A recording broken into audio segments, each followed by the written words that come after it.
तो सबसे पहले हमें बताते हैं एक गेम के बारे में, the game of Aether world. और इसको रिलीज किया गया था 10 साल पहले एक डेटिंग सिमुलेटर गेम के रूप में। और ये जो गेम है वो ज्यादातर फीमेल ऑडियंस के लिए बनाया गया था, लेकिन इसे बहुत सारे मेल प्लेयर्स भी खेलने लगे। और ये तुम्हें अलाउ करता है कि तुम इसमें अलग अलग कैरेक्टर बन के इसको खेल सकते हो। तुम शुरुआत करोगे इजी से, लेकिन हर चीज में अच्छे ऐसे कैरेक्टर से लेकर ऐसे कैरेक्टर जो बहुत ज्यादा डिफिकल्ट है लेकिन बिना किसी काम के। उनमें से एक स्पेशली ये एक कचरा कैरेक्टर है। ये जाना जाता है अपने डिफिकल्टी लेवल के द्वारा और बहुत ही ज्यादा बेकार फीचर्स के कारण। लेकिन यहाँ पर एक ऐसा पर्वत है जिसने इस कैरेक्टर बेक यूसुल को 10 साल तक मेंटेन करा है। और फिर ये बोलता है तो चलो फिर स्टार्ट करते हैं। और वो मैं हूँ प्लेयर बेक यूसुल। और गाइस ये हमारा मेन कैरेक्टर है इस सीरीज का। तो अब से मैं इसे एमसी बोलूंगा। और फिर हमें उसके अपार्टमेंट का सीन दिखाते हैं। वो अपनी कॉफी पी रहा होता है, तभी देखता है सामने की तरफ। और फिर हम देखते हैं नए नए मैसेज आए होते हैं। और ये बोलता है ओ इस फोरम में तो नए मैसेज आए हैं, यहाँ पे नया अपडेट जैसा कुछ आने वाला है क्या। और फिर हम देखते हैं उस मैसेज में लिखा होता है ये टट्टी जैसा गेम आखिर रैंडम ड्रैगन के साथ क्या है। ये अचानक से पता नहीं कहां से यहाँ पर आ गया और इसने मेरे पूरे गेम के डाटा को उड़ा के रख दिया। वो द एफ ये डार्क ड्रैगन क्या है। और यहाँ पर ये मुझे कह रहा है कि मेरा कैरेक्टर मर चुका है और मैं इसे दोबारा लॉगिन नहीं कर सकता। फिर ये सब क्या हो रहा है, मेरा कैरेक्टर तो डिलीट हो गया। और फिर एमसी उन सबको पढ़ने के बाद बोलता है एक फाइनल बॉस और वो भी डेटिंग सिम वाले गेम में। मुझे लगा कि ये गेम जब खत्म हो जाता है जब तुम्हारी जोड़ी दूसरे कैरेक्टर के साथ बन जाती है। और फिर एमसी एक और मैसेज देखता है बन्नी की तरफ से और वो बोलता है गाइस इस बॉस को तो हरा ही नहीं सकते। फिर नीचे लिखा होता है ये जो टट्टी जैसा डार्क डीमन ड्रैगन है इसके पास 99% मैजिक रेजिस्टेंस है बिना किसी कूल डाउन के टाइम के। और ये मेरे ऊपर लगातार बार बार हिट कर रहा है मैजिक अब्जॉर्प्शन स्किल और किसी तरीके की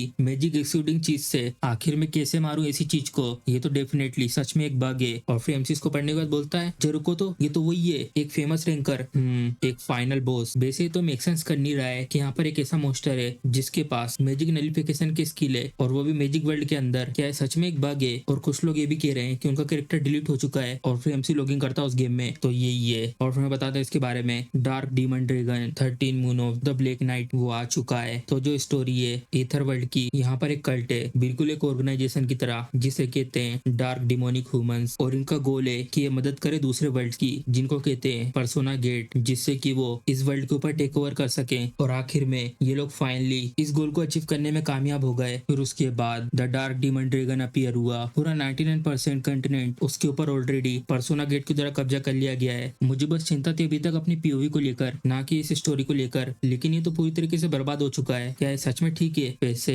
ऐसा तो है नहीं कि मैं इससे लड़ाई करना अवॉइड कर सकूं, मुझे भी कम से कम ट्राई तो करनी चाहिए एक बार। और फिर वो अपने माउस को पकड़ता है और उसमें लिखा होता है क्या तुम लड़ोगे डार्क डीमन ड्रैगन से। और एमसी उसमें यस पे दबाता है अब मैं दिखाऊंगा अपनी स्किल जिसको मैंने 10 साल तक तराशा है। और फिर हम देखते हैं एमसी आ चुका होता है उस ड्रैगन के आमने सामने अपने कैरेक्टर को लेकर। और फिर हम बताते हैं अगर मैं बताऊं अपने कैरेक्टर बेक यूसुल के बारे में, पूरे गेम में ये एक अकेला ऐसा कैरेक्टर है जो मैजिक को यूज नहीं कर सकता। ये जानते हुए भी और इसके बावजूद कि सब लोग इस गेम में मैजिक को यूज कर सकते हैं और इसी की वजह से ही जो सबसे ज्यादा एक्सपीरियंस प्लेयर हैं वो लोग भी चूज नहीं करते कि वो लोग इसको लेकर खेले। और बेसिकली इसका मतलब ये है कि जो इस गेम में इधर उधर घूमने वाले भी लोग हैं ये उनसे भी बदतर है। लेकिन ऑफ कोर्स ये थोड़े से मैजिक को यूज कर सकता है और वो भी सिर्फ एक ही बार। और फिर ड्रैगन उसके ऊपर ब्लास्ट करने वाला होता है अपने मुंह से। और फिर हम देखते हैं वो ड्रैगन हमला कर देता है और उसका अटैक आ रहा होता है एमसी के पास। और ये देखता है उसकी तरफ और तभी मुस्कुराने लगता है। फिर हम देखते हैं वो ड्रैगन के सामने से बहुत ही स्पीड में से निकलकर उसके गर्दन के पास आकर स्पीड में उसकी गर्दन के पीछे से फिसल के जा रहा होता है। और ये यूज कर सकता है ब्लिंक स्पेल और सीधा उसके पीछे जाकर रुकता है। और फिर ये देखता है उस ड्रैगन की तरफ जो है बेक यूसुल की ब्लिंक स्पेल है, ये उसे अलाउ करता है कि ये इसे यूज करके 3 से 10 मीटर तक रेंडमली बहुत ही स्पीड में ट्रेवल कर सकता है। और जिस डायरेक्शन में ब्लिंक करता है वो पूरी तरीके से रेंडम होती है। अगर इसने अपने डिस्टेंस को अच्छे से कंट्रोल नहीं करा तो ये उसी समय मारा जाएगा स्पीड और टकराने से। और इसके ऊपर जो माना को यूज करने के बाद का कूलडाउन है वो तो बहुत ज्यादा बेकार है। और इसके ऊपर एक पेनल्टी है और वो ये है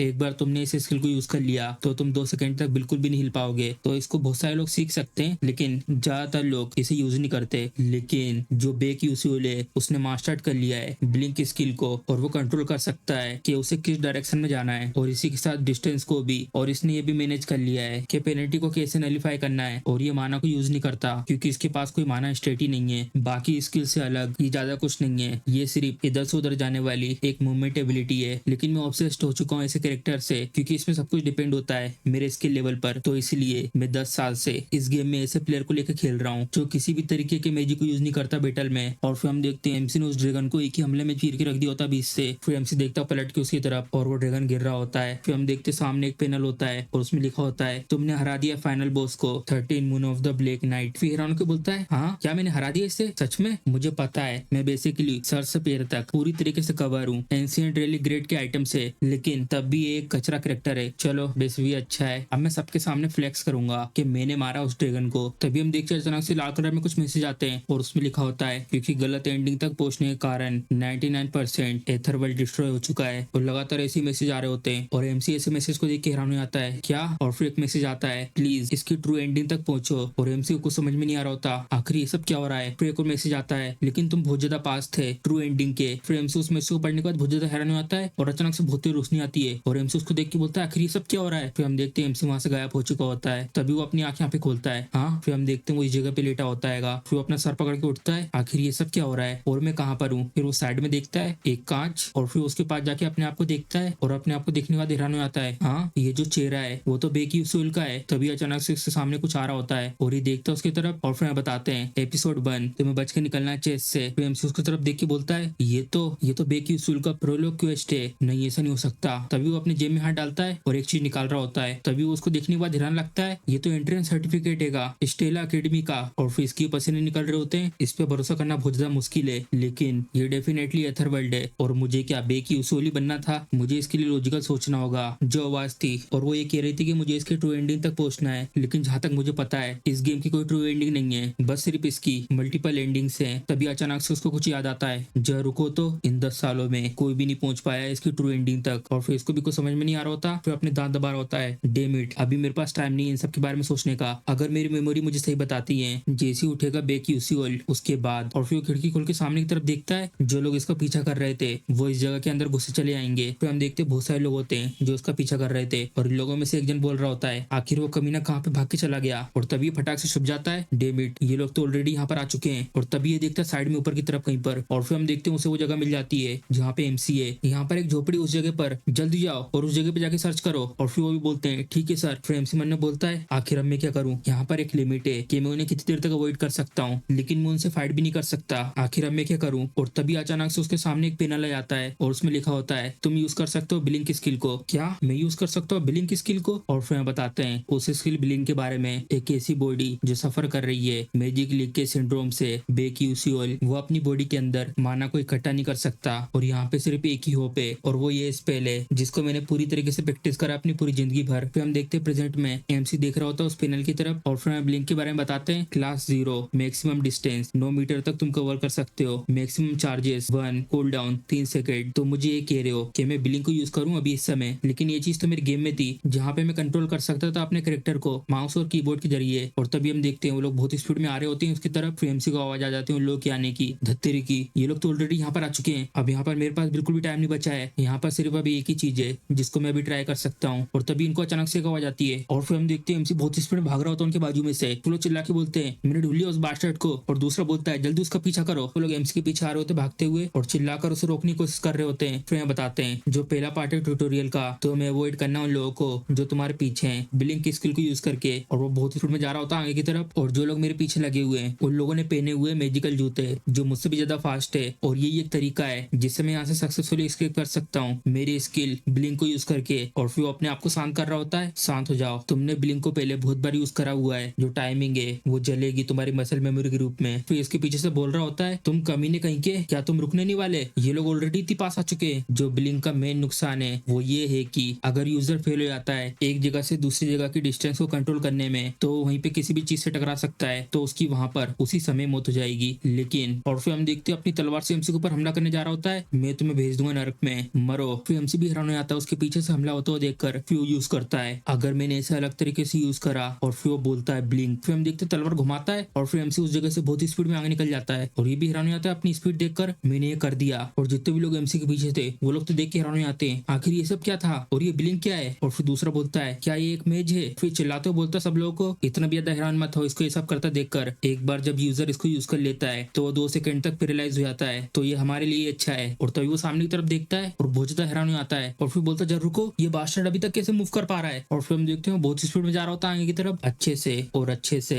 मुझे इस जगह को अपने एडवांटेज के लिए यूज करना होगा क्योंकि जो प्लेयर इस स्टेज पे कंट्रोल करना नहीं सीख पाते फ्लैश के ऊपर वो लोग कभी भी नेक्स्ट एपिसोड तक नहीं पहुंच सकते। और रियलिटी में 99% जो प्लेयर हैं जिन लोगों ने बेकी उसूल को लेकर प्ले करा था वो लोग इस ट्यूटोरियल को पास नहीं कर पाए थे। और भले ही जो 1% लोगों ने इस ट्यूटोरियल को पास कर लिया था, लेकिन तब भी वो लोग सरपास नहीं कर पाए थे एक दीवार को जो है ब्लिंक डिस्टेंस कंट्रोल और लगातार ब्लिंकिंग। और फिर हम देखते हैं वो गिनती बोल रहा होता है 1 2 3। फिर हम देखते हैं वो इस जगह पे यूज करता है ब्लिंक और वो कूद के इस पहाड़ी के आर पार आ जाता है। और ये भी हैरान हो जाता है क्या ये बास्टर्ड इंसान है, ब्लिंक को यूज कर रहा है ऐसी खाई के ऊपर। और फिर वो बाकी लोगों से बोलता है जो लोग यूज कर सकते हैं मैजिक को जल्दी आओ फ्रंट में और दूर से अटैक करो इस बास्टर्ड के ऊपर। फिर हम देखते थे लोग सामने आते हैं। फिर एमसी देखता है उनकी तरफ क्या ये लोग मैजिक को ट्राई करने की यूज कर रहे हैं। और फिर बताते हैं जो सेकंड पार्ट है ट्यूटोरियल का, तो मैं ब्लिंक का यूज करके मैजिक हीरो को डॉज करना है जो तुम्हारी तरफ उड़ के आ रहे हैं। फिर हम देखते हैं वो हीरो बहुत पास आ चुके होते हैं। इस गेम के अंदर तुम कुछ भी यूज कर सकते हो, अगर तुम एक मॉनिटर के पीछे हो तो इसका मतलब मैं इसे डॉज नहीं कर सकता। और तभी हम देखते हैं एक पैनल आता है उसके सामने, फिर उसमें लिखा होता है जो स्किल है मैजिक लीकेज सिंड्रोम वो यूज हो रही है। Magic leakage syndrome derivative skill, six sense और कॉग्निटिव एक्सेलरेशन वो यूज हो रही है। तभी अचानक से बहुत सारी रोशनी निकलने लगती है और फिर हम देखते हैं एमसी के पास वो तीर आ रहे होते हैं और एमसी के अंदर से कुछ चीज निकल रही होती है। फिर हम देखते हैं वो तीर एमसी के पास आके लग रहे होते हैं, लेकिन एमसी उन सबको डॉज कर देता है और एक तीर उसके बहुत पास आ चुका होता है और वो भी हैरान हो जाता है आखिर कैसे। फिर वो यूज करता है ब्लिंक, फिर वो बहुत ही स्पीड में निकल जाता है उससे बचते हुए। फिर वो आगे जाके अपने आप को ढक रहा होता है धमाके की वजह से। फिर हम देखते हैं जहाँ पे धमाका हुआ था वहाँ पे एक बड़ा सा गड्ढा बन जाता है और जितनी बर्फ थी उस एरिया के आसपास सारी की सारी गायब हो जाती है। और अचानक से वहाँ पे बहुत तेज हवा चलने लगती है और एमसी उसकी तरफ देख के बोलता है ये तो भोजदा पास था। और फिर यहाँ से भागता है बहुत स्पीड में और अब जो आखिरी पार्ट बचा हुआ है। और फिर हम देखते हैं वो लंबी लंबी सांस ले रहा होता है और उसके सामने एक बहुत बड़ी खाई होती है और उसे इस जगह को पार करना है ब्लिंक को यूज करके। फिर वो देखता है उस जगह को, इसको पार करने का सिर्फ एक ही तरीका है, मुझे अपनी ब्लिंक की डिस्टेंस को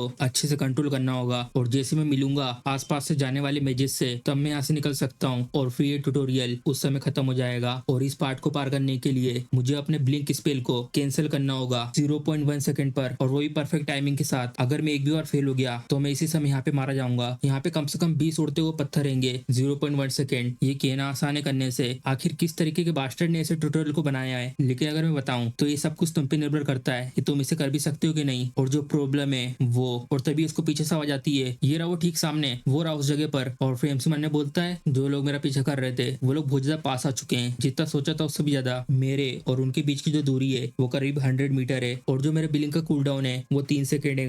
ये काफी नहीं होगा इस जगह को पार करने के लिए। अगर मैं देखूं सबसे लकी इस तरीके को मेरे सर्वाइवल के लिए वो ये है कि मुझे इन सबको मार देना चाहिए। और फिर हम देखते हैं सबसे पहले हमें इस जगह का सीन दिखाते हैं जिस जगह को एमसी को पार करना है। और यहाँ पे बहुत सारे पत्थर हवा में उड़ रहे होते हैं और एमसी इसी खाई के आसपास एक चट्टान के पीछे छुपा होता है। और फिर मन में बोलता है भले मैंने ये पागलपन जैसी क्रेजी चीज सोची है, लेकिन मेरी ये सब सोचने की हिम्मत कैसे हुई कि मैं इन लोगों से लड़ सकता हूँ, और जबकि मैंने पहले कभी अच्छे तरीके से प्रॉपर फाइटिंग भी नहीं करी है। अगर ये एक गेम होता तो सिस्टम ये इम्पॉसिबल कर देता कि मैं उनको पर अटैक कर सकूं जो लोग मेरे पीछे हैं, लेकिन ये एक रियलिटी है और यहाँ पे कोई भी ऐसा रूल नहीं है कि मेरे को अपनी आंखें बंद करके सिस्टम को फॉलो करना है और किसी और को मारने के ख्याल से मुझे कुछ फर्क नहीं पड़ता। और जो रीजन है इन सब का वो ये है कि जो ये लोग हैं वो मेरे पेरेंट्स के एनिमी है स्टोरी के हिसाब से। तभी वो दिख रहा होता है उनको आते हुए और तैयार हो जाता है अपना डेगर निकाल के, ये लोग यहाँ पर आ चुके हैं और मुझे ये भी लगता है कि मैं यहाँ पे जीत सकता हूँ। फिर हम देखते हैं जिस जगह पे एमसी छुपा था, जैसे लोग पास आते जल्दी से उठ के खड़ा हो जाता है उनके सामने और फिर ये बोलता है ये रहा वो, जल्दी जाओ और उसे पकड़ो। ठीक है सर। फिर हम देखते हैं एमसी के पास जा रहा होता है अपने भाले से अटैक करने के लिए और फिर मन में बोलता है तुम्हारी हिम्मत कैसे हुई कि तुम यहाँ पर अकेले आ गए हमसे लड़ने के लिए, इडियट कहीं के, अब तुम यहाँ से कहीं नहीं जा सकते, तुम्हारा अंत यहीं पर होगा। और फिर एमसी मन में बोलता है टारगेट की दूरी है 8.7 मीटर। फिर एमसी यूज करता है ब्लिंक। अचानक से हैरान हो जाता है हाँ ये क्या हुआ, और फिर भी हैरान हो जाता है हाँ। फिर हम देखते हैं एमसी इसके बहुत पास आता है अचानक से और उसमें डेगर गुस्सा देता है और वो डेगर लगने की वजह से इसके मुंह से खून निकलने लगता है और उसका खून एमसी के मुंह पे जाके लग जाता है। ये मेरे को बिल्कुल क्लियर तरीके से फील हो रहा है जो उसका खून मेरी उंगलियों से होके जा रहा है और ये सब करने से मुझे किसी भी तरीके का गिल्ट फील नहीं हो रहा है। फिर एमसी उसकी गर्दन के ऊपर अपने डेगर से हमला कर देता है और वैसे भी मैं इन लोगों को इसलिए मार रहा हूँ कि मैं यहाँ पे सर्वाइव कर सकूं। और फिर वो जा रहा होता है आगे की तरफ, फिर वो इसको धक्का मारता है और उस धक्के के कारण वो इसके पास आके गिरता है और ये लोग बहुत ज्यादा गुस्से में देख रहे होते हैं उसकी तरफ और वो लोग चिल्ला रहे होते हैं वो यहाँ से दूर जा रहा है और एमसी जल्दी जल्दी भाग रहा होता है उन लोगों से दूर और पीछे से वो लोग चिल्ला रहे होते हैं इसको यहाँ से भागने मत देना चाहे कुछ भी हो जाए। और फिर एमसी मन ने बोलता है मैंने उनमें से एक को तो संभाल लिया लेकिन जो अगला अटैक होगा वो आसान नहीं होगा, आखिर अब मैं आगे के लिए क्या करूं। और तभी वो पीछे देख के मन में सोचता है आखिर अचानक से इतना शांत कैसा हो गया सब कुछ, क्या इन लोगों ने गिव अप कर दिया मेरा पीछा करने से। और तभी वो हैरान हो जाता है नहीं ऐसा नहीं हो सकता,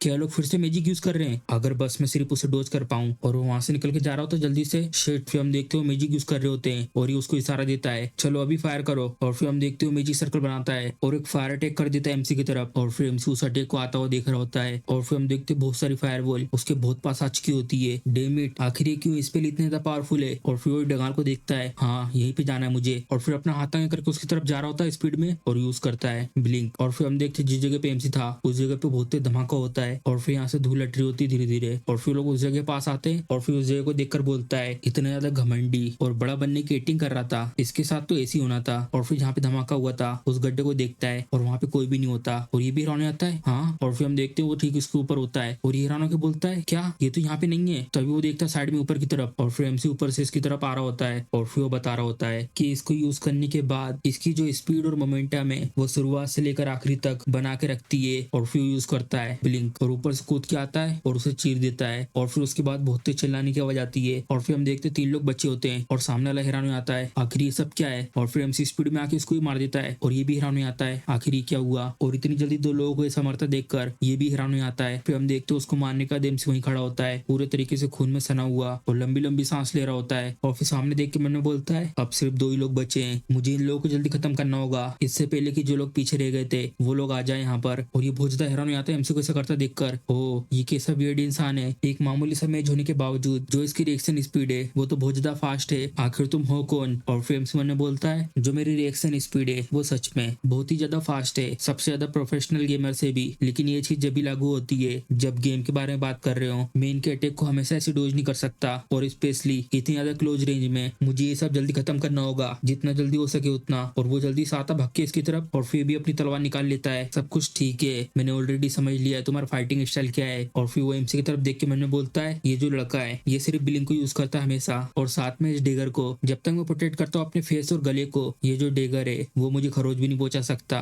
और फिर एमसी आ रहा होता है इसके पास स्पीड में और फिर हम देखते सामने उसके अंदर से नीली कलर की रोशनी निकल रही होती है। और फिर उन्हें बोलता है आ जाओ मैं देख लूंगा तुम्हें। और फिर यूज करता है आइस वेव और फिर एमसी यूज करता है ब्लिंक। और फिर हम देखते हैं आइस वेव को यूज करने को जैसे जिस जगह से एमसी आ रहा था उस जगह पे बहुत सारी बर्फ जम जाती है। और फिर उसको देख के मैंने बोलता है चलो ठीक है मैंने तुम्हें पकड़ लिया है, चलो अब देखते हैं तुम्हारे दर्द से भरे हुए चेहरे को। तभी उसको साइड में से आवाज आती है और ये देखता है साइड की तरफ और फिर हम देखते हैं उसके बाजू में जो साथी था एमसी उसकी गर्दन काट देता है और ये भी उसको ऐसा करते देख के हैरान हो जाता है हाँ ये वहां पे कैसे पहुंचा। और वो उसके सामने वहीं गिर जाता है। धत्तेरी की पहले तो तुम एक चूहे की तरह भाग रहे थे इधर से उधर और जो पहले लड़ नहीं रहा था बिल्कुल भी पहले, लेकिन अब। और फिर एमसी बोलता है अच्छा पहले की बात तुम कर रहे हो, हाँ तुम्हारा शुक्रिया मेरी मदद करने के लिए, अब मैं पहले से बेटर बन चुका हूँ। और एमसी की बात सुनकर उसको बहुत ज्यादा गुस्सा आ रहा होता है तुम छोटे चूहे कहीं के, ये इसलिए क्योंकि हम लोग तुम पर पहले नरमी से बर्ताव कर रहे थे लेकिन इस बार मैं तुम्हें मार ही डालूंगा। और फिर एमसी जाता आगे की तरफ और फिर हम देखते हैं एक हाथ में भाला और एक हाथ में डेगर लेके स्पीड में जाता उसकी तरफ और उस भाले को उठाता उसकी तरफ मुंह करके और फेंक देता है ठीक उसके ऊपर। और फिर हम देखते हैं भाला आ चुका होता है इसके बहुत पास और फिर मन में बोलता है अगर ये डायरेक्ट मेरे ऊपर ब्लिंक का यूज करेगा तो मेरी तरफ से इसके ऊपर काउंटर अटैक हो सकता है, क्या है मेरे ऊपर इस भाले को फेंक कर मुझे डिफेंसिव पोजीशन में लाना चाहता है और फिर वो इसके बाद साइड से आकर मेरे ऊपर हमला कर सके, मैं तुम्हारी चाल को कामयाब नहीं होने दूंगा। अब सब ठीक है, अब वो मेरे साइड में आ चुका है, अब बस मुझे उसके ऊपर अटैक करना है। और फिर हम देखते तलवार घुमाता अपने पीछे की तरफ और वहाँ पे कोई नहीं होता और ये भी हैरान हो जाता है हाँ, और देखता है पीछे की तरफ नहीं ऐसा नहीं हो सकता। और फिर हम देखते हैं एमसी ने उसके ऊपर सामने से हमला किया होता है और अपने डेगर को उसकी छाती में घुसा देता है। और फिर ये बोलता है क्या इस शुरुआत से सामने से अटैक करने की प्लानिंग कर रहा था। और फिर हम देखते हैं ये क्वेस्ट कंप्लीट हो चुका होता है, तुम्हें एस्केप करना पीछे करने वालों से अभी खत्म हो चुका है। और फिर एक और मैसेज आता है तुम्हें इससे एक्सपी मिली है। और फिर एक और मैसेज आता है उसके बाद तुम्हें नक्षत्र परियोजना के द्वारा कहानी को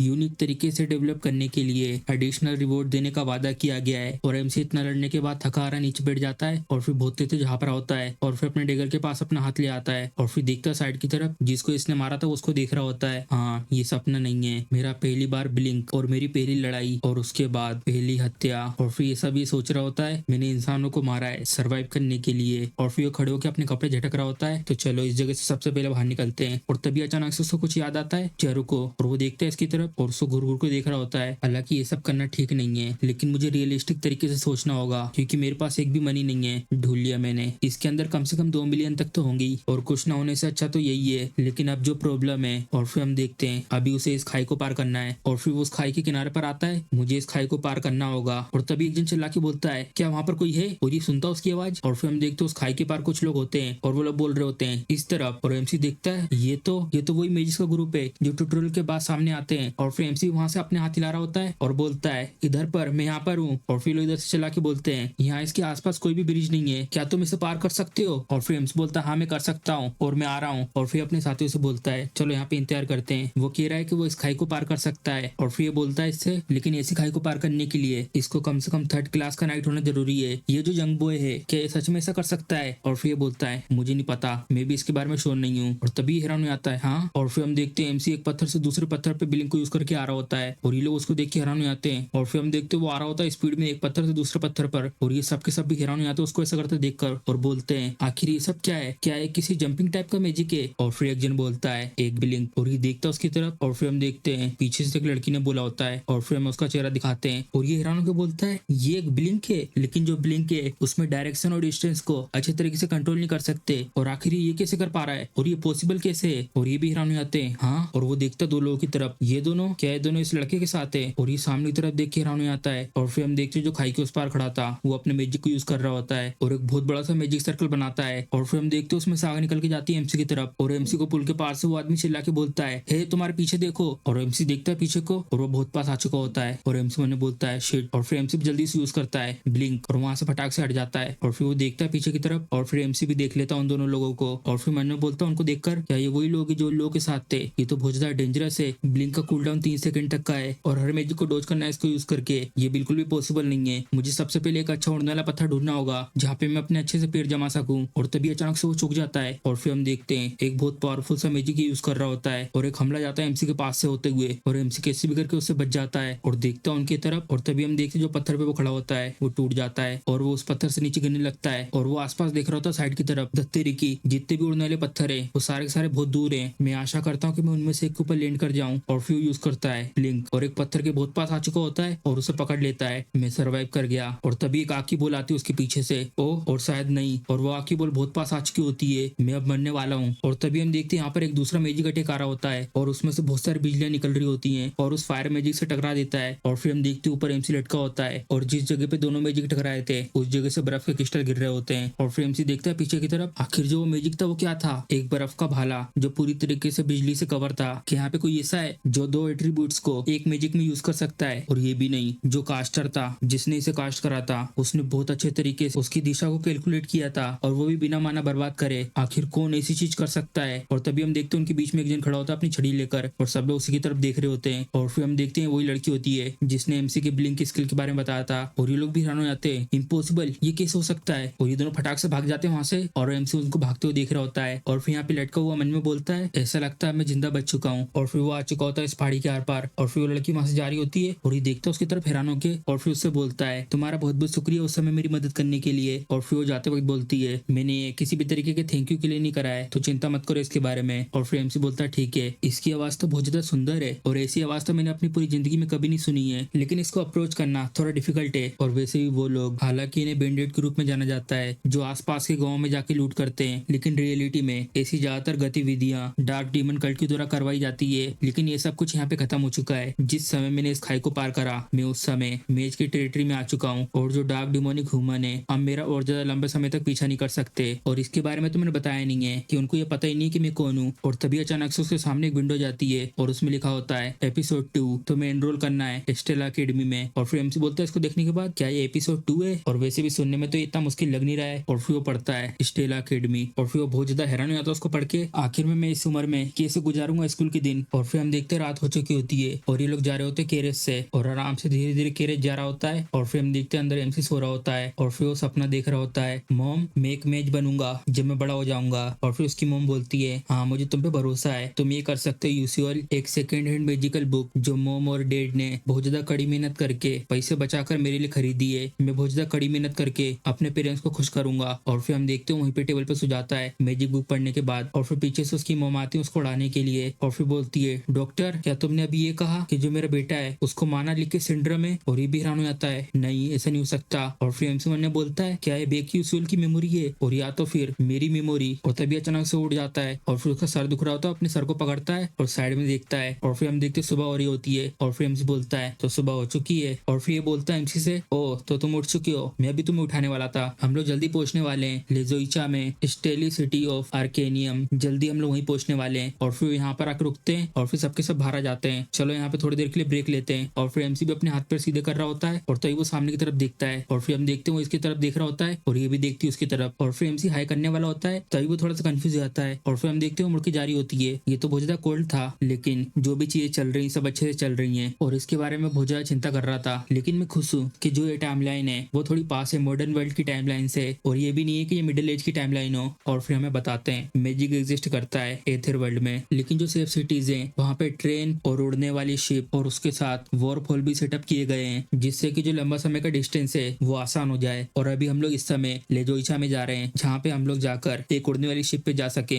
और फिर बताते हैं लेजोइचा एक ऐसी जगह पर है जहाँ से रास्ता जाता है आर्केनियम जाने का। और जो रियल एपिसोड है उसकी शुरुआत होगी आर्केनियम से, द सिटी ऑफ मैजिक, और एक ऐसी अकेडमी जिसमें बहुत ज्यादा पावरफुल मेजेस हैं और साथ में एक्सीलेंट स्टूडेंट, और वो है स्टेला अकेडमी। क्योंकि जो स्टेला पूरी तरीके से जीनियस लोगों से भरी हुई है और पूरी दुनिया में से हर जगह के नोबल से। और मैं तो अभी भी नहीं समझ पा रहा कि कैसे बेक यूजुअल मैनेज कर पाया उसके अंदर एडमिशन लेने में। और जरा रुको, मैंने अभी तक अपनी स्किल को चेक नहीं करा है। और फिर हम देखते हैं उसका पैनल, माना लेके सिंड्रोम लेवल 1। और फिर बताते हैं स्ट्रेंथ 3% बढ़ चुकी है, एजिलिटी 5% बढ़ चुकी है और सेंसिटिविटी 10% बढ़ चुकी है। और जो सिक्स सेंस है वो कंज्यूम कर लेता है यूजर की माइंड पावर को, जिससे कि वो डिटेक्ट कर सके 12 मीटर की रेंज में किसी भी माना को। और ये एक्टिवेट कर देता है डिटेक्शन एक्सेलरेशन को, और ये ऑटोमेटिकली एक्टिवेट हो जाती है जब खतरे को डिटेक्ट करता है। जो ओरिजिनल बेक यूजुअल था उसकी सेंसिटिविटी तो बहुत ज्यादा लो थी, और देखने में ऐसा लगता है जिस कैरेक्टर को मैंने इतना बड़ा बनाया था उस कैरेक्टर के स्टेट को ले लिया है। जो ईथर वर्ल्ड है यहाँ पे सिर्फ एक लेवल नहीं है, लेकिन यहाँ पर हर स्टेट के लिए अलग अलग लेवल है, स्किल्स हैं लेवल्स के फॉर्म में, और स्टेट है स्टार के फॉर्म में। जो मैक्सिमम स्टार लेवल है वो है 9 स्टार, लेकिन ये पूरी तरीके से इम्पॉसिबल है उसको रीच करना। मैंने इस गेम को 10 साल तक खेला है और इतने साल खेलने के बावजूद मैं सिर्फ इसमें 8 स्टार तक पहुंच पाया हूँ, स्टेमिना और सेंसिटिविटी दोनों को मिलाकर भी। लेकिन मुझे इन्वेस्ट करना चाहिए सेंसिटिविटी के ऊपर, इससे मेरी सिक्स सेंस और रिएक्शन स्पीड बूस्ट होगी और मैं अपने स्टेमिना और फ्लेक्सिबिलिटी को दूसरे तरीके से बढ़ा सकता हूँ। और फिर हम देखते हैं उसने बढ़ा दी होती है। चलो ये हो चुका है। अब जो प्रॉब्लम है वो सिर्फ मानाली के सिंड्रोम है। अगर मैं इसको ट्रेन नहीं करता हूँ तो मैं ज्यादा लंबे समय तक सर्वाइव नहीं कर पाऊंगा। मुझे इसको अपग्रेड करना होगा जल्दी से जल्द। इस सीक्रेट फिजिक के नेचर को, सिक्स सेंस और डिटेक्शन एक्सेलरेशन, अगर ये चीज नहीं होती तो मैं कब का पहले मर चुका होता। एक ऐसी कर्स फिजिक जो रोकता है मेरी बॉडी को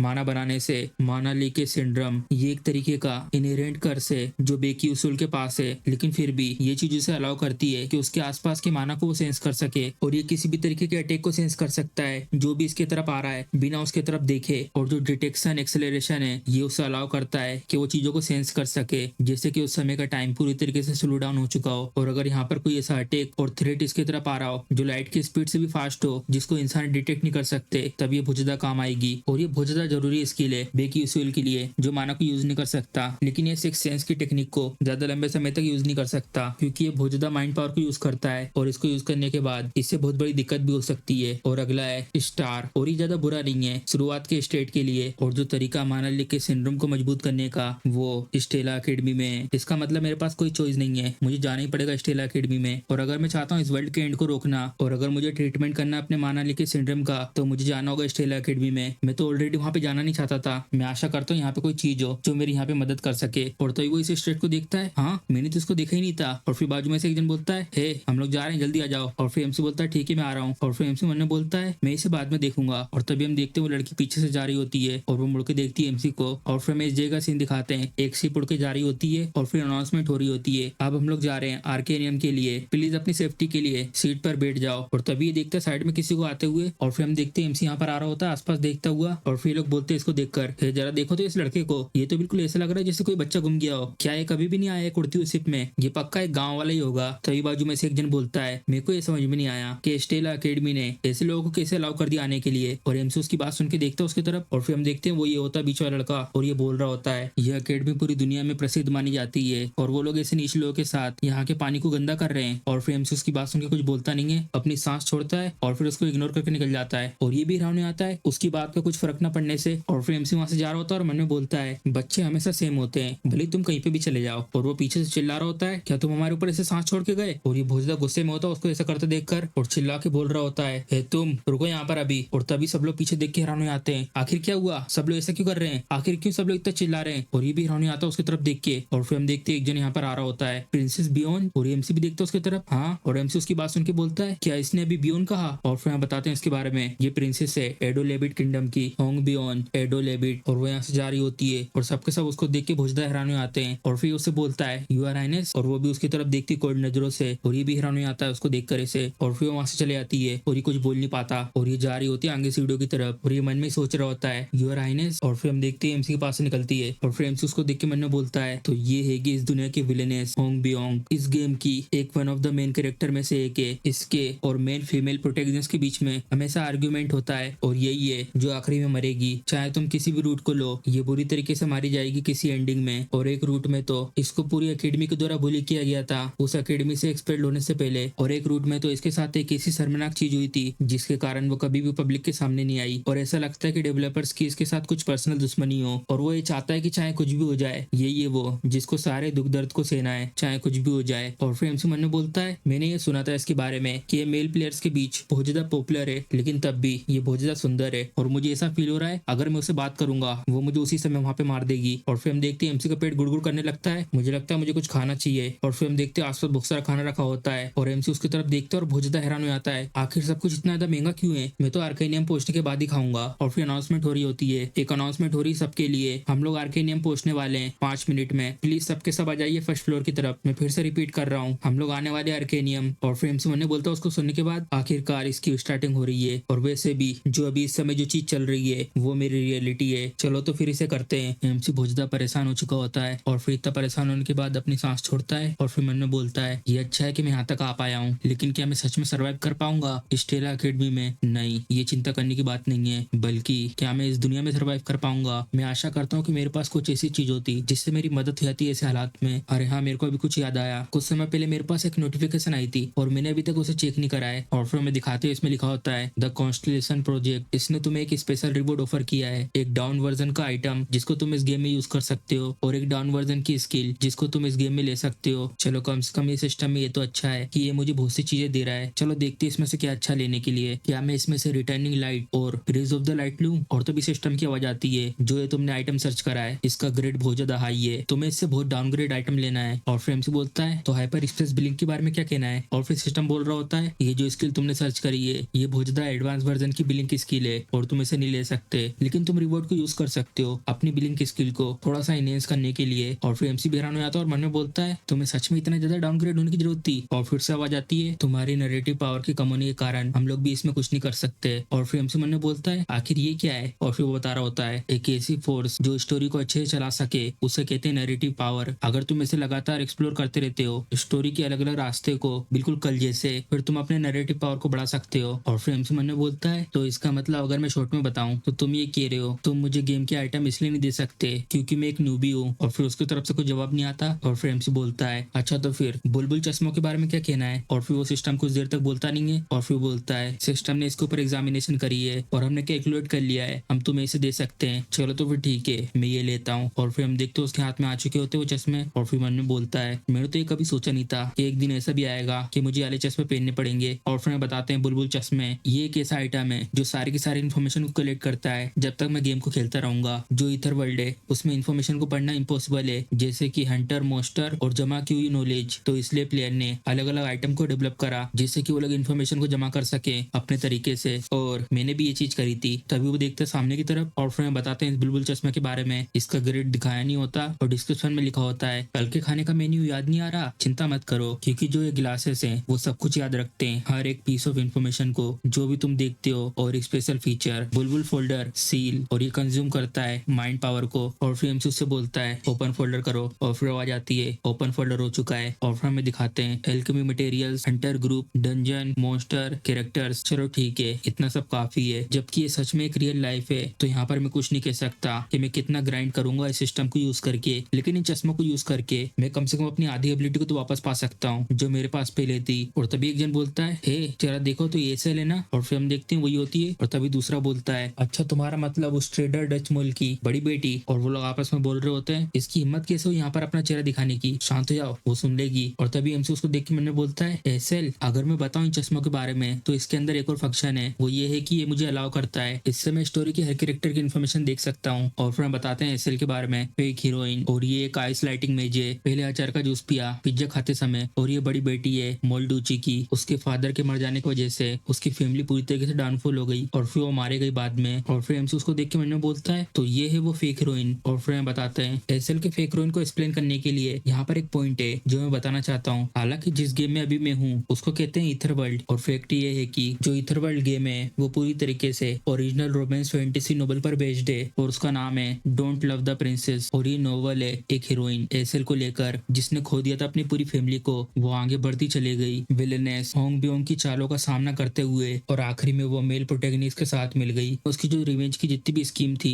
वो पूरी तरीके से गायब हो गई और जो मेल कैरेक्टर है उसने उसको प्रोटेक्ट करा और इसकी एंडिंग सैड है। और उसके बाद उसको बहुत सारे हार्श कमेंट मिले थे रीडर्स की तरफ से। लेकिन दिक्कत ये है कि हालांकि जो गेम वर्ल्ड है वो बेस्ड है नोवेल के ऊपर, लेकिन जो स्टोरी है वो पूरी तरीके से डिफरेंट है। गेम के अंदर एक ओरिजिनल कैरेक्टर है और उसका नाम है फ्लेम, जो इसके अंदर ऐड हुई, जिसने हीरोइन का रोल ले लिया था। इसके अलावा जो फ्लेम नाम की कैरेक्टर है उसकी भी बेक स्टोरी है और वो स्टोरी कुछ इस तरीके से है। एक लड़की जो अपनी नॉर्मल लाइफ जी रही थी मॉडर्न वर्ल्ड में, जो रेगुलर एंजॉय करती थी लव द प्रिंसेस नोवेल को रीड करना, और फिर वो ट्रांसपोर्ट हो गई इस वर्ल्ड में। तो इसकी वजह से नोवेल में जो एसेल थी वो फेक हीरोइन बन गई इस गेम में, और जबकि फ्लेम रियल हीरोइन बन गई। और बहुत सारे प्लेयरों की कोशिश करने के बावजूद ऐसा कहते हैं कि वो किसी भी रास्ते पे सर्वाइव नहीं कर पाई, जिसके परिणाम स्वरूप उसे दूर कर दिया गया रियल हीरोइन की पोजीशन से। और फिर एमसी अपना चश्मा निकालता है। वैसे भी इन सब से मेरा कुछ लेना देना तो है नहीं है, लेकिन क्या ये सिर्फ मेरी इमेजिनेशन है? मुझे ऐसा क्यों फील हो रहा है कि मैंने इसे कहीं देखा है? शायद ये मेरी इमेजिनेशन ही होगी। मुझे यहाँ से उतरने के लिए तैयार हो जाना चाहिए। और फिर हमें दिखाते हैं स्टेला अकेडमी, और फिर हम देखते सारे स्टूडेंट यहाँ पर लाइन से खड़े होते हैं। और फिर यहाँ पे एक जन बोल रहा होता है, क्या तुम्हें ये ऑलरेडी पता है जो डार्क डेमोनिक ह्यूमन है वो भी मेजेस हैं, जिन लोगों ने यूज करा अदरवर्ल्डली पावर को और अपने आप को ट्रांसफॉर्म कर लिया है एक मॉन्स्टर में। और अभी इस मोमेंट पर भी जो डार्क डेमोनिक ह्यूमन है लगातार हमला कर रहे हैं पर्सोना गेट को ओपन करके और एशियन डंजन को खोलकर, जिससे कि वो लोग जोड़ सके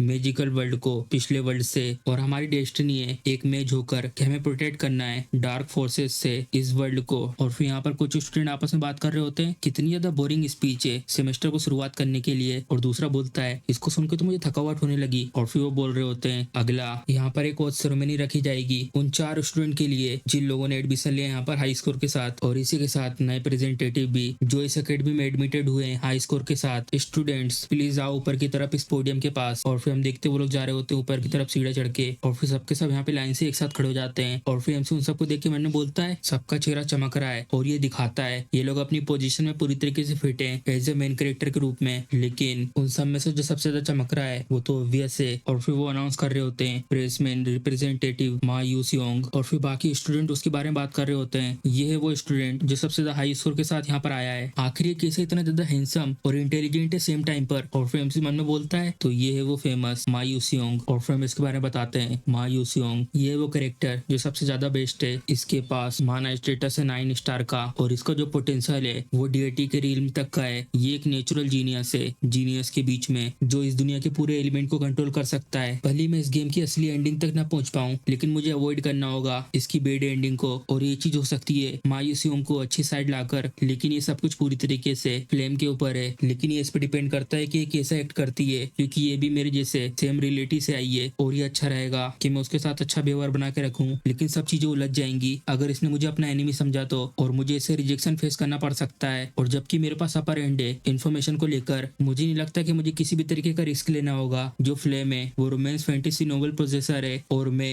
रोमांस फैंटेसी गेम प्रोसेसर। और हालांकि इस कहानी में मेरे महत्व की तुलना किसी गाँव की दुकान के एनपीसी के साथ भी नहीं कर सकते। और फिर वो सामने की तरफ देखता है, लेकिन इसके अलावा जो हीरोइन है वो पोजेस करती है एक स्पेशल एबिलिटी को, जिससे वो डार्क डिमोनिक ह्यूमन को क्लीन कर सकती है। लेकिन इसके अलावा इसके पास एक ऐसी एबिलिटी है जो उसके आसपास के लोग हैं उनको इम्पोवरिस बना सकती है, मतलब बिना ताकत का उनके पास उसके बाद कोई भी ताकत नहीं बचेगी। और अगर उसके पास मैं रहूंगा तो ये चीज मुझे भी इफेक्ट करेगी। और जो मेरा रोल है वो ये है कि मैं मेन कैरेक्टर को सपोर्ट करूं दूर रहकर, और जितना ज्यादा हो सके मैं उनसे दूर रहूं, उनके साथ ज्यादा इन्वॉल्व ना रहूं। तो इसी के साथ जो हमारी सेरेमनी है वो खत्म होती है और फिर सबके सब ताली बजा रहे होते हैं। और फिर हम देखते हैं ये मिशन भी कंप्लीट हो चुका होता है। एपिसोड 2 एनरोल करना स्टेला अकेडमी में कंप्लीट हो चुका है। और उसके बाद हमें इस जय का सीन दिखाते हैं और फिर हम देखते हैं सब लोग बैठे होते हैं अकेडमी के अंदर। और फिर एमसी मन में बोलता है, मुझे तो बहुत ज्यादा लंबा समय हो गया जब मैं ग्रेजुएट हुआ था अपनी यूनिवर्सिटी से, तो इसलिए थोड़ा सा अजीब फील हो रहा है फिर से हाई स्कूलर बन के, लेकिन फिर भी। और फिर हम देखते हैं उसके हाथ में वॉच होती है और उसको देख के बोलता है, इसके साथ में होने की वजह से ये अच्छा फील हो रहा है। स्टेला पॉकेट वॉच, ये वॉच एक प्रूफ है कि तुम इतनी जानी मानी स्टेला अकेडमी के स्टूडेंट हो, और अगर तुम्हारे पास ये चीज है तो तुम्हें अच्छा ट्रीटमेंट दिया जाएगा और तुम्हें वो सर्विस भी मिल सकती है जिसके लिए मैजिक वॉरियर को लाइसेंस की जरूरत पड़ती है। फिर वो उसे जिम में रख लेता है और मन में बोलता है, मुझे जल्दी से यूज करना है। और तभी हम देखते हैं एक जन आता है गेट से, और फिर हम देखते हैं ये होता है और बोलता है, सबके सब बैठ जाओ अपनी सीट पे, अब हम लोग शुरुआत करने वाले एग्जाम की, तो इसलिए तुम्हारे पास जितने भी आइटम है सबको दूर रख दो, लिखने की चीजें छोड़कर। और जो लोग चश्मे का यूज करते हैं उसके ऊपर सबसे पहले चेकिंग की जाएगी। और फिर हमसे मन बोलता है, तो एंट्रेंस सेरेमनी के बाद एक परीक्षा होती है, तो यहाँ पे जो पढ़ने की चीजें जो भी स्टेला अकेडमी में पढ़ाई जाती है वो कोरियन यूनिवर्सिटी से बहुत ज्यादा कठिन है। तुम्हें यहाँ पे लेना पड़ता है एंट्रेंस एग्जाम एग्जाम, और वो भी अपने पहले दिन पे। इसे कहते हैं क्लास ऑर्गेनाइजेशन एग्जाम। और फिर सबसे बोलते हैं चलो तो फिर स्टार्ट करते हैं एग्जाम को। और फिर हम देखते हैं एमसी के पास आ चुके होते हैं पेपर। मुझे कुछ समझ में नहीं आ रहा आखिर इसमें क्या लिखा हुआ है और ये क्या रहा है। ये तो सच में बहुत ज्यादा ट्रिकी है। क्लास प्लेसमेंट एग्जाम, ये बिल्कुल भी रिलेटेड नहीं है एंट्रेंस एग्जाम से, जो बदनाम है अपनी क्रेजी डिफिकल्टी को लेकर। और इसमें स्टूडेंट किस क्लास में जाएंगे, FA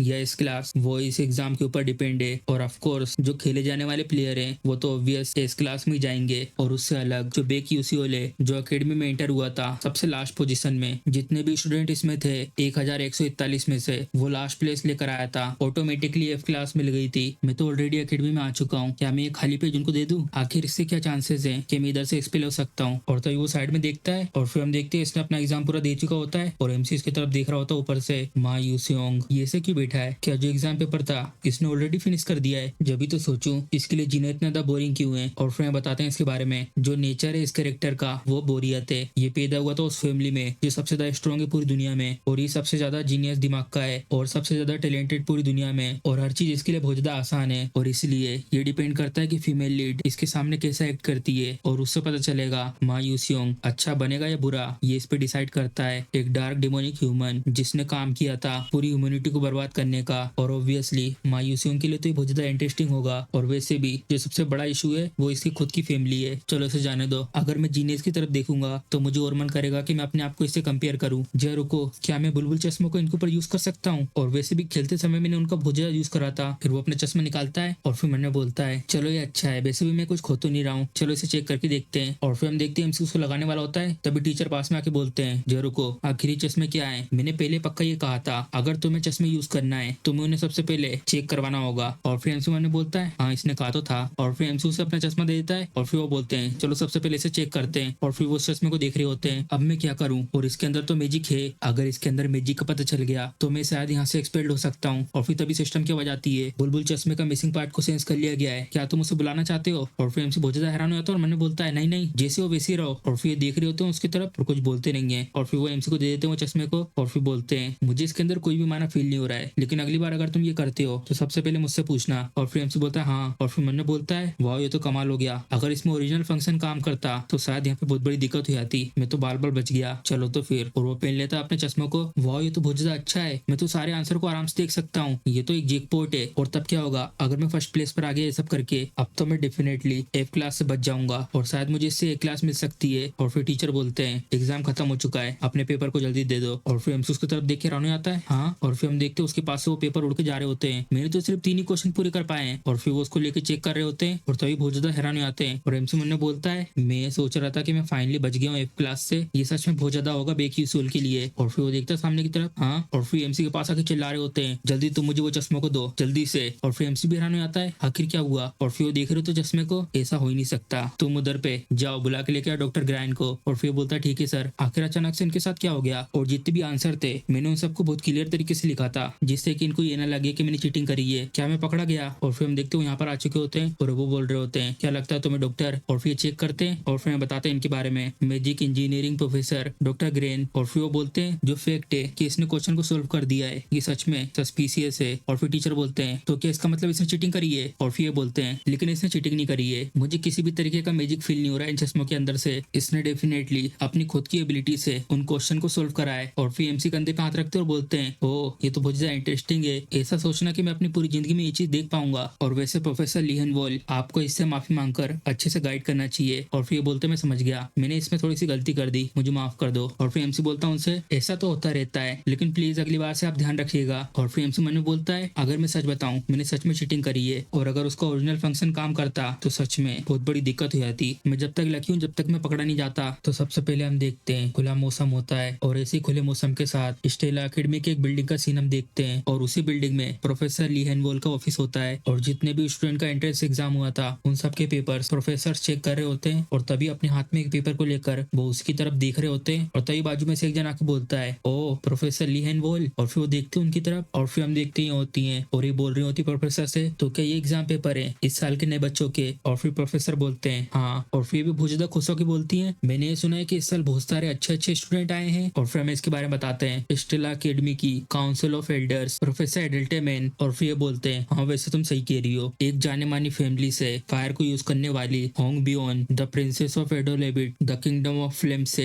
ये एक चोजन सक्सेसर है क्राउन प्रिंस की पोजीशन के लिए द स्केलवेन एम्पायर में, और ये सब उसने 12 साल की उम्र में कर लिया था क्योंकि उसकी मैजिकल पावर के कारण। और इसका नाम बताते हैं जेरमी स्केलवेन, जिसने अपने सारे भाइयों को सरपास कर दिया था क्राउन की रेस में, और दुनिया के सबसे greatest magic tower full moon tower की तरफ से मैजिक टावर मास्टर का सक्सेसर, और इसका नाम है हे वॉन्डरियंग। और फे भी बहुत ज्यादा खुश होती है और बोलती है मैंने सुना है कि बहुत ज्यादा मुश्किल था एग्जाम क्वेश्चनों को बनाना, क्योंकि इतने सारे एलईडी स्टूडेंट जो इतनी बड़ी बड़ी फैमिली से आए हैं, और जरूर इस साल के क्वेश्चन बहुत ज्यादा इंटरेस्टिंग रहे होंगे, है ना। और फे भी बोलते हैं मुझे खुशी है कि वो आपके पसंद के थे, और तभी वो सामने देखकर कुछ सोचने लगते हैं। जैसा प्रोफेसर एडल्टेमैन ने कहा जो इस साल के क्वेश्चन है वो कुछ अलग टाइप के क्वेश्चन है, उसमें कुछ नए टाइप के क्वेश्चन दिए गए थे। जो पहले के 3 क्वेश्चन थे वो बहुत ज्यादा मुश्किल थे नॉर्मल स्टूडेंट के लिए सोल्व करना, और जो इंटेंशन था उन 3 क्वेश्चनों के पीछे फ्लेक्सिबिलिटी टेस्ट। अगर तुम प्रॉब्लम को सोल्व नहीं कर पाते हो तो तुम जल्दी से उसे स्किप कर देते हो और बढ़ जाते हो अगले क्वेश्चन की तरफ। और सेकंड, आखिर तुम कैसे सोल्व करोगे ऐसी प्रॉब्लम को जो किताब तुम पढ़ते आए हो उसका आंसर किसी भी किताब में नहीं है। जो पहले का समय था उस एरा में जहाँ पर मैजिक को लिखकर याद करते थे वो एरा पूरी तरीके से खत्म हो चुका है, लेकिन अब जो समय आया है उसमें कॉम्बैट को यूज करते हैं और बहुत सारी नई नई क्रिएटिव चीजों का। लेकिन जो वो क्वेश्चन थे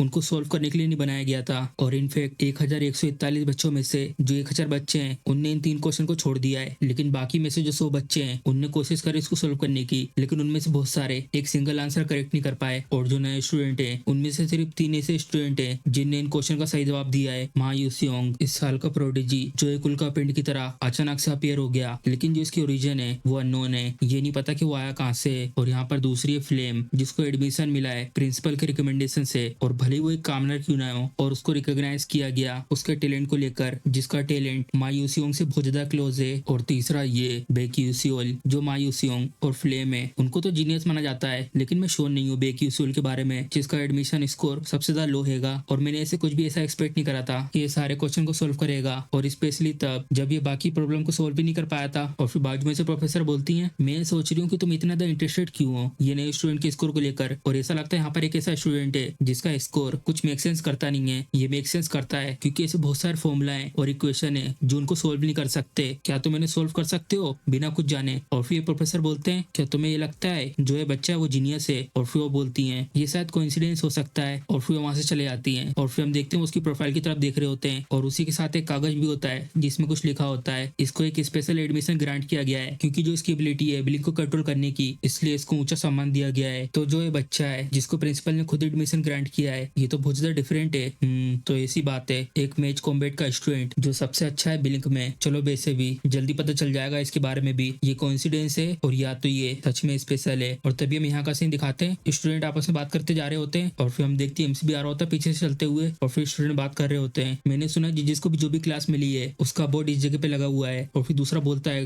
मैं तो बहुत ज्यादा परेशान हूँ आखिर मुझे कौन सी क्लास मिलेगी, और मेरी मॉम ने तो मुझे ये भी कहा है अगर मुझे क्लास है नहीं मिली तो घर मत जाना। और फिर एमसी मन्नू बोलता है मुझे तो भरोसा नहीं हो रहा कि मुझे वहां जाके चेक करना होगा, गेम में तो सिर्फ मुझे एक क्लिक करना पड़ता है इसके लिए। और फिर हम देखते हैं सबके क्लास के बारे में यहाँ पे लिखा होता है कौन कौन किस क्लास में गया है। और फिर देखता है साइड में, और फिर एमसी की तरफ देख के बोलता है क्या ये बेकी सोल है, और आसपास सब लोग बात कर रहे होते हैं एमसी के बारे में। मैंने सुना है एंट्रेंस टेस्ट के समय जो मैजिक एप्लीकेशन सेक्शन था उसमें इसको 0 मार्क्स मिले थे, मुझे तो विश्वास ही नहीं हो रहा कि आखिर कैसे इसके जैसा स्टेला एकेडमी में आ सकता है। और फिर एक और बोलता है मुझे तो शक हो रहा है कि स्टेला एकेडमी का स्टैंडर्ड क्या है। और फिर एमसी मन्नू बोलता है चलो जाने दो, चाहे तुम्हें जितना ही बकबक करना है करो, मुझे इससे कुछ भी फर्क नहीं पड़ता, मैं तो सिर्फ अपनी क्लास चेक करूंगा और यहाँ से निकल जाऊंगा। और वो चेक कर रहा होता वहाँ पर अपना नाम, हाँ मेरा नाम यहाँ पर भी नहीं है इस जगह पर भी नहीं है। और फिर भी बहुत ज्यादा हैरान हो आता है कई लोगों ने मुझे फेल तो नहीं कर दिया क्योंकि मैंने 3 ही क्वेश्चन का आंसर दिया था, नहीं ऐसे नहीं हो सकता, क्या मैं अभी मारा जाऊंगा। और तभी बाजू में से आवाज आती है बेकी यूसुअल आखिर इसका नाम यहाँ पे क्या कर रहा है। और फिर दूसरा बोलता है शायद यहाँ पे कुछ गलती हुई होगी, यहाँ पे कुछ ना कुछ तो अजीब है। और फिर एमसी देखता हूँ पीछे मुड़ के इनकी तरफ, और फिर लोग बात कर रहे होते हैं आपस में। तुम्हें पता है जो यूसीएल है उसकी रैंक तक 19 है और उसको मिला है क्लास ए, और जो कायल है उसको तक क्लास ए मिला है जबकि उसने अच्छा स्कोर करा था थ्योरी के सेक्शन में और उसकी रैंक आई थी 17, लेकिन क्यों इसके जैसा कोई यहाँ पर है। और एमसी उनकी तरफ देख के मैंने बोलता है आखिर वहाँ पे क्या हो रहा है, कुछ ना कुछ अजीब है, मुझे आके वहाँ पे चेक करना होगा। और फिर वो देखता है ऊपर की तरफ और उसको देख के हैरान हो आता है, हाँ। और फिर हम देखते हैं एमसी का नाम इस जगह पे लिखा होता है और ये अपना नाम यहाँ देख के हैरान हो आता है, आखिर मेरा नाम इस जगह पे क्यों लिखा हुआ है, आखिर ये सब हो क्या रहा है। और फिर हम बताते हैं जो सबसे ज्यादा स्पेशल ग्रेड है जिसको पाने का सारे के सारे स्टूडेंट का सपना होता है एस क्लास, और जो जगह जहाँ पे सबसे ज्यादा स्पेशल स्टूडेंट स्टेला एकेडमी में इकट्ठे होते हैं ये अलग है बाकी सब ग्रेड से, जिसमें हर क्लास में अलग अलग ग्रेड होते हैं। और जो क्लास एस है उसमें सिर्फ 41 स्टूडेंट है और उसकी सिर्फ एक ही क्लास है,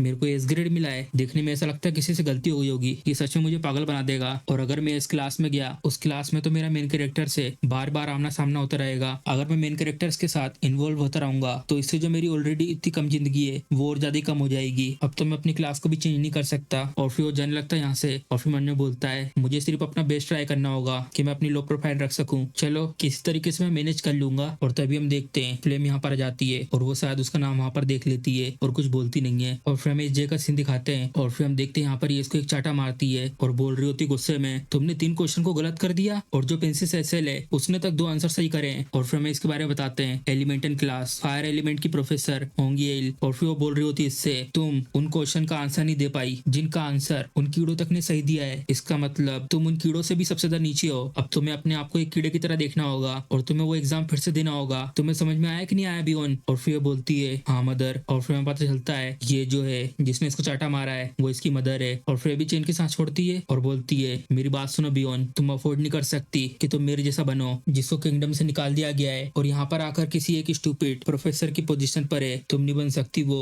जो किंगडम को बदनाम करे। और फिर वो झुकती है और फिर उसके पास आके बोलती है तुम्हें बनना है एक अच्छी एग्जिस्टेंस, अपनी सिस्टर से भी अच्छी। और फिर वो मुस्कुरा रही होती है तुम समझ गई ना मेरा क्या मतलब है ना? क्यों? फिर ये बोलती है ऑफ कोर्स मदर। और फिर वो बोल रही होती है मुझे कुछ भी समझ में नहीं आया, मैं उस तरीके से जी रही हूँ जिस तरीके से मुझे सिखाया है और उस तरीके से चीजों को सोल्व कर रही हूँ जिस तरीके से मुझे सिखाया है। मैजिक से बनी समस्याएं जो मैंने नहीं सीखी है, स्पेल मैंने नहीं सीखा है, फॉर्मूला मैंने नहीं सीखा है। और फिर वो रो रही होती है क्यों, आखिर क्यों तुम मुझे इतना ज्यादा परेशान कर रही हो? और फिर हम उसके बाद इस जगह का सीन दिखाते हैं क्लास एस। और फिर हम देखते हैं एस क्लास के स्टूडेंट आ चुके होते हैं और फिर हमसे बहुत ज्यादा परेशान होता है और मन में बोलता है मेरे तो लग गए, ऑफ कोर्स मुझे यही क्लास मिली है और ये पूरी जगह भरी हुई है बिना बात करने वाले अजीबो गरीब लोगों से। और ऐसा नहीं कि मैं ट्राई कर रहा हूँ हाई स्कूलर के साथ दोस्त बनने का। और फिर कुछ लोग बोल रहे होते हैं आखिर ये यहाँ पर क्या कर रहा है? और फिर दूसरा बोलता है यही तो मैं फिगर आउट करने की कोशिश कर रहा हूँ। क्या तुम्हें पता है जो हमारे पेरेंट्स है उनने इसके बारे में आवाज उठाई थी इसके बारे में कि ये क्या कर रहा है इस क्लास में, और उनका सिर्फ एक ही रिस्पॉन्स था जो बेक्यूसूल है उसके पास पूरी क्वालिफिकेशन है कि वो इस क्लास में आ सकता है। और फिर दूसरा बोलता है सच में ये तो मेक सेंस कर ही नहीं रहा है। और फिर एमसी मन ने बोलता है वेल ऐसा लगता है मुझे सब लोग बाहर निकालने की कोशिश कर रहे हैं लेकिन फिर भी ये लोग बहुत ज्यादा कड़ी मेहनत कर रहे हैं जब से लोग छोटे थे, तो उनके लिए ये सब तो फ्रस्ट्रेटिंग तो हो गई कि मेरे जैसा कोई उनकी जैसे सेम क्लास में है। और चलो वैसे भी कोई भी अपनी क्लास चेंज कर सकता है, ये देख कर कि वो टेस्ट में कैसा कर रहा है। और वैसे भी इस क्लास कुछ अलग नहीं है। और ऑफ कोर्स यहाँ पर कुछ ऐसे केसेस भी हैं जिसमें कोई अपनी क्लास से डिमोटेड हो गया था। और अगर मैं इसी के बारे में सोच रहा हूँ तो यहाँ पर एक ऐसा मेल स्टूडेंट था जो एक क्लास से इस क्लास तक में आया था। और वैसे मैं इसके बारे में बाद में पता लगा ही लूंगा, लेकिन तब भी ये तो बहुत ज्यादा अमेजिंग है ये सोचना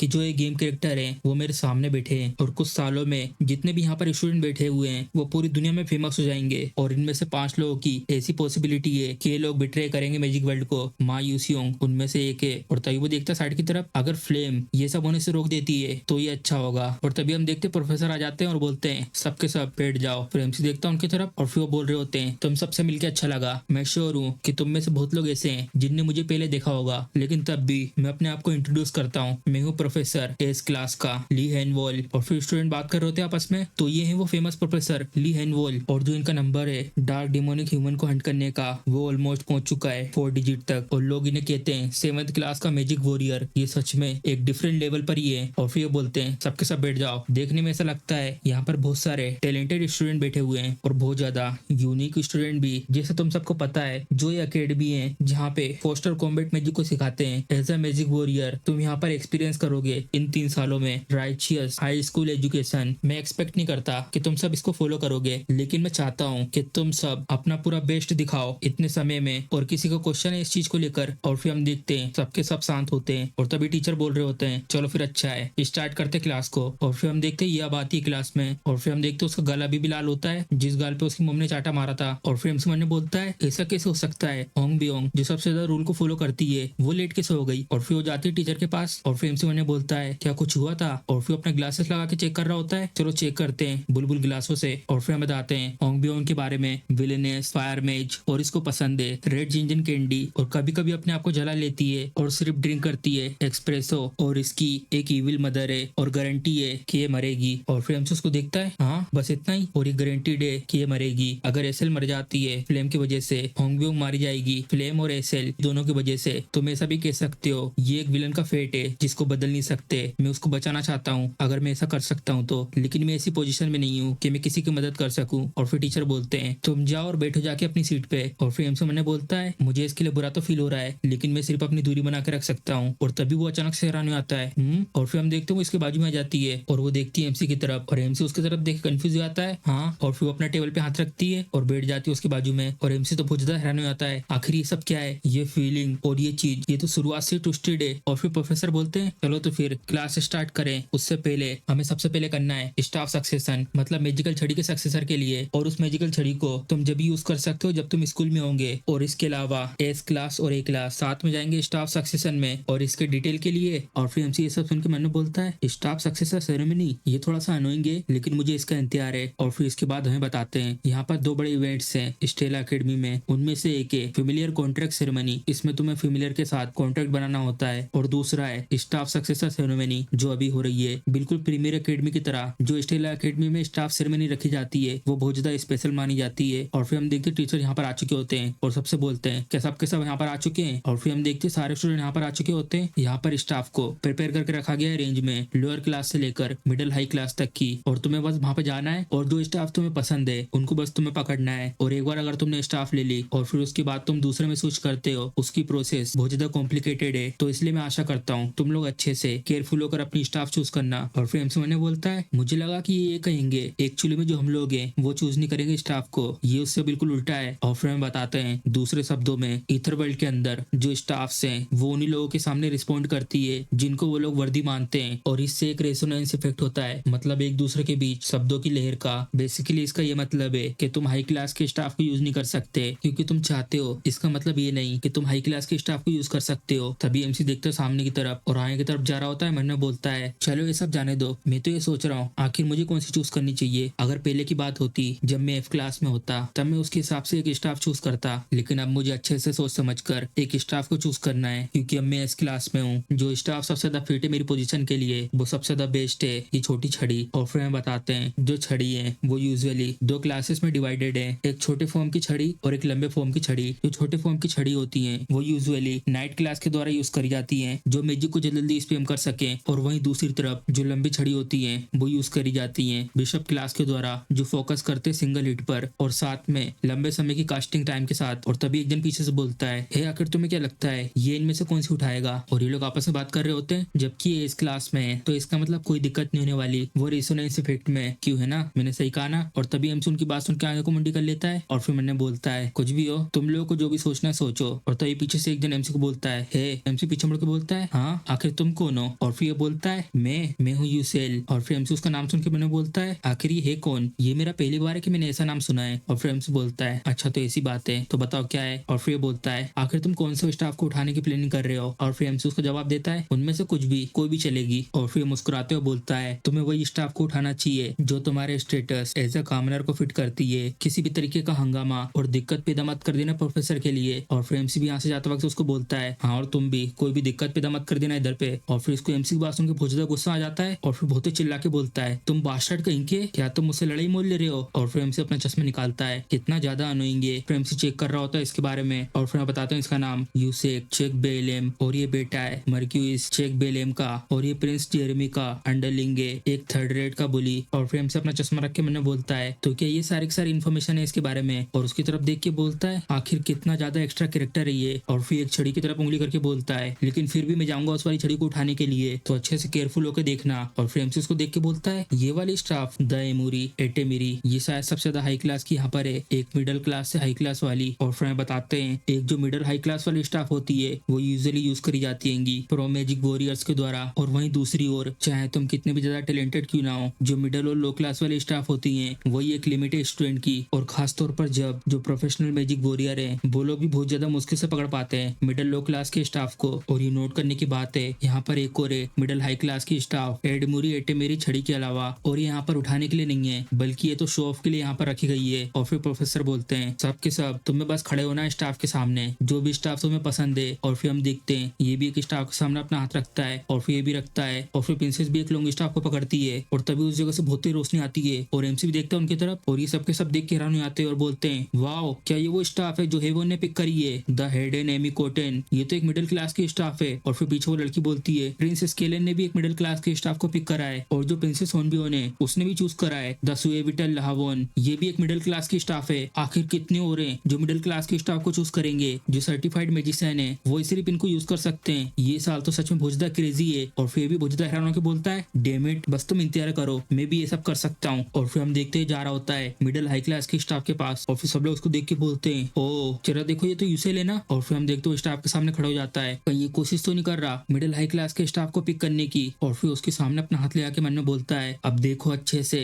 मैं तुम्हें दिखाऊंगा कि क्या होता है एक असली एस क्लास का टैलेंट और वो कैसा दिखता है। और फिर हम देखते हैं उसे पकड़ लेता है और अचानक से वहाँ पे बिजली निकलने लगती है। और फिर हम देखते हैं उस स्टाफ में से बहुत तेज रोशनी निकलती है। और फिर एमसी भी उस रोशनी के हट जाने के बाद अपनी एक आंख खोल के मैंने बोलता है, जैसा सोचा था ये फेल हो गया है इसके साथ जुड़ने में। और फिर इसको बहुत तेज दर्द हो रहा होता है। और फिर बाकी स्टूडेंट भी उसकी तरफ देख के हैरान हो जाते हैं, ओ नो, इसको देख के ऐसा लगता है इसको बहुत ज्यादा चोट लगी है। और फिर सामने ये लड़का बोलता है, हे जल्दी से बुलाओ कोई प्रोफेसर को, ऐसा लगता है जो मिडिल क्लास है वो सच में इम्पॉसिबल है। और फिर एमसी भी अपनी चेन के साथ छोड़ के मैंने बोलता है, हाँ और ये ठीक रहेगा कि तुम गिव अप कर दो क्योंकि वो तुम नहीं हो। और फिर हम देखते जा रहा होता है उस स्टाफ के पास, और फिर उस स्टाफ के सामने खड़ा हो जाता है। फिर एमसी बोलता है, जो ओनर है उस स्टाफ का वो ऑलरेडी डिसाइडेड है, और मुस्कुराते हुए दिख रहा होता है उस स्टाफ की तरफ। और फिर सब लोग देख के भुजदा हैरान होते और बोल रहे होते हैं, ये तो मायूसी होंगे, क्या ये ट्राई करेगा उस स्टाफ को लेने का। और फिर वो अपना हाथ उसके ऊपर रखता है, मुझे नहीं लगता कि ये हैंडल कर पाएगा इस स्टाफ को। और फिर हम देखते हैं वो उसे पकड़ लेता है, और तभी उस जगह से बहुत तेज रोशनी निकल रही होती है। और फिर एमसी और जितने भी स्टूडेंट थे सबके सब अपनी आंख बंद कर लेते हैं उस रोशनी की वजह से। और फिर एमसी अपनी एक आंख खोल के देखता है और ये मुस्कुरा रहा होता है। और फिर हम देखते हैं इसने वो स्टाफ को ले लिया होता है। नहीं, ऐसे नहीं हो सकता, एक अभी आए हुए नए स्टूडेंट ने उसने मैनेज कर लिया एक हाई मिडिल क्लास के स्टाफ को उठाना, क्या ये पॉसिबल भी है। और फिर एमसी मैंने बोलता है, वेल जैसा सोचा था, अब इसके बाद और भी ज्यादा लोगों को पता चलेगा कि ये कितना ज्यादा टैलेंटेड है। और फिर देख रहा होता है एमसी की तरफ, और तभी एमसी भी कंफ्यूज हो जाता है। और फिर एमसी की तरफ देख के मुस्कुराने लगता है, आखिर ये क्या था, क्या इसका दिमाग खराब हो गया है। चलो जाने दो ये सब, जो फ्लेम है वो भी ओनर है एक दूसरे हाई मिडिल क्लास स्टाफ की, और उसका नाम है द टेरिवोन। लेकिन इन सब के बाद जो रास्ते हैं वो अलग अलग हो जाएंगे। अगर फ्लेम टेरिवोन को लेना मैनेज कर लेती है, जो मायूसी होंगे वो उसके ऊपर इंटरेस्ट दिखाना शुरू कर देगा क्योंकि उसकी जीनियसनेस की वजह से, और इससे ओपन हो जाएगा मायूसियों का रूट। लेकिन अगर ये गई किसी दूसरे स्टाफ की तरफ तो इससे कम्प्लीटली डिफरेंट रूट ओपन हो जाएगा। मुझे फ्लेम का यूज करना होगा मायूसियों को हमारी साइड लाने के लिए। और तभी एमसी देखते सामने की तरफ ढूंढ लिया, और फिर हम देखते हैं उस छड़ी के बहुत ज्यादा पास होती है और वो जा रही है तो ठीक उसी छड़ी के पास, यही है वो टेरिवोन। और फिर एमसी बहुत ज्यादा परेशान लग रहा होता है, आखिर अब तुम क्या करोगी फ्लेम। और फिर वो वहां जाकर रुक जाती है उस छड़ी के पास, हाँ उस छड़ी को जल्दी पकड़ लो जिससे मायूसियों फ्लेम में इंटरेस्ट लेने लगेगा, जिससे हमारे पास हाई पॉसिबिलिटी होगी हैप्पी एंडिंग को रीच करने की। और फिर हम देखते हैं यहाँ से निकल जाती है, और एमसी भी हैरान आता है उसको ये सब करता देखकर। और फिर हम देखते हैं वो छड़ी पीछे होती है और ये आगे निकल जाती है। क्या ये इंटरेस्टेड नहीं है टेरिवोन में, आखिर ये सब हो क्या रहा है, क्या इसके पास ज्यादा इन्फॉर्मेशन नहीं इसके लेकर, शायद ऐसा हो सकता है, भले तब भी, लेकिन ये बहुत बुरा है क्योंकि जो फ्लेम है वो किसी भी स्टाफ के साथ जुड़ सकती है, वो इसलिए क्योंकि वो एक फीमेल लीड है। और तब क्या होगा अगर उसने ऐसी कोई रैंडम स्टाफ को ले लिया तो शायद हम लोग खो देंगे बाकी सब अच्छे रास्तों को भी। और फिर हम देखते हैं एमसी के आसपास एनर्जी बन रही होती है। इस समय मेरे पास कोई और चॉइस नहीं है, मुझे पुश करना होगा टेरिवोन को उसके लिए। और फिर एमसी बहुत स्पीड में आता है उसकी तरफ, ब्लिंक, और एक झटके में पहुंच जाता है उसके पास। और फिर ये भी देखती पीछे की तरफ, और फिर बहुत ज्यादा हैरान हो जाती है, हाँ आखिर ये कब यहाँ पर आया। और फिर एमसी हंसते हुए बोलता है, हाय मैं सोच रहा था कि आखिर तुम कौन सी स्टाफ को चूज करोगी। और फिर वो बोलती है, आखिर तुम्हें ये सब क्यों जानना है। और फिर एमसी बोलता है, मैं बस तुम्हारी मदद करना चाहता हूँ क्योंकि तुम्हें देखने से ऐसा लग रहा है कि तुम गुम चुकी इन सब में और तुम्हें पता नहीं चल रहा कि कौन सी स्टाफ लेनी चाहिए। और फिर वो बोलती है, इस सब से तुम्हारा कुछ लेना देना नहीं है, चलो तो फिर बाय। और फिर वो जाने लगती है। और फिर एमसी बोलता है हैरान होके, हाँ जरा रुको। और फिर सोच रहा होता है कुछ न कुछ अजीब है, जो फ्लेम है वो तो शायद सबके साथ फ्रेंडली होना चाहिए थी क्योंकि वो बहुत ज्यादा सोशल इंसान है, वो लोगों से बहुत ज्यादा बातचीत करती है, लेकिन वो अभी क्यों इस तरीके से कोल्ड बिहेव कर रही थी। वेल मैं गिव अप नहीं कर सकता इस तरीके से क्योंकि जो मेरी जिंदगी की लाइन है वो इसके ऊपर डिपेंड है। और फिर वो पीछे से बोलता है, हे जरा रुको,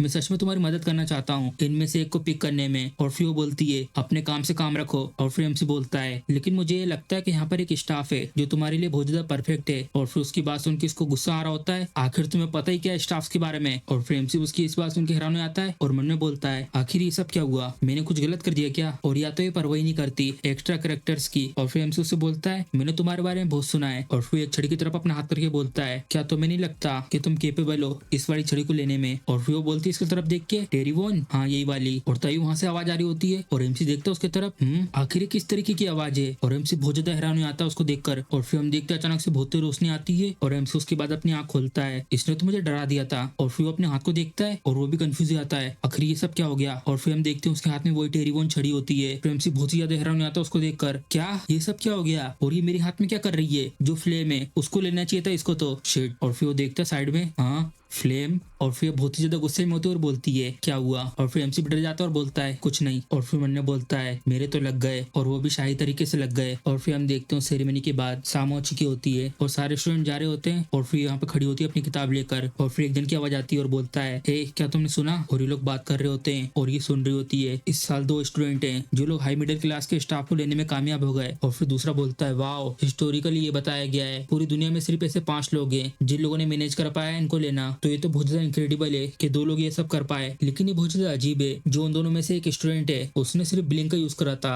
मैजिक मैनिफेस्टेशन एग्जाम में। और फिर दूसरा बोलता है हाँ ब्लिंक, ये तो एक बेसिक मैजिक है, आखिर ये पॉसिबल कैसे है। मेरे मम्मी पापा ने तो ये कहा है जो ब्लिंक है वो तो एक रेयर कचरा मैजिक है, क्या उस टेस्ट के दौरान कुछ गलत तो नहीं हो गया था। और फिर भी उन लोगों की बात सुन लेती है और छुप रहकर कुछ सोच रही होती है। और फिर हमें इस जगह का सीन दिखाते हैं सेल्फ स्टडी हॉल। और फिर हम देखते हैं इस जगह से जा रही होती है। आखिरकार फाइनली यहाँ पर कुछ शांति मिली। ये सारे के सारे उसी के बारे में बात कर रहे हैं जो आज के दिन हुआ है, चाहे तुम कहीं पे भी चले जाओ। जो न्यूज थी कि 2 स्टूडेंट ने हाई मिडिल क्लास के स्टाफ को लेने में कामयाब हो चुके हैं, वो न्यूज वो उसी समय फैल गई हर जगह। लेकिन मैं ये समझ नहीं पाई, नहीं ऐसे नहीं हो सकता, इसने तो टेरीवन को पकड़ लिया। आखिर ये है कौन। यहाँ पर आने से पहले मैंने 3 बार पढ़ा है ओरिजिनल नोवेल को, लेकिन जो ये कैरेक्टर है बेक यूसुल नाम का, ये कभी भी सामने नहीं आया था एक भी बार। और उसमें ये कहा गया था कि कोई भी टेरीवन को ले नहीं पाएगा, लेकिन इतनी आसानी से कनेक्शन बना लेना ये बिल्कुल ऐसा है मानो कि ये मेरे सामने शो ऑफ करने का ट्राई कर रहा हो। और वैसे इसके बारे में आप सोचना पॉइंटलेस है। और फिर पीछे से आवाज आती है फ्लेम क्या तुम अकेले जा रही हो वहाँ पे पढ़ाई करने के लिए। और फिर देखती है उसकी तरफ और उसकी तरफ देख के मुस्कुरा रही होती है। और फिर बोलती है तुम बच्चे तुम क्या ऐसा सोचते हो कि मैं किसी तरीके की पढ़ाकू हूँ और ऐसे ही कुछ। और फिर बोलती है नहीं ऐसी बात नहीं है, तुम हमेशा कहती हो यहाँ पर कुछ भी करने को नहीं है, इसलिए तुम आखिरी में पढ़ने के लिए निकल जाती थी। और फिर फ्लेम बोलती है ऐसा बिल्कुल भी नहीं है, लेकिन फ्लेम आखिर तुम हमेशा में बच्चा क्यों कहती हो, हम लोग तो सेम एज के हैं। और फिर भी हैरान हो जाती है और बोलती है हाँ वो इसलिए, ये बस मेरी एक हैबिट है, जहाँ पे मैं पहले रहती थी वहाँ पे मुझे हमेशा बड़ा मानकर ट्रीट किया जाता था। और फिर मन्ने बोलती है मुझे तो अभी रियलाइज हुआ कि मैं अभी इस समय एक नोवेल में हूँ, तो मैं पूरी तरीके से बच्चे की तरह एक्ट नहीं कर सकती। और फिर पीछे से आवाज आती है तो क्या इसका मतलब तुम आज भी पढ़ने के लिए अकेले जाओगी। ये शायद जेकी है, ऐसा लगता तो है, आखिर इसका स्टाइल मेरे जैसा सिमिलर क्यों है। फ्लेम बोलती है नहीं मैं अकेले नहीं जा रही हूँ, यहाँ पर अभी एक सप्लीमेंट्री मीटिंग होने वाली है इसलिए मैं जा रही हूँ वहाँ पर, और मैं वहाँ पर जाके उसे अटेंड करूंगी। चलो तो फिर ठीक है मैं यहाँ से जा रही हूँ। और फिर मन्ने बोलती है इस उम्र की लड़कियां बहुत ज्यादा मुश्किल है इस उम्र में पढ़ाई करना। और फिर इस मोड़ से आगे जा रही होती है और तभी वो टकरा जाती है और फिर उसको भी चोट आती है। और फिर अपने सर को पकड़ के बोलती है आउच। और फिर वो बोलता है फ्लेम क्या तुम ठीक हो। और फिर बोलती है हाँ मैं ठीक हूँ। तभी वो चुप होकर उसकी तरफ देख रहा होता है और फिर बोलता है जो तुम्हारा एक्सप्रेशन है वो देखने में अच्छा नहीं लग रहा है, क्या कुछ हुआ है क्या। और फिर मन्ने बोलती है क्या है मेरे बारे में चिंता कर रहा है। और फिर उससे बोलती है नहीं इतना कुछ नहीं हुआ। और फिर वो बोलता है अच्छा तो ऐसी बात है, और क्या तुम सेल्फ स्टडी करने जा रही हो। फ्लेम बोलती है हाँ, और तुम जा रहे हो इस क्लास की एक्सक्लूसिव ट्रेनिंग हॉल में फिर से है ना। और फिर बोलता है तुम आलसी नहीं हो सकते जब तुम आते हो ट्रेनिंग के लिए हर दिन। फ्लेम बोलती है तुम तो बेफालतू में इतना ईमानदार बन रहे हो। और फिर बोलता है ये कोई ऐसी चीज नहीं है जो तुम्हें कहना चाहिए। फ्लेम बोलती है अच्छा तो ऐसी बात है, और वो इसकी तरफ देखने लगता है और फ्लेम भी कंफ्यूज हो जाती है। और फिर मुस्कुराता है और फिर उसकी तरफ अपना हाथ बढ़ा रहा होता है चलो तो फिर तुमसे बाद में मिलेंगे। और फिर वो देख रही होती है उसको जाते हुए और फिर भी जा रही होती है मुड़ के, और मन्ने बोलती है कितना ज्यादा नरम था। और फिर वो देखती है साइड में हाँ, और फिर हम देखते हैं देख रही होती है वहां से छुप कर। और फिर उसको हाई कर रही होती है जेकी आखिर यहाँ पर क्या कर रही है। और फिर उसका नाम ले रही होती है और तभी वो जल्दी से भाग जाती है और वो भी हैरान हो जाती है हाँ वैसे कुछ मैटर नहीं करता। और वो यहाँ से जा रही होती है अभी सबका टाइम नहीं है। और फिर यहाँ पर आ जाती है सेल्फ स्टडी हॉल, एक special supplementary meeting original novel के अनुसार एसेल और होंग बियोंग वो लोग अटेंड करेंगे इस मीटिंग को। और ये बहुत ज्यादा इंपॉर्टेंट है, फीमेल लीड और जो विलेन है रोमांस फैंटेसी की दोनों को आमने सामने देखना। और फिर वो गेट खोलती है, फिर वो देख रही होती है इन लोगों की तरफ। और फिर हम देखते हैं मायूसी होंग एमसी के पास बैठा होता है और एमसी बहुत ज्यादा awkward हो रहा होता है उसके कारण। और फिर हमने बोलती है जितने भी इंपॉर्टेंट कैरेक्टर है सारे के सारे यहाँ पर हैं, चलो तो फिर देखते हैं। जो होस्ट है वो एक क्लास का कायल है, इसको देखने से ऐसा लगता है कि ये पीछे हट गया है और थोड़ा परेशान लग रहा है। और वैसे भी एक सप्लीमेंट्री मीटिंग है उन स्टूडेंट के लिए जिन लोगों को अपने ग्रेड को इम्प्रूव करना है, और ये देखना कि इतने ज्यादा फेमस है इस क्लास के स्टूडेंट इसमें पार्टिसिपेट कर रहे हैं, और इसके कारण ये सब तो होना ही था। और तभी वो देखती साइड में और ऐसा सोचना कि जो मायूसी होंगे वो भी यहाँ पर होगा। मायूसी होंग जो माना जाता है मेन लीड इस दुनिया का, और वो इंटरेस्टेड है बेक यूसुअल में। ये तो डेफिनेटली कोई कोइंसिडेंट नहीं है, जो बेक यूसुअल है उसने कोई भी क्वेश्चन को सोल्व नहीं करा था सिर्फ उन 3 क्वेश्चन को छोड़कर। और शायद शुरुआत से बेक यूसुअल को पता था कि अगर तुम उन 3 क्वेश्चन को सोल्व कर देते हो तो तुम एंटर कर सकते हो इस क्लास में। बेक यूसुअल को अगर सच में पहले से ही सब कुछ पता है और वो इस तरीके से सेटिंग कर रहा है तो इसका मतलब ये बहुत ज्यादा डेंजरस है। और फिर हमारा सीन शिफ्ट होता है एमसी पर, और फिर वो चेन के सांस छोड़ता है और फिर मैंने बोलता है मैं बस ये आशा करता हूँ कि कोई आकर इसे यहाँ से ले जाए। और फिर बहुत ज्यादा खुश होकर बोल रहा होता है यूसुअल आखिर तुम यहाँ पर क्यों आए हो। और वो वहाँ खड़े होकर जो कुछ भी कह रहा है तुम्हें तो ये सब सुनने की जरूरत ही नहीं है, और या तो कोई स्पेशल रीजन है यहाँ आने का। और फिर एमसी हंसते हुए बोलता है मेरे पास कोई स्पेशल रीजन नहीं आने का। और फिर मन ने बोलता है मेरे को बस बोला गया इधर पे पार्टिसिपेट करने को, क्योंकि जो मेरे ग्रेड्स हैं वो बहुत ज्यादा बेकार हैं। और फिर वो देख रहा होता है सामने उसकी तरफ, और वैसे मेरे में इतना इंटरेस्टेड क्यों है। और फिर सामने से वो बोलता है चलो बहुत हुआ बात करना। और फिर लोग देखते हैं सामने की तरफ, आज हम लोग देखेंगे प्लेसमेंट एग्जाम में जितनी भी प्रॉब्लम हुई थी उनके ऊपर। जैसे तुम लोगों को पहले से पता है जो ये प्लेसमेंट एग्जाम है उसमें एक प्रॉब्लम थी बहुत बड़ी डिफिकल्टी के रूप में, और लोगों ने उसको निकनेम दिया 3 क्वेश्चन जो हेल से आए हैं, और मैंने कैसे भी मैनेज करके उनमें से एक को सोल्व कर दिया है। और फिर मैंने बोलता है डेमिट, आखिर इनके जैसे लोग यहाँ पे क्या कर रहे हैं, जो लोग एस रैंक लेके आए हैं। मैं प्लानिंग कर रहा था कि मैं अपने इन्फ्लुएंस को पूरी सोसाइटी में बढ़ाऊंगा और ये सब मैं करूंगा इन कुछ स्टूपिड नोबल बास्टर्ड को सिखाकर, और तभी उसकी नजर सामने किसी के ऊपर पड़ती है। और फिर हम देखते हुए एमसी की तरफ देख रहा होता है, नहीं एक्चुअली में ये तो मेरे लिए एक मौका है। मैंने सुना है जो ये बच्चा बेक्यूसीएल है उसको सबसे ज्यादा कम स्कोर मिला है। और फिर ये सोचने के बाद वो मुस्कुरा रहा होता है। और फिर मन में बोलता है चलो तो फिर मैं इसे दिखाऊंगा कि मैं इससे बेटर हूँ। और फिर ये सबसे बोल रहा होता है चलो मैं सबसे पहले तुम्हें दिखाता हूँ मैंने कैसे सोल्व करा था। जो ये प्रॉब्लम है वो एक तरीके का ट्रेप है और मैं सच बोल रहा हूँ। और ये ट्राई करता है कि तुम इसको सोल्व करते समय कुछ गलती करो। और फिर हम देखते हैं स्टूडेंट नोट कर रहे होते हैं। और फिर वो बोलते हैं सबसे पहले। और फिर हम देखते हैं देख रहा होता है एमसी की तरफ। और फिर बोलता है तुम क्या सोचते हो, तुम्हें ऐसा लगता है कि सही है। और फिर एमसी उसकी बात सुनने के बाद उसकी तरफ देखता है। और फिर हैरानों के मन में बोलता है आखिर ये सब क्या कह रहा है, क्या मुझे लगता है कि ये सही है। सबसे पहले तो मुझे पता ही नहीं चल रहा आखिर वो कहना क्या चाहता है। और ये सब क्या है, 3 क्वेश्चन जो हेल से आए हैं, चलो जाने दो मैं इसे अपना ऑनेस्ट आंसर देता हूँ। और फिर एमसी बोलता है नहीं मुझे नहीं पता। और फिर एमसी की बात सुन के ये भी हैरान हो जाते हैं। और फिर स्टूडेंट आपस में बात कर रहे होते हैं क्या ये तो बेक्यूसीएल था, क्या वो ये कहना चाहता है जो काइल है वो गलत कर रहा है। और ये सब बातें सुनकर उसको बहुत ज्यादा गुस्सा आ रहा होता है। और फिर एमसी चारों तरफ देख रहा होता है हाँ ये सब क्या हो गया, आखिर सब लोग मुझे ऐसे क्यों दिख रहे हैं। और फिर हम देखते हैं गुस्से के कारण अपनी चौक बोर्ड में तेजी से घसीट कर तोड़ देता है। और उसकी आवाज से एमसी की भी कप कपी छूट जाती है। और फिर एमसी से बोलते हैं जो मैं कर रहा हूँ वो गलत है। और फिर मुस्कुराते बोलता है चलो तो फिर बेक्यूसीएल आखिर तुम यहाँ नीचे आकर खुद अपने आप से सोल्व क्यों नहीं करते। और फिर एमसी को कुछ समझ में नहीं आता और चुप रहता है। और फिर ईरान को बोलता मन में क्या आखिर ये सब क्या हुआ, आखिर ये किस तरह की सिचुएशन है। और फिर बाजू में से हंसने की आवाज आती है। और फिर एमसी देखता है उसकी तरफ। और फिर एमसी को थम्स अप दिखा के बोलता है तुम कर सकते हो। और फिर एमसी उसको देखने के बाद मैंने बोलता है क्या इसने वो जानबूझ के करा था। और फिर वो जा रहा था नीचे की तरफ। चलो तो फिर कुछ नहीं कर सकते, मैं इसे जल्दी खत्म कर दूंगा। और फिर हम देखते फ्लेम देख रही होती है उसको जाते हुए। और फिर ये भी देख रही होती है उसको जाते हुए। और फिर नीचे आने का एमसी यहाँ पे खड़ा होता है। और फिर अपने चश्मे लगाने के बाद मन में बोलता है 3 क्वेश्चन जो हेल से आए हैं ये बिल्कुल ऐसा है पन की उसकी तरह सच में। और फिर हमें बताते हैं एग्जाम्पल के तौर पे ये इस तरीके से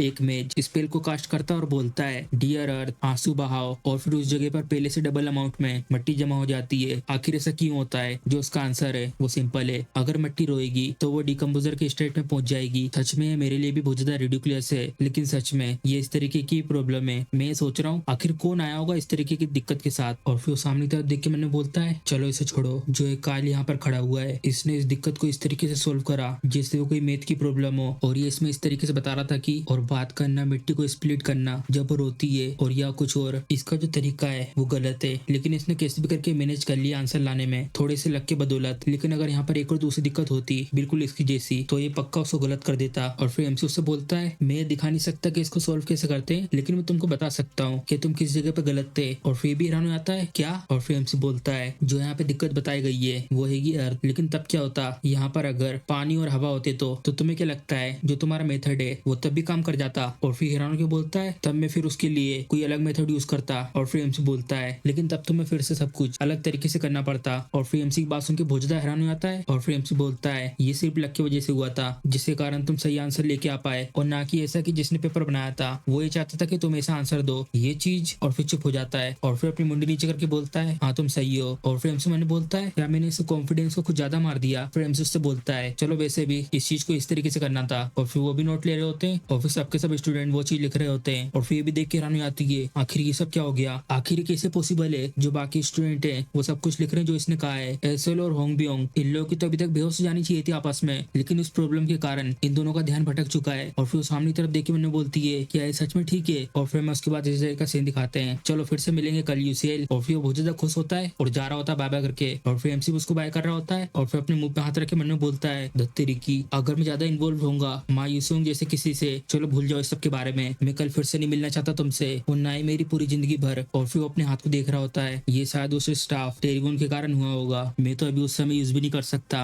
लेकिन फिर भी मैंने माँ यूसुंग की अटेंशन को अपने ऊपर कर लिया है। मैं तो बिल्कुल भी नहीं समझ पा रहा आखिर वो मेरे पास क्यों आ रहा है। फ्लेम को छोड़कर ऐसी कोई घटना नहीं हुई है जहाँ पे कोई यूज कर रहा हो किसी और कैरेक्टर को। और तभी वो देखता है सामने की तरफ और वो इस जगह पे खड़े होकर किसी का इंतजार कर रही होती है। और फिर एमसी उसको देख के मैंने बोलता है ये तो होंग बियोन है, क्या यहाँ पर किसी का इंतजार प्यार कर रही है। और फिर यहाँ से जा रहा होता है, मन्नू बोलता है वेल इसका मेरे से कुछ लेना देना तो नहीं है, तो चलो यहाँ से जल्दी से निकल जाते हैं। और फिर वो बोलती है बेक यूजुअल। और फिर एमसी उसके मुंह से अपना नाम सुन के वहीं रुक जाता है और फिर पीछे मुड़ के उसकी तरफ देखता है। और फिर ये बोलती है एमसी से मुझे कुछ तुमसे पूछना है। और फिर एमसी भी हैरान हो जाता है और मन्नू बोलता है ऐसा सोचना कि जो होंग बियोन है वो मुझसे कुछ पूछना चाहती है। और फिर एमसी बोलता है बताओ क्या। और फिर ये बोलती है आखिर तुमने उसको सोल्यूशन पहले क्यों नहीं बताया। और फिर एमसी बहुत ज्यादा हैरान हो जाता है और मन्नू बोलता है हाँ ऐसा नहीं है कि मैंने उसको एक्सप्लेन नहीं किया, बस ये है कि मैं ऐसा कर नहीं सकता। आखिर कैसे कोई लॉजिकली एक्सप्लेन कर सकता है ऐसे बेतुके सवाल को। मुझे लगता है ऐसा कुछ गलतफहमी हुई है। और फिर उससे बोलता है मेरे पास बस इसको लेकर कुछ कहने के लिए नहीं है। और फिर उसकी तरफ देखकर नीचे तरफ देख के बोलती है मैं समझ गई, तुम बताना नहीं चाहते अपने आंसर को ऐसे किसी जगह पर, क्यों मैंने सही कहा ना। और फिर एमसी उसकी बात सुन के हैरान हो जाता है हाँ मेरा ऐसा कहने का मतलब नहीं था। और फिर वो बोलती है चलो तो फिर मैं तुम्हें इसके लिए कंपनसेट करूंगी। और फिर एमसी उसकी बात सुन के बोलता है क्या। और फिर वो बोलती है मैं तुम्हें कंपनसेट करूंगी बिल्कुल फेयर तरीके से, तो जो कुछ भी तुम्हारे दिमाग में उन सबको मुझे एक्सप्लेन कर दो। और फिर एमसी उसकी बातें सुन के बहुत ज्यादा हैरान होता है क्या।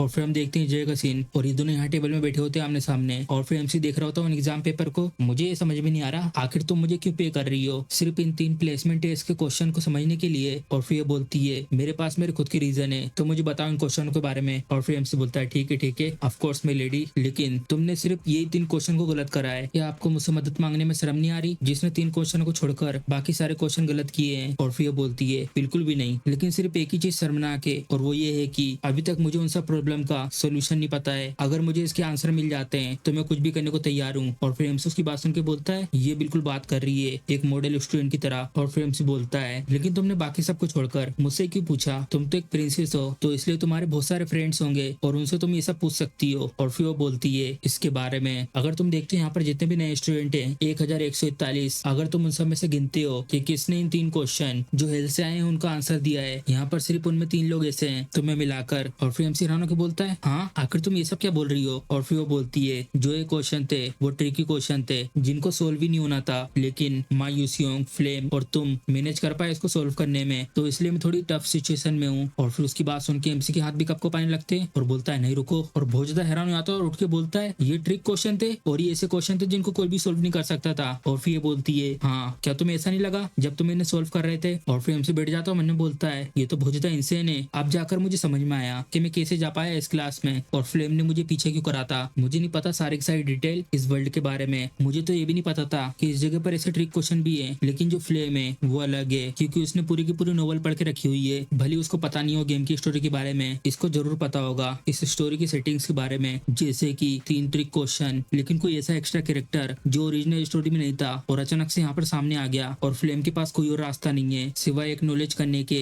एक ऐसी एग्जिस्टेंस जो जानी जाती है बेकी यूसुल के नाम से। और फिर एमसी बहुत ज्यादा परेशान होता है डेमिट, तो वो ये रीजन था जिसकी वजह से वो मेरे सामने ऐसा बिहेव कर रही थी। और फिर सामने वो बोलती है एमसी से आखिर तुम इस तरीके से क्यों दिख रहे हो। और फिर एमसी बोलता है इसके बारे में चिंता मत करो। और फिर देखता है सामने की तरफ और फिर इससे बोलता है तुम अभी तक इसके बारे में भूली तो नहीं हो ना, मैं तुम्हारी मदद करूंगा इन 3 क्वेश्चन को सोल्व करने में और इसके शुक्रिया के रूप में तुम मेरी एक रिक्वेस्ट सुनोगी। और फिर ये बोलती है हाँ। और फिर एमसी बोलता है मेरी एक सिंपल रिक्वेस्ट है, तुम्हें मेरी स्टाफ को बदलना है एक मैजिक स्वॉर्ड में, जो ब्लैक स्मिथ है तुम्हारे किंगडम का वो तो इसको आसानी से कर पाएगा। और फिर ये बोलती है लेकिन जो सिर्फ लो लेवल के मर्सनरी हैं वो लोग इस तरीके के वेपन को यूज करते हैं, आखिर क्यों तुम्हारे जैसा एक मेज। और तभी एमसी बोलता है ये मेरे स्टाइल को फिट करता है। और फिर मन्नू बोलता है मुझे सच में ऐसा फील नहीं हो रहा कि मुझे इसे एक्सप्लेन करना चाहिए इसके बारे में कि मैं मैजिक को यूज नहीं कर सकता, मैं एक क्रिपल हूँ। फिर उससे बोलता है तो तुम ये सब करोगी या नहीं। और फिर वो भी कुछ नहीं बोलती उसकी बात सुन के। और फिर बोलती है ठीक है मैं ये सब कर दूंगी और ये सब चीजें तो मेरे लिए बहुत ज्यादा आसान है, अच्छा है। और फिर एमसी बता रहा होता है चलो बहुत बढ़िया, अब मैं तुम्हें सबसे पहले बताऊंगा इन क्वेश्चन को सोल्व करने का तरीका। जो तरीका है वो ये है कि तुम्हें अपना पर्सपेक्टिव चेंज करना होगा। और फिर इसको भी समझ में नहीं आता और बोलती है पर्सपेक्टिव चेंज। और फिर एमसी बोलता है हाँ। और फिर हमें बताते हैं जो होंग बियोंग की वीकनेस है वो ये है कि जो मैजिक यूज करती है वो पूरी तरीके से किताबों से आया है और ये पूरी तरीके से उसमें फंस चुकी है, लेकिन उसे ये सब समझ में आएगा अपने अकेडमी के दूसरे साल में फ्लेम से हारने के बाद, और वो भी एक मामूली से तरीके से। मुझे नहीं लगता कि अभी मैं कुछ इंपॉर्टेंट चीजें बता पाऊंगा अभी इस समय, लेकिन मैं इसे पुश कर सकता हूँ एक अच्छे डायरेक्शन की तरफ अगर ऐसी बात है। और फिर वो उससे बोलता है क्या तुम्हें पता है कि नॉनसेंस क्या है, बाय एनी चांस पता है क्या। और फिर ये सुन के उसकी तरफ देखने लगती है थोड़ा हैरान होकर, नॉनसेंस मुझे लगता है मैंने सुना इसके बारे में। और फिर एमसी बोलता है मैं तुम्हें दूंगा एक एग्जांपल, चलो बताओ एक घुटना और एक घुटने के बीच में क्या है। और फिर वो सोच रही होती है और फिर बोलती है घुटने के पीछे वाला हिस्सा नहीं, जो आंसर है वो है और फिर वो बोलती कैसे। और फिर एमसी बोलता है मैंने तुमसे पूछा था एक घुटना और एक घुटने के बीच में क्या है, तुम्हें याद है ना। और फिर वो भी बहुत ज्यादा हैरान में आती है और कुछ बोलती नहीं है और फिर बहुत ज्यादा गुस्से में देख रही होती है एमसी की तरफ। और फिर एमसी बोलता है चलो अभी मुझे इस तरीके से घुर के मत देखो, और फिर उससे बोलता है चलो शांत हो शांत हो, अब इस क्वेश्चन की तरफ देखो, इसमें एक फॉर्मूला और एक टेक्निक है जिसके बारे में तुम्हें पता नहीं है, इसका मतलब तुम्हें इसे सोल्व करना है अपनी खुद की एक क्रिएटिविटी को यूज करके। लेकिन क्या ऐसा पॉसिबल है क्रिएटिविटी को याद करना? और फिर वो साइड की तरफ देखने लगती है और फिर बोलती नहीं, और फिर एमसी मुस्कुराता है उसकी तरफ देख के, और फिर एमसी बोलता है ऑफ कोर्स बहुत सारे स्पेल और टेक्निक को जानना ये सब बहुत ज्यादा इंपॉर्टेंट चीज है, लेकिन जो मेज है उसके लिए सबसे ज्यादा इंपॉर्टेंट चीज है दुनिया को देखना बाउंड्री के पार तक। बस तुम्हारी सोच से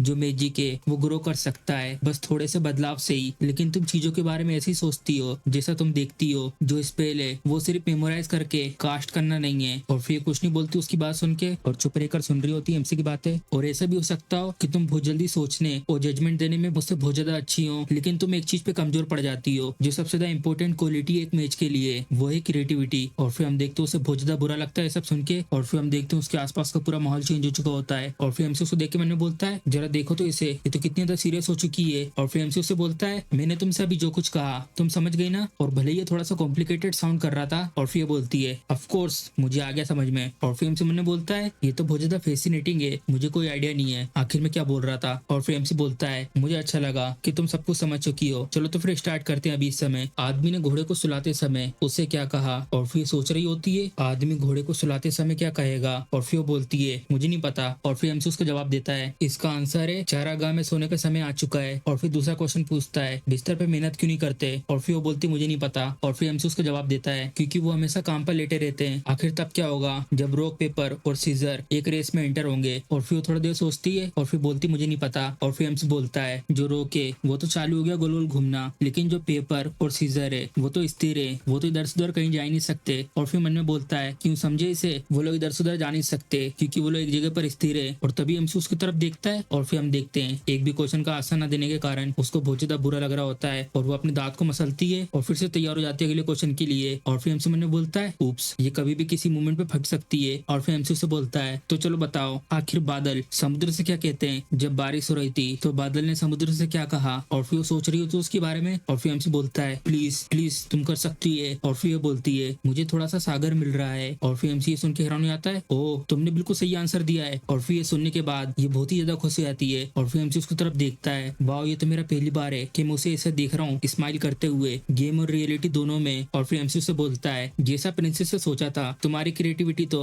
दूसरे लेवल पर है। और फिर भी शर्मा रही होती है और खांसते हुए बोलती है चलो ठीक है ये बहुत हुआ, अब दो मुझे नेक्स्ट क्वेश्चन। और फिर एमसी मुस्कुरा रहा होता है चलो तो फिर अगला क्वेश्चन। और फिर ये सब होने के बाद हमें बाहर का सीन दिखाते हैं, कुछ स्टूडेंट और कुछ लोग आसपास घूम रहे होते हैं। और फिर एमसी यहाँ से जल्दी जल्दी जा रहा होता है और फिर हम देखते हैं उसकी हालत बहुत बुरी हो चुकी होती है। और फिर मन में बोलता है मैं आखिरी में वहाँ पर 3 घंटे तक रुका रहा उन नॉनसेंस क्वेश्चन और होंग बियोन के साथ। मैंने तो एक्चुअली में सोचा ही नहीं था कि जो मैं कहूंगा वो भरोसा कर लेगी उसके ऊपर। और फिर मैं बताते हैं एमसी के बारे में एक लाइन में पूरी तरीके से भरा हुआ अपनी पिछली लाइफ की मेमोरी से और तैयबो को सोचने लगता है। और फिर मैं बताते हैं जो होंग बियोन है इसमें तो कोई डाउट ही नहीं है, वो एक एक्सीलेंट मैजिशियन है और वो भी एक तेज दिमाग के साथ, लेकिन उसकी सिर्फ एक ही वीकनेस है और वो है उसके सोचने का तरीका। लेकिन उसकी वीकनेस का फायदा उठाना, भले वो एक विलेनेस की ना हो लेकिन मुझे उसके लिए गिल्टी फील हो रहा है। मुझे जल्दी से मॉडिफाई करना होगा टेरिबोन को एक मैजिक सोर्ड में, तो यहाँ पर और भी ऐसी चीज हो जिसको मैं कर पाऊँ। और वेल ऐसा नहीं कि मैं कुछ नहीं कर सकता, जो ऑलरेडी पहले से हो चुका है उसके बारे में बहुत हुआ सोचना। अब मुझे जल्दी से जाना है और खरीदना है एक बुक को जिसकी मुझे जरूरत है क्लास में। क्या वो यहाँ आसपास था, मुझे थोड़ा सा याद देगा। और तो वो देखते साइड की तरफ ढूंढ लिया और फिर वो चले जाता है इस जगह के अंदर। और फिर वो देख रहा था आसपास और ये जगह बहुत ज्यादा पुरानी होती है, इस जगह की हालत तो बहुत ज्यादा खराब लग रही है। लेकिन मुझे पता है जो इस बुक स्टोर का ओनर है उसकी एक परवट की तरह हैबिट हैगी, वो एक्टिंग करता है जैसे कि वो सो रहा हो लेकिन वो देख रहा होता है उसी समय कस्टमर को।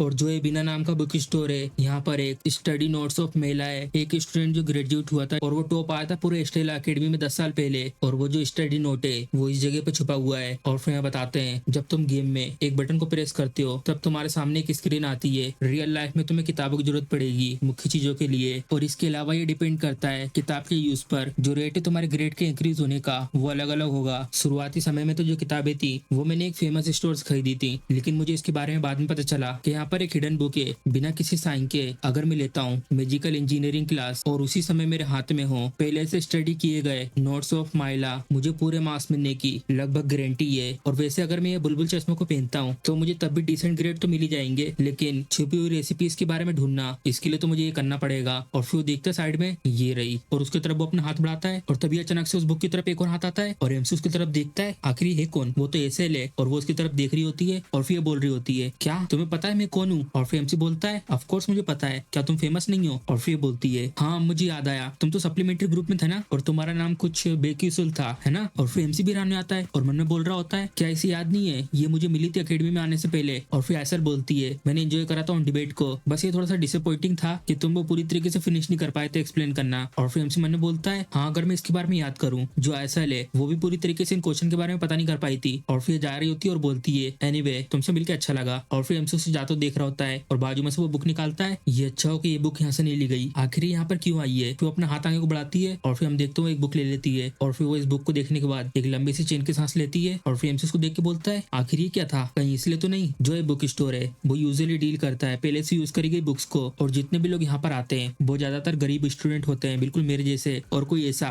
जो ऐसी फैमिली से जिसकी फैमिली पूरी तरीके से गिर चुकी हो, ऐसे जिसने सब कुछ खो दिया है, उसके पास कोई और रास्ता नहीं है सिवाय इधर आने के, और शायद जो उसके फादर है वो मारे गए डिमोनिक ह्यूमंस की वजह से। ये तो बहुत ज्यादा सैड है। इसके जैसी प्रिंसेस वो यहाँ पर आती पहले से यूज करी गई बुक को खरीदने के लिए, लेकिन वो चिंता करती उसके प्राइस को लेकर क्योंकि उसके पास पैसे नहीं है। और इसके अलावा एसएल ने फेस करी थी बहुत ज्यादा अनलकी एंडिंग को, और इसी के साथ साथ इसकी ओरिजिनल नोवेल में भी ये फिल्म से पहले मारी गई थी, जो इस दुनिया की मेन कैरेक्टर बन गई थी। और ऐसा भी कह सकते हैं जो सबसे ज्यादा अनलकी कैरेक्टर इस गेम में वो है एसएल। और फिर हम देखते हैं सारी किताब लेकर एक जन रखता है टेबल पे और उससे बहुत तेज आवाज आती है, और फिर हम देखते हैं जिसने वो बुक रखी थी वो अपने एमसी होता है। फिर एसएल भी उसको हैरानी से देख रही होती है और फिर एमसी बोलता है बुक स्टोर के ओनर से, प्लीज इनको मुझे दे दो। और फिर ओनर भी हैरान होकर बोलता है, सारी की सारी, क्या तुम श्योर हो? फिर मन ने बोलता है, ये जो यंग मैन है ये जितना ज्यादा ताकतवर लगता है ये उससे भी ज्यादा ताकतवर है। और फिर एमसी देखते साइड में कंफ्यूज होकर फिर घूर को देख रही होती है, और फिर एमसी बोलता है, क्या हुआ? फिर बोलती है, तुम अभी दिखने में ऐसे लग रहे थे बिल्कुल एक रे, और वो ये बोलने वाली होती है और फिर फटाक से चेंज कर देती है और बोलती है, मेरा मतलब तुम्हें देख के ऐसा लगता है कि तुमने कुछ इंटरेस्टिंग टॉपिक उठाए हैं। और फिर एमसी मन ने बोलता है, क्या अभी मेरे को गाली देने वाली थी? फिर एमसी बोलता है, आखिर कैसे इंटरेस्टिंग टॉपिक? और फिर वो बोलती है, ये सारे के सारे आखिर तुम पढ़ क्यों रहे हो ऐसे टॉपिक को, और वो भी ऐसे topic advance ceiling theory, the theory of ceiling. ये एक एंसेंट मैजिक है और इसमें साथ में यूज करा जाता है एक आइटम को, तो जो करंट वर्ल्ड है जहाँ पर एल्केमी और मैजिक इंजीनियरिंग ऑलरेडी एडवांस हो चुके हैं, और जो ये स्किल है वो बहुत ज्यादा कम यूज करी जाती है। फिर एमसी बोलता है, अच्छा तो ये सच है, ये एक ऐसा सब्जेक्ट है जिसका कोई इतना यूज नहीं है। और फिर वो बोलती है, तो तुम्हें पता है? फिर एमसी बोलता है, इसलिए मैं इसको ले रहा हूँ। और फिर भी उसकी बात सुन के हैरान हो जाती है, क्या? और फिर एमसी बोलता मुस्कुराते हुए, सबके सब तुम्हारे जैसा सोचते हैं इसलिए आसान है अच्छे ग्रेड लाना इस क्लास में। एनीवे अब मैं जा रहा हूँ सबसे पहले। और फिर बताते हैं, जैसा आयसल ने कहा था यहाँ पर ऐसे बहुत सारे लोग हैं जो लेना नहीं चाहते थ्योरी सीलिंग क्लास को, लेकिन इसीलिए मैं इसमें अपना कम टाइम लगाकर अच्छे ग्रेड ला सकता हूँ बाकी क्लास के कंपेयर में। अब इसके साथ मुझे कोई भी परेशानी नहीं होगी इस सेमेस्टर में। और ये चोपड़े का देख रही होती है एमसी को जाते हुए, और फिर हमें दिखाते हैं अगले दिन का सीन। और फिर यहाँ पे जा रही होती है और मैंने बोलती है, सबसे पहले क्लास में देख रही हूँ निहिलिटी की, लेकिन तब भी जो ये सब्जेक्ट है इसमें आसान है अच्छे ग्रेड लाना, तो इसीलिए ये इतना ज्यादा बुरा भी नहीं होगा। और फिर हम देखते वो देख रही होती क्लास में और सारे स्टूडेंट बैठे होते हैं और आपस में बात कर रहे होते हैं, तुम भी ले रही हो निहिलिटी? और फिर दूसरी बोलती है, हाँ लेकिन मुझे अब लगता है मैंने गलती कर दी है, क्योंकि लोग कह रहे थे ये एक ऐसी क्लास है जिसमें आसान है अच्छे ग्रेड लाना, और देखने में ऐसा लगता है जो ये रूमर्स है वो ऑलरेडी हर जगह फैल चुके हैं, और जितने भी स्मार्ट बच्चे हैं उन सब लोगों ने भी इसको ही ले लिया है। और फिर एसएल के बाजू में एक लड़की बोलती है, मैं तो बर्बाद हो गई। और फिर भी मैंने सोचती है अब इसमें मदद नहीं करी जा सकती, अब मुझे ऐसा लगता है मुझे अपनी बाकी क्लास में अपना बेस्ट देना होगा। और फिर टीचर बोल रहे होते हैं आज की क्लास यही खत्म होती है। और फिर सारे स्टूडेंट जा रहे होते हैं और एक दिन बोलता है, मुझे तो भूख लगने लगी, आखिर में क्या खाऊं लंच के लिए, चलो ये सब डिसाइड करें कैफेटेरिया में जाकर। और फिर भी चैन की सांस लेती है, ये तो सच में बहुत ज्यादा दिक्कत वाली बात है, अगर इतने सारे लोग उन क्लासों में भी आ गए जिन क्लासेस के लिए मैंने साइन अप करा है तो सच में बहुत ज्यादा मुश्किल हो जाएगा स्कॉलरशिप को लेना। और फिर भूख के कारण इसका पेट गुड़गुड़ाने लगता है। फिर एक चीज को निकाल कर उसको देख रही होती है, क्या मुझे सबसे पहले कुछ खाने के लिए जाना चाहिए? चलो देखते हैं, क्योंकि मेरे पास सिर्फ खाने के लिए 60 टिकट है और सिर्फ इस सेमेस्टर के लिए अच्छे खाने के लिए मुझे कुछ ब्रेड ले लेनी चाहिए। और तभी उसकी नजर साइड में किसी के ऊपर पड़ती है और फिर हम देखते हैं वहाँ पे एमसी होता है। ये लड़का क्या ये बेकी उसूल नहीं है? आखिर यहाँ पे क्या कर रहा है? लेक्चर? लेकिन यहाँ तो बहुत ज्यादा कम स्टूडेंट है, और जितने भी स्टूडेंट यहाँ पर है वो सारे के सारे वो लोग हैं जिन लोगों ने 50 ग्रेड तक का स्कोर करा है। ये जो लेक्चर है ये शायद बहुत ज्यादा खतरे में है कैंसिल होने के, लेकिन अगर मैं साइन अप करती इस क्लास के लिए तो मैं कामयाब हो जाती अपने ग्रेड को बढ़ाने में बिना कोई इतनी ज्यादा मेहनत और टाइम को लगाए। और फिर अपनी किताब को टाइट से पकड़ती है और फिर मैंने बोलती है, अगर मैं बचे हुए टाइम को दूसरे सब्जेक्ट में लगाती तो मैं शायद और भी ज्यादा स्कॉलरशिप के पैसे ले पाती। और फिर वो देख रही होती सामने की तरफ बेकी यूसीएल, क्या इसे ऑलरेडी पता था जो ये सब्जेक्ट है इसमें इसको लाना बहुत ज्यादा आसान है? क्या इसने पहले से प्लानिंग कर ली है अपनी पूरी क्लासेस की जिससे कि इसकी जो लाइफ है बहुत ज्यादा आसान हो जाए? और फिर वो देखती साइड में, नहीं ऐसे नहीं हो सकता, आखिर में ये सब क्या सोच रही हूँ, मैं पूरी तरीके से श्योर हूँ ये बस एक कोइंसिडेंट है। और फिर हम इस जगह सीन दिखाते हैं और फिर प्रोफेसर बोल रहे होते हैं, मैं श्योर हूँ कि तुम सबको ऑलरेडी पता होगा ओरिजिन ऑफ मैजिक के बारे में। और फिर हम बताते हैं प्रोफेसर के बारे में, professor of divine moon study और इनका नाम है लेडिन। और ये बोल रहे होते हैं लेकिन इसी के साथ जो फाउंडिंग मेज है द मेज इन वाइट, वो हर जगह फैलने वाला मैजिक है और वो पूरी दुनिया में फैल चुका था। और इंसान और जो बाकी स्पीसीज हैं उन सब ने इसको हैंडल करना सीख लिया। इसने एल्फ्स को सिखाया नेचर क्लास मैजिक और डॉग्स को सिखाया मैटर मैजिक और इंसान एलिमेंटल मैजिक। और उसके बाद वो ट्रेवल करा हेवन की तरफ और ऐसी वो और भी बात करता रहता है। और फिर एमसी हैरान होकर बोलता है आखिर में कैसे पार कर पाऊंगा इन 3 सालों को, फिर से स्कूल जाना और वो भी इस उम्र में, ये तो सच में टॉर्चर है। मैं सब चीजों को तो स्किप कर देता गेम के अंदर सिर्फ एक बटन के प्रेस से, लेकिन जो लेक्चर है वो सच में बहुत ज्यादा इंपॉर्टेंट है। जो ये लेक्चर है वो मुझे शायद कुछ क्लू दे सकता है कि इस गेम की ट्रू एंडिंग किस तरीके की होगी। वेल ये सब तो मेरी एक कल्पना है। और बाय द वे, और फिर वो देखता है साइड में और फिर हम देखते हैं एसल बैठी होती है उसकी बाजू में। क्या एसल हमेशा इस क्लास में थी? मुझे तो याद नहीं है कि किसी भी मेन कैरेक्टर ने इस क्लास को लिया था। वेल ऐसा नहीं है कि ये मैटर करता है मेरे लिए। और फिर प्रोफेसर बोलते हैं इंसानों की जो जिज्ञासा है वो यहीं पर नहीं रुकी, एलिमेंटल मैजिक पर। जो इंसानी मेजेस हैं वो ट्रेवल करने लगे दूसरी दुनियाओं में और उन लोगों ने शुरू कर दिया दूसरी स्पीसीज से मैजिक को चुराना। लेकिन तब भी उन लोगों का मन नहीं भरा था। लेकिन इनके अलावा वो कोई और सा मैजिक नहीं सीख पाए। जो फाउंडिंग मेज थे उन्हें पीछे छोड़ दिया था 12 डिवाइन मून्स और उसके बाद वो गायब हो गए। क्या तुम सब में से किसी को पता है 12 डिवाइन मून्स के बारे में? और फिर एसल बोलती है ऐसा कहा जाता है जो 12 डिवाइन मून्स हैं वो गार्डियंस हैंगे जो प्रोटेक्ट करते हैं इस कॉन्टिनेंट के पावर बैलेंस को। और ऐसा भी कहा जाता है वो बिखरे हुए हैं पूरे कॉन्टिनेंट में और वो लोग अपनी डिवाइन ड्यूटी को निभा रहे हैं अगले हजारों सालों तक। और फिर प्रोफेसर बोलते हैं हाँ तुमने सही कहा, इनके पास है अपनी खुद की एक स्पेशल पावर और वो यूज करते हैं इसे कॉन्टिनेंट को प्रोटेक्ट करने के लिए। और इसके एग्जाम्पल में जो डिवाइन मून है वो सिंबलाइज करता है समर को,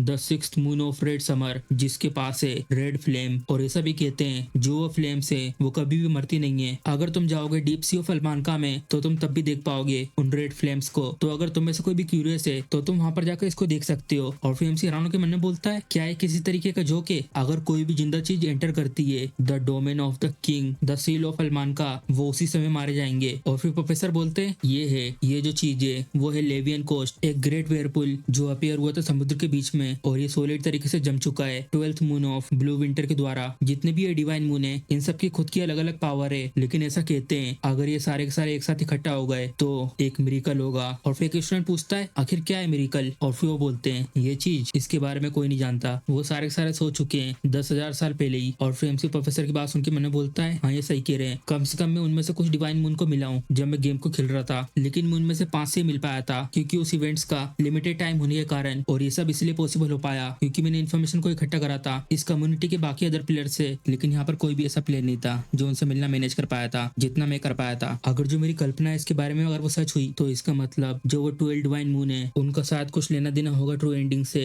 अगर पिछले 10 सालों में कोई भी कामयाब नहीं हुआ इसकी ट्रू एंडिंग तक पहुंचने में, इसका जो आंसर है वो जरूर इस कॉन्टिनेंट में कहीं छुपा होगा जहाँ तक पहुंचना कोई भी मैनेज नहीं कर पाया। मैं सिर्फ उनमें से 5 से ही मिल पाया था मेरी जिंदगी को बार बार खतरे में डालने के बाद। लेकिन मुझे ऐसा लगता है अब मेरे पास कोई दूसरा रास्ता नहीं है। अगर मैं चाहता हूँ इसकी ट्रू एंडिंग को देखना मुझे ये सब फिर से दोबारा करना होगा। और फिर हम देखते हैं अचानक से फायर अटैक आता है टारगेट की तरफ। जो ताकत है वही सब कुछ है। और अगर किसी को नहीं पता इसके बारे में, ये प्रिंसेस की मदर और ये एक फायर क्लास की मेज है प्रोफेसर होंगिल। और ये बोल रही होती है चाहे कितना भी ताकतवर तुम्हारा अटैक क्यों ना हो, अगर तुम एनिमी को हिट नहीं कर पाते हो तो ये सब कुछ यूजलेस है। और फिर हम देखते हैं सब स्टूडेंट प्रैक्टिस कर रहे होते हैं और ये देख रही होती है सब लोगों को जा जाकर। और तभी उसकी नजर किसी के ऊपर पड़ती है और फिर हम देखते हैं इस अटैक को देख रही होती है जो इस टारगेट की तरफ जा रहा होता है। और तभी वहां पर एक बहुत धमाका होता है और उस धमाके की वजह से बहुत तेज हवा चल रही होती है। और फिर वो हैरान होकर देखती है उसकी तरफ। फिर हम देखते धीरे धीरे धुआं हट रहा होता है और वहां पे परछाई दिख रही होती है उस टारगेट की। फिर हम देखते हैं उस अटैक के कारण इस टारगेट को कुछ भी नहीं हुआ होता और सारे सारे स्टूडेंट हैरान हो जाते हैं ये सब देख के। और ये सब देख के ये बिल्कुल भी सरप्राइज नहीं होती और फिर बोलती है कितना ज्यादा बेकार है बियॉन्ड। फिर हम देखते हैं वो अटैक प्रिंसेस ने किया होता है और ये सब होने के बाद वो यहाँ आकर बैठ जाती है साइड में और बाकी स्टूडेंट प्रैक्टिस कर रहे होते हैं। मैंने फिर से मदर को दुखी कर देने वाली अपनी वाली साइड दिखाई, वो पक्का डिसअपॉइंट होंगी। और फिर तभी बाजू में से एक जना के बोलता है प्रिंसेस, और ये देखती है उसकी तरफ। और फिर हम देखते हैं ये एक स्टूडेंट होती है क्या तुम ठीक हो? और फिर हम देखते हैं वो भी उसके साथ बैठ जाती है तुम तो बहुत ज्यादा अमेजिंग हो प्रिंसेस। और फिर ये बोलती है तुम्हारा इसका क्या मतलब है? और फिर वो बताती है तुमने सेम मैजिक को यूज करा बिल्कुल मेरे जैसे, लेकिन वो बहुत ज्यादा स्ट्रॉन्ग था मेरे वाले से। तो प्रिंसेस बोलती है तो क्या हो गया, लेकिन मैं उसको एम नहीं कर पाई सही जगह पर। फिर वो मुस्कुराते हुए बोलती है लेकिन जो तुम्हारा मैजिक है वही बहुत ज्यादा इंक्रेडिबल है, वो तो सच में सुपर कूल है। अगर मैं सच बताऊं तो मैं तुम्हारे बारे में बहुत ज्यादा सुनती आई हूँ जब से मैं छोटी थी। प्रिंसेस मन में बोलती है ओ हाँ ये भी एक फायर टाइप की मेज है, क्या इसका नाम अर्शंग है? मुझे लगता है मैंने इसके बारे में सुना है। और वो ये था कि एक नेक्स्ट लेवल का जीनियस फायर एट्रीब्यूट के साथ वो अपीयर हो चुका है, लेकिन मैंने ये सोचा था कि वो कुछ भी नहीं होगी मेरे मैजिक के सामने। और फिर प्रिंसेस बोलती है उससे ये तो तुम्हारे लिए बहुत ज्यादा अच्छा होगा एक हाई एक्यूरेसी का होना। और फिर ये बोलती है लेकिन तुम तो बहुत ज्यादा प्रैक्टिस करती हो, मैं तो तुम्हारे कंपेयर में कुछ भी नहीं हूँ। प्रिंसेस बोलती है बहुत हुई है बकवास, लेकिन तब भी तुमसे बात करने के बाद मुझे थोड़ा अच्छा फील हो रहा है और फिर वो गुड बाय करके निकल जाती है और फिर अपनी मुंडी नीचे कर लेती है, फिर उसकी तरफ देख रही होती है और फिर हमें इस जगह का सीन दिखाते हैं और फिर एक जन इस जगह पर आया होता है और फिर हम देखते हैं वो प्रिंसेस होती है और एक चैन की सांस लेती है यहाँ पर आकर और फिर एक जन बोलता है प्रिंसेस। फिर हम देखते हैं सामने ये खड़ी होती है और फिर हम बताते हैं इसके बारे में, होंग बेओंग की एक्सक्लूसिव गार्ड ये टेरिन, और ये बोल रही होती है आपका स्वागत है, ये लो पीने के लिए चाय और ये कुछ जिनसेंग कैंडी। और फिर वो बोलती है शुक्रिया। फिर ये बोलती है और आपने जो बोला था स्टाफ के लिए कि उसको बदलना है उसके बारे में, क्योंकि वो स्टाफ बहुत ज्यादा अच्छी है, उनने ये कहा है कि इससे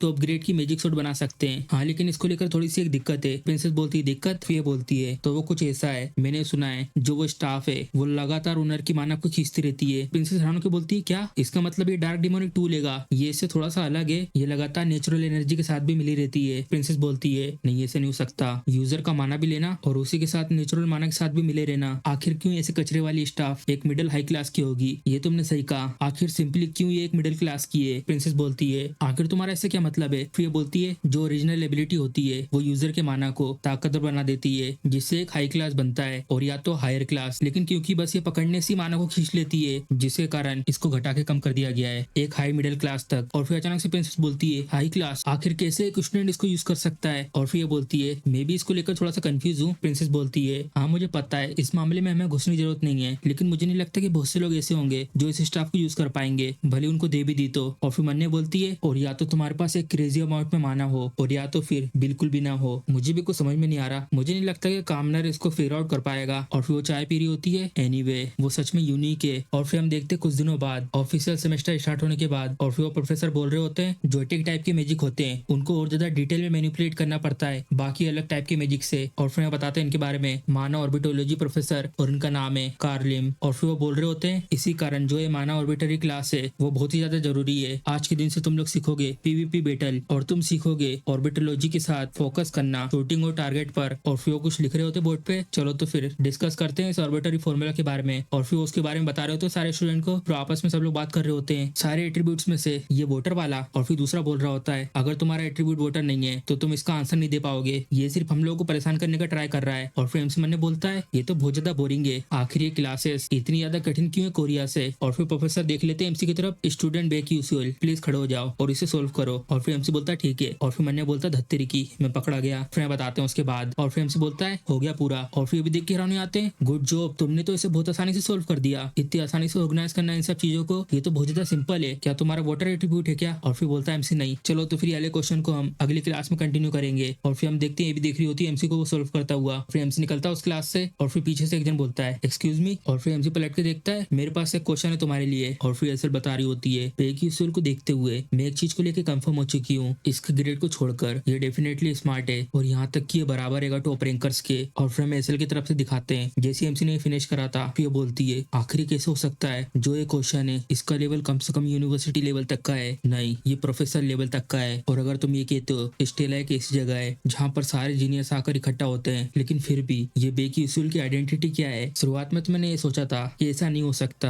लेकिन अब मैं इसको लेकर पूरी तरीके से कंफर्म हो चुकी हूँ, ये जो इंसान है इसके पास पक्का कोर्स रजिस्ट्रेशन स्ट्रेटेजी है अगर ऐसी बात है तो। और फिर हमें प्रेजेंट का सीन दिखाते हैं और ये बोल रही होती है तुम्हारी अगली क्लास कौन सी है? और फिर मैंने बोलती है मुझे कैसे भी करके वो इन्फॉर्मेशन लेनी होगी। और फिर एमसी उसकी बात सुन के हैरान हो जाता है आखिर तुमने ये क्यों पूछा, क्या तुम मुझ में इंटरेस्टेड हो? और कुछ ऐसे ही। और फिर वो गुस्से में बोलती है क्या ये तो बहुत ज्यादा ग्रोस है। और फिर एमसी बोलता है हाँ मुझे भी इससे घिन आई, चलो तो फिर ठीक है। और फिर मैंने बोल रहा होता है मैं तो एक अडल्ट हूँ, आखिर में ये सब क्या कर रहा हूँ? और फिर उससे बोलता है एनीवे तुमने मुझसे ये सब क्यों पूछा? और फिर वो बोलती है मैंने कुछ रिसर्च करी है जिन क्लास को तुम ले रहे हो उनके ऊपर, और देखने में ऐसा लगता है ये सारी की सारी वो क्लासेस हैं जिसमें तुम हाई ग्रेड ला सकते हो और वो भी आसानी से। मैं तुमसे सीधे पूछ रही हूँ ये जो स्ट्रेटेजी है आखिर तुमने कहाँ से सीखी है, क्योंकि ये मेरे लिए बहुत ज्यादा इंपॉर्टेंट है। और फिर एमसी बोलता मन में हाँ मैं तो ये सोच रहा था कि आखिर मुझसे क्या पूछेगी। और फिर उससे बोलता है तुम्हारा ऐसा क्या मतलब मैंने कहाँ से सीखी है, ये तो सिर्फ एक कॉन्सिडेंट है। और फिर वो जा रहा होता है और बोलता है अगर सिर्फ यही चीज थी तो मैं यहाँ से जा रहा हूँ। और फिर वो भी हैरान हो जाती है और बोलती है क्या? एमसी जा रहा होता है और ये देख रही होती है उसकी तरफ परेशान होकर। और फिर अपनी थोड़ी हिम्मत बनाती है, बोलती है प्लीज रुको। और फिर उसके पास आके बोलती है प्लीज थोड़ी देर रुको। फिर एमसी बोलता है क्या तुम मेरा पीछा क्यों कर रही हो, जाओ और ये सब चीजें किसी और से जाके सीखो, यहाँ इस जगह पर ऐसे बहुत सारे स्मार्ट लोग हैं, और या तो उस चीज को फॉलो करो जैसा मैं कर रहा था। और तुमने कहा था ना ये सब चीजों को तुमने मेरे को करते हुए देखा है। फिर बोलती हाँपते हुए लेकिन अगर कोई और भी लेता है डिवाइन मून स्टडी को तो उसे भी A+ मिल जाएगा, तो इसलिए ये सब मैटर नहीं करता अगर उसे मैं भी लेती हूँ तो। लेकिन अगर मैं रजिस्टर करती हूँ और दूसरी क्लासेस में जिसमें तुम हो तो वो तुम्हारे ग्रेड के ऊपर एक नेगेटिव इम्पैक्ट कर सकता है। और फिर एमसी उसको देख के मैंने बोलता है अगर इसे स्कॉलरशिप नहीं मिली तो इसकी वजह से इसको सबसे बड़ा नुकसान उठाना पड़ सकता है, लेकिन ऐसे हालात होने के बावजूद भी ये दूसरों के ग्रेड के बारे में चिंता कर रही है। भले ही अगर ये थोड़ी सी अनोइंग है, लेकिन ऐसा लगता है जो फीमेल लीड है वो अब भी एक फीमेल लीड है। और फिर बोलती है एनीवे क्या तुम मुझे ऐसी क्लास को रिकमेंड कर सकते हो, और वो कोई ऐसी क्लास हो जिसमें आसान हो अच्छे ग्रेड लाना। और फिर एमसी बोलता है क्या तुम्हें ऐसा लगता है जो तुम्हारा रूप है वो मुझे बना सकता है। और फिर वो बोलती है ये तो थोड़ा वियर्ड है, आमतौर पर जब मैं अपने चेहरे को देखती हूँ तो ये मेरी थकावट को दूर कर देता है। और फिर एमसी हैरान होकर बोलता है क्या तुम सच में। और फिर हंसते हुए बोलती है ये तो मैं मजाक कर रही थी, मुझे पता था कि तुम ऐसा करोगे तो इसके लिए मैंने कंपनसेशन तैयार करके रखा है। और फिर एमसी से बोलता है कंपनसेशन। और फिर मन में बोलता है आखिर क्यों ये सारे के सारे बच्चे कंपनसेशन देना पसंद करते हैं, आखिर इन लोगों ने ऐसा बनना कहाँ से सीखा है। और फिर वो बोलती है क्या तुम्हें कुछ पता है ghost story of seventh tower के बारे में। और फिर एमसी उसकी बात सुन के थोड़ा चौंक जाता है हाँ। और फिर बोलता है हाँ मैंने सुना है। और फिर बोलती है सच में। यहाँ पर ऐसे बहुत कम लोग हैं जिनने इसके बारे में सुना है, क्योंकि वो एक अबेंडेंड बिल्डिंग है जो गायब हो चुकी है। और यहाँ पर ऐसे बहुत सारे बैरियर भी हैं जो लोगों को रोकते हैं उसके पास जाने से जहाँ पर टावर पहले था, लेकिन वहां पर। और फिर एमसी बोलता है जरा रुको। और फिर बोलती है मुझे माफ करना, क्या हुआ, क्या सब कुछ ठीक है। और फिर एमसी अपने सर पे हाथ रख के मन में बोलता है मैं तो सच में इंसान हो जाऊंगा ये सब सुन के।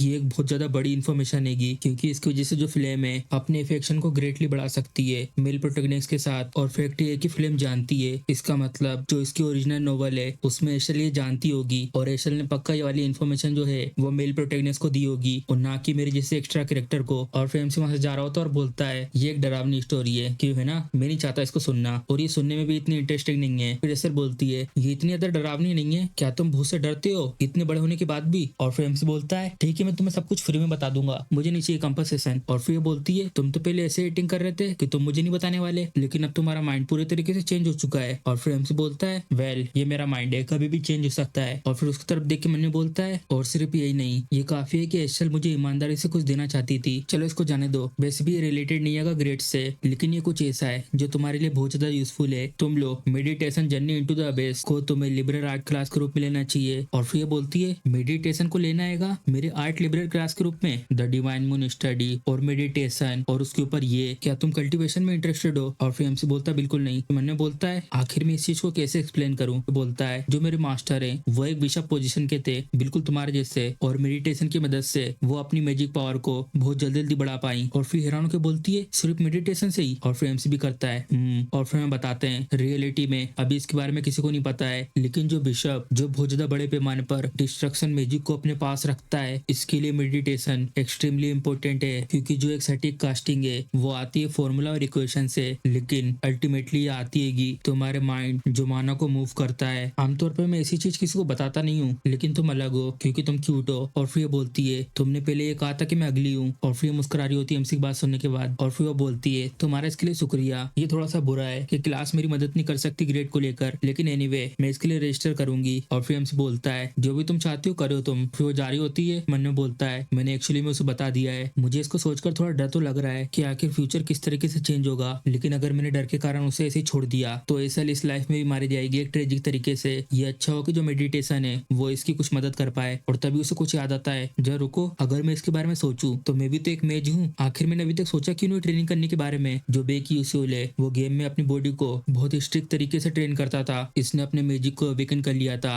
इसके बाद इसने अपनी फिजिक भी अच्छी बना ली थी, और इसके बाद ये बहुत ज्यादा ग्रो कर गया था। गेम के अंदर तुम एक्सपीरियंस को गेन कर सकते हो सिर्फ एक बटन दबाने से ही, लेकिन अब मैं ये सब डायरेक्टली कर सकता हूँ, और बहुत ज्यादा लेट भी हो चुका है, और अभी तक कोई भी एपिसोड वाला मिशन भी नहीं मिला है, और ना ही कोई मॉन्स्टर हंट, तो इसकी वजह से ही मैं अभी तक एक्सपीरियंस को गेन नहीं कर पाया। और फिर मुस्कुरा रहा होता है मुझे एशल का ग्रेटफुल होना चाहिए इसके लिए। और फिर हम देखते हैं एमसी अपने डोर में आ चुका होता है और बोलता है ये डोर्म तो सच में बहुत ज्यादा बड़ा है, जितने भी स्टेल एकेडमी के स्टूडेंट हैं वो सारे के सारे इस तरीके के डोर्म्स में रहते हैं। द डोरमेटरी सिस्टम जो ये सिस्टम था वो तो थोड़ी सी एक एक्स्ट्रा चीज मानी जाती थी गेम के अंदर, जहाँ पे तुम मजे करने के लिए अपने रूम को डेकोरेट कर सकते थे, लेकिन बेकी उसूल के लिए बेसिकली ये तो इसका खुद का घर था, क्योंकि जो उसका विलेज था वो पूरी तरीके से जल चुका था। और जो डोर्म्स हैं उनको डिवाइड किया गया है तुम्हारी क्लास क्या है उसके अकॉर्डिंग, जो रूम का साइज है वो बिल्कुल सेम है, लेकिन जितने लोग एक रूम के लिए असाइन किए गए हैं वो चीज डिपेंड करती है तुम्हारी क्लास के ऊपर। और ऑफ कोर्स जो हायर क्लास है उसको सबसे ऊपर वाला फ्लोर मिलेगा उसके लिए। मैं कुछ समय से बहुत ज्यादा अकेला अकेला फील कर रहा था, लेकिन अब फाइनली मैं यूज करूंगा ऐसे अच्छे के लिए। और फिर एक लंबी सांस लेता है, चलो तो फिर स्टार्ट करते हैं, और बैठ जाता है मेडिटेशन की पोजीशन में और मेडिटेट करने लगता है। और फिर मन में बोलता है जो स्टेट्स है वो सबसे ज्यादा इंपॉर्टेंट चीज है, और जबकि एक रियलिटी है मुझे आदत डालनी होगी इस शरीर की। गेम के अंदर जो बेकी उसूल है वो जीनियस था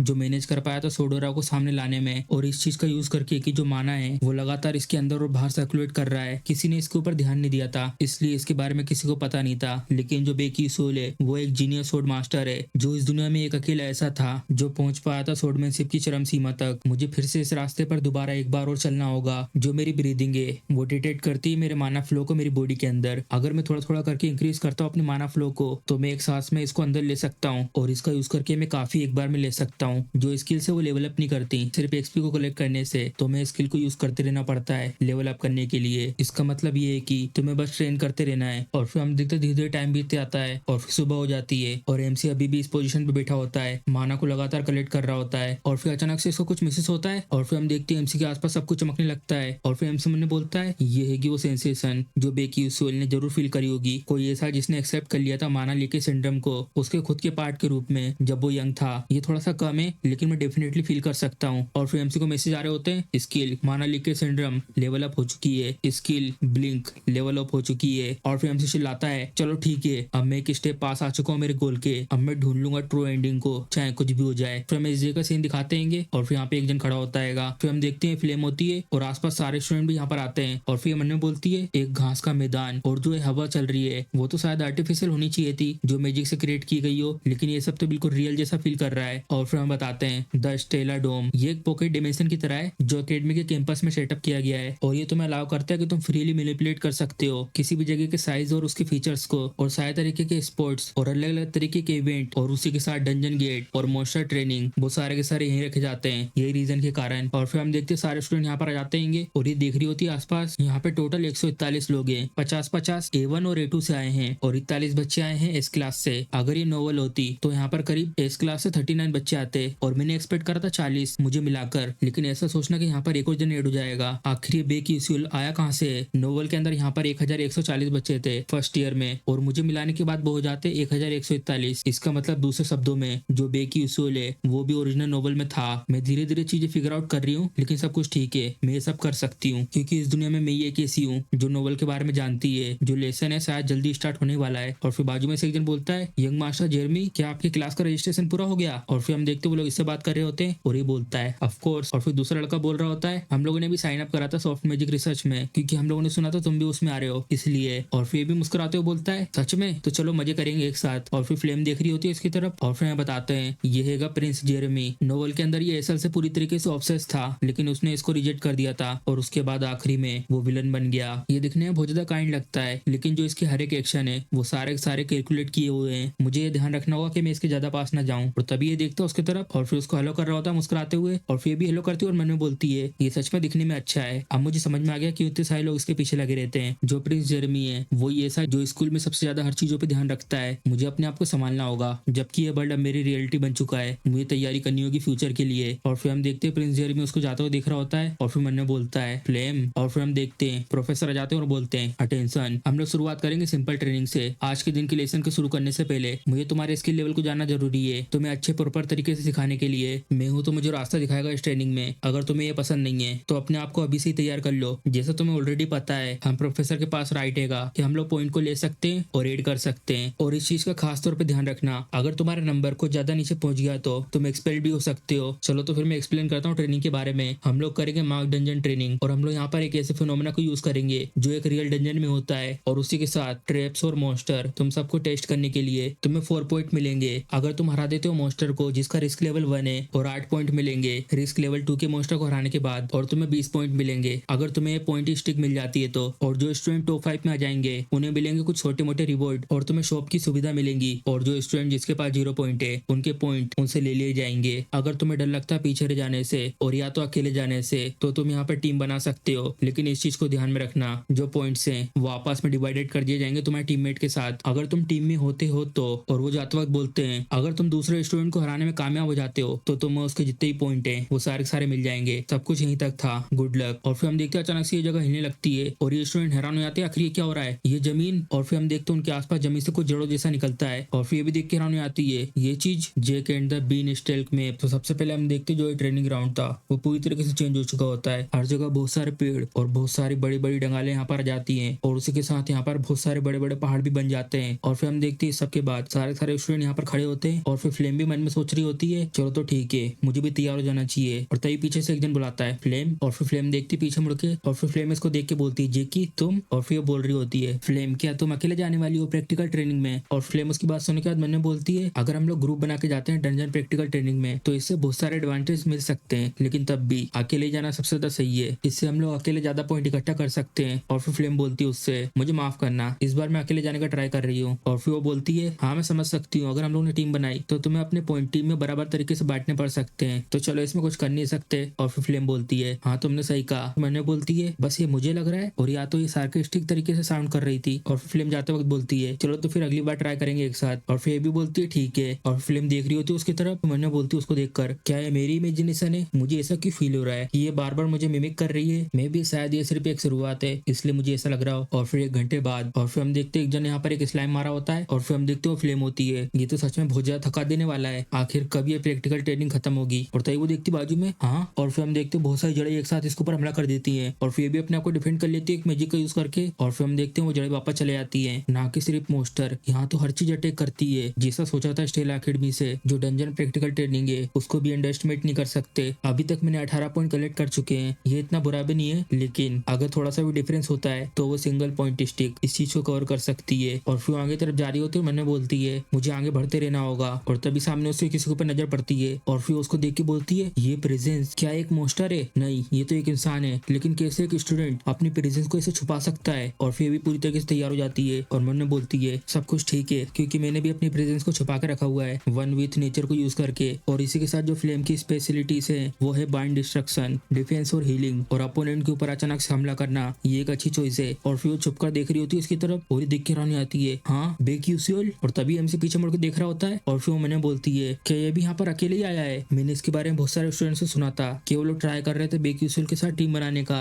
लेकिन इसने उन सबको रिजेक्ट कर दिया, मैं इसके बारे में श्योर नहीं हूँ आखिर ये क्या सोच रहा है। और तभी उसे किसी दूसरी चीज पे नजर पड़ती है, एक पॉइंट स्टिक, ये कैसे हो सकता है, इसको ऑलरेडी एक मिल चुकी है। और फिर पूरी तरीके से तैयार हो जाती है, ये मेरा एक परफेक्ट मौका है, मैं अब टेस्ट करूंगी इस इंसान को। और फिर यूज करती है लाइट क्रिस्टल, और फिर हम देखते हैं उसकी छड़ी चमकने लगती है, इसके और मेरे बीच की दूरी करीब करीब 15 मीटर तो होगी, और ये किसी भी तरीके की डिफेंस टेक्टिक को यूज नहीं कर पाएगा इतनी दूर से। और फिर वो अपना स्पेल एक्टिव करती है लाइट बुलेट, तो उसका अटैक जाता है बहुत स्पीड में, और फिर हम देखते हैं उसका अटैक एक गोली की तरह होता है, और वो ठीक एमसी के पीछे आ चुका होता है। और तभी एमसी देखता है उसकी तरफ, और फटाक से यूज करता है ब्लिंक, और फिर भी देख के रहने आती है हाँ ये क्या हो गया। और फिर फ्लेम सामने की तरफ देखती है, और वहाँ पे कोई भी नहीं होता जिस जगह पे उसने अटैक करा था। और ये सब देखने के बाद इसके हाथ कप आने लगते हैं, आखिर ये कैसे हुआ, आखिर वो कैसे बच पाया एक सेकंड क्लास के स्पेल से, और वो भी इतना दूर रहकर। और फिर हम देखते हैं उसके बाद एमसी यहाँ पर आ जाता है ब्लिंक करके, और फिर एमसी बहुत ज्यादा हैरान हो जाता है उसके अचानक से अटैक करने से, क्या है मुझे मारने का ट्राई कर रही थी, अचानक से यूज करना इस तरीके से लाइट बुलेट का, ये बहुत ज्यादा अच्छा हुआ कि जो माना लेके सिंड्रोम था उसका लेवल इंक्रीज हो चुका है, नहीं तो अभी में बहुत बड़ी दिक्कत में पड़ जाता। और फिर हम देखते सिस्टम का मैसेज आता है blink class 1 maximum distance 12 metre, और अभी सिर्फ 2 ही बची यूज करने के लिए, और कूल डाउन 3 सेकंड। और फिर एमसी उसकी तरफ देख के बोलता है मेरे पास अब सिर्फ 2 ही ब्लिंक बचे हुए हैं, अगर मैं इस जगह को यूज करता हूँ अपने एडवांटेज के लिए तो मैं शायद उससे कुछ पॉइंट ले सकता हूँ, लेकिन उसे अवॉइड करना ये सबसे ज्यादा अच्छी चीज रहेगी मेरे लिए। और फिर जो 2 ब्लिंक थे वो एमसी यही यूज कर देता है ब्लिंक ब्लिंक, और फिर इस जगह पर जाता है वो ब्लिंक यूज करके। और फिर मैंने बोलता है इतना दूर ठीक रहेगा अगर मैं इतना दूर रहूँ तो, और वैसे भी जो मेरा गोल है वो है 5th प्लेस, और यहाँ पर ऐसी कोई जरूरत नहीं है कि मैं अपनी जिंदगी को खतरे में डालूं। और फिर बताते हैं एथेलिक रूट 500 प्लेस में आने का जो रिवॉर्ड है वो है एथेलिक रूट, जो इंक्रीज कर देता है हेल्थ को, और ये ताकत को भी कुछ हद तक बढ़ा देता है। और वैसे भी जो टॉप की 4 प्लेसेस हैं वो तो वैसे भी मेन कैरेक्टर द्वारा ले लिए जाएंगे, और वैसे भी इस स्टेट में उनको सिर्फ 3 स्टिक पॉइंट्स की जरूरत है। और तभी सामने से एक जन बोलता है एमसी को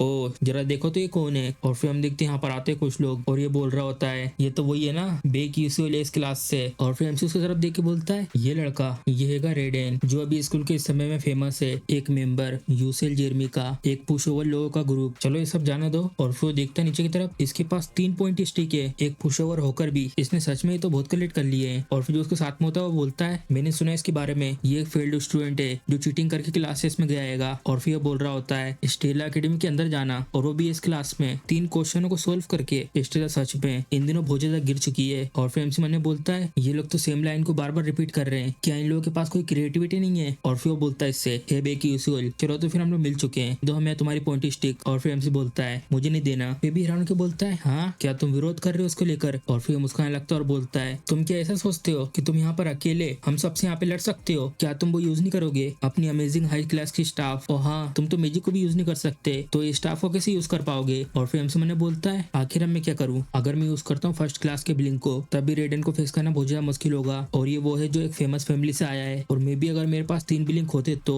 और वैसे भी इस हालात को बदलने के लिए मेरे पास एक चीज है जो मेरे हाथ में है, ये पॉइंट स्टिक। और एक और फैक्ट, जो ये लोकेशन है वो एक डंजन है। और फिर एमसी वो स्टिक आगे तरफ करता है और बोलता है ये लो। और फिर बोलता है इसी चीज के बारे में तो मैं बात कर रहा था। और फिर एमसी मुस्कुरा रहा होता है, अचानक से उसके पास पहुंच जाता है और ये भी हैरान हो जाता है, हाँ ये क्या हो गया। और फिर एमसी उसको देख के मुस्कुरा रहा होता है। एमसी के हाथ में जो स्टिक थी वो उसी से उसके ऊपर हमला कर देता है, लेकिन उस हमले के कारण भी इसको कुछ नहीं होता क्योंकि उसके सामने एक बैरियर होता है। और फिर जो उसका बैरियर होता है वो चटक जाता है और ये भी बहुत ज्यादा हैरान हो जाता है, डैम इट, ये कामनर बादशाह कहीं का। फिर ये भी आगे तरफ जाता है उसके ऊपर अटैक करने के लिए और फिर चिल्ला के बोलता है तुम कभी नहीं कहीं कि मैं तुम्हें छोड़ूंगा नहीं। और फिर हम देखते हैं एमसी वहां से गायब हो चुका होता है, हाँ ये कहाँ चला गया। और फिर ये देखता है पीछे की तरफ, फिर हम देखते हैं एमसी यहाँ पर आ चुका होता है और बोलता है इससे ये बहुत ज्यादा डेंजरस था, तुम्हारा बहुत बहुत शुक्रिया इनके लिए। और फिर वो चिल्ला रहा होता है तुम बादशाह कहीं की, जल्दी मुझे वापस दो। और फिर एमसी बोलता है मुझे नहीं देना। तो मैंने बोल रहा होता है ये जो पॉइंट स्टिक है सच में तो बहुत ज्यादा अच्छी है। इस चीज के बारे में मुझे कॉन्सिडेंटली पता चला था जब मैं गेम को खेल रहा था, लेकिन जो है पॉइंट स्टिक है वो एक्चुअली में एक बग आइटम है। और वो इसलिए कि इनका अननेचुरली हाई ड्यूरेबिलिटी का होना जो इन्हें अलाउ करता है कि किसी भी स्टूडेंट के मैजिक से डिस्ट्रॉय ना हो। और इनके अंदर पावर है बहुत सारे मैजिक टूल जितनी, और भली मैजिक्स के लिए मैजिक को यूज करना बहुत ज्यादा मददगार क्यों ना हो, लेकिन जो बेक्यूल जो फाइटिंग करता है फिजिकली और एक ऐसा वेपन जिसकी अटैक पावर बहुत ज्यादा हो उसको वो 100% यूज कर सकता है। और फिर सबके सब हैरान हो जाते हैं और फिर बोल रहा होता है ये बादशाह कहीं का, आखिर इसकी हिम्मत कैसी हुई मेरे पॉइंट स्टिक को लेने की। और फिर पीछे उन सबसे बोलता है आखिर तुम सब लोग क्या कर रहे हो, जल्दी जाओ उसके ऊपर अटैक करो। और तभी हम देखते हैं अचानक से ये पूरी जगह अचानक से हिलने लगती है और ये भी हैरान हो जाता है सब देख के। और फिर मैंने बोलता धत्तेरी की, आखिर इस डंजन में अभी क्यों ये सब होना था। और फिर सबसे बोल रहा होता है सबके सब तैयार हो जाओ अपने मैजिक को लोड करके और उस कमीनी से अपनी नजर बिल्कुल मत हटाना। और फिर हम देखते हैं एमसी यहाँ से जा रहा होता है, चलो तो फिर तो उसको देख लेता है और बोलता है बेक्यूल यहाँ से भाग रहा है, तुम बादशाह कहीं की, आखिर तुम जा कर रहे हो। और फिर एमसी पीछे मुड़ को देख लेता हूँ सब अटैक को आते हुए और फटाक से अपने ब्लिंक को यूज करके यहाँ से गायब हो जाता है। जैसा मैंने सोचा था ये लोग तो उससे भी ज्यादा अच्छे हैं, लेकिन और फिर वो लोग चिल्ला के बोल रहे होते हैं धत्तेरी की, फिर से इसने ब्लिंक यूज करा। और फिर हम देखते हैं एमसी वहां से गायब हो जाता है और ये लोग बोलते हैं आखिर वो गया कहाँ, ये तो बहुत ज्यादा फास्ट है, मैं तो उसको ढूंढ ही नहीं पा रहा। और तभी हम देखते हैं उनके पीछे येलो कलर की रोशनी आती है और फिर एमसी बोल रहा होता है जबकि मेरे पास इतने सालों का पीवीपी एक्सपीरियंस है और ऐसी ऊंची नीची जगह को यूज करना ये तो मेरे लिए बहुत ज्यादा आसान है। और तभी अचानक से बहुत ज्यादा हैरान हो जाता है